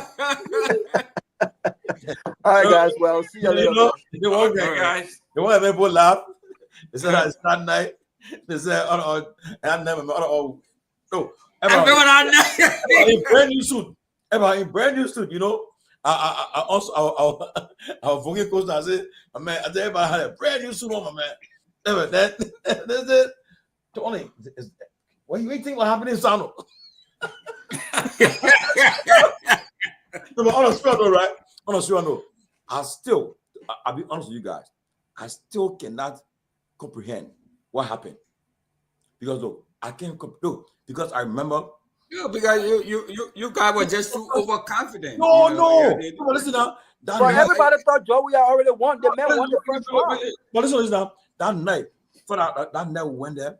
After everybody refused to go on stage. Then I think I said, "Who I know you're doing? Because it backfire will be bow." Everybody spoke. Everybody said, "Yeah, well, look, it has some exo there, man. God, everybody cars are going on stage." 1 hour, we ended the thing. We went to the person hall. Person in hospital. The person was celebrating already. Hospital. So soon that morning, I will care everybody. We got to. I said to him, "Did what? How was the thing?" He said, "No problem. 100%. I said, Joker. Hello. We crossed. I just said, "You are at Lagoon." I was said, "I was Molu. That was Samura over there." On got there, I saw John Lobo's there. John Lobo's skin there. So man, John Lobo, man, you have to go by America. They did Donald. Look, when we said they must come get the result, I said they don't want to talk. If they think they get them close, so what they want to talk, I think expand it. I said, but then I won't get the result. The whole place. I said, what? Then when we got the person now, even on the garage, on got there. You see people crying all over the place. On got there, you know, when somebody lost their relative, when you see the person first, I will like, bro, right? Then I see you, then I boss and cry. Don't end up there. Kev, crying straight. I crying straight. I say you're going to relax, relaxing now. But mind you, person will relax. He the only person I didn't see show in the car. Yeah, they cry. Yeah, they crying. The VP everybody crying, but he was just relaxed. He was in a relaxed mood. Like, no, I gave him credit. He not talking like somebody say, "Oh, no, he was relaxed." The man's an athlete. This man been into a lot of championships that he lost. Everybody spoke. Everybody was sharing the tear. When Maru both and start crying now, everybody was crying. On Kiosa now, I say, "Oh, you're acting like somebody not that." What are you doing? That's what beat the people. That's not win. And we win, so they all not take it. I said, "Wow," but no, I still can't believe what happened. I still cannot believe it. Honestly, no. But you want to tell you? Let me tell you some of the things that happened, right? My senator, are we not live, right? We live. Oh, geez, nope. I ain't saying nothing. Okay, guys, I'll see you guys. Don't say nothing. All right, guys. Good night, man. All right. Oh, love that.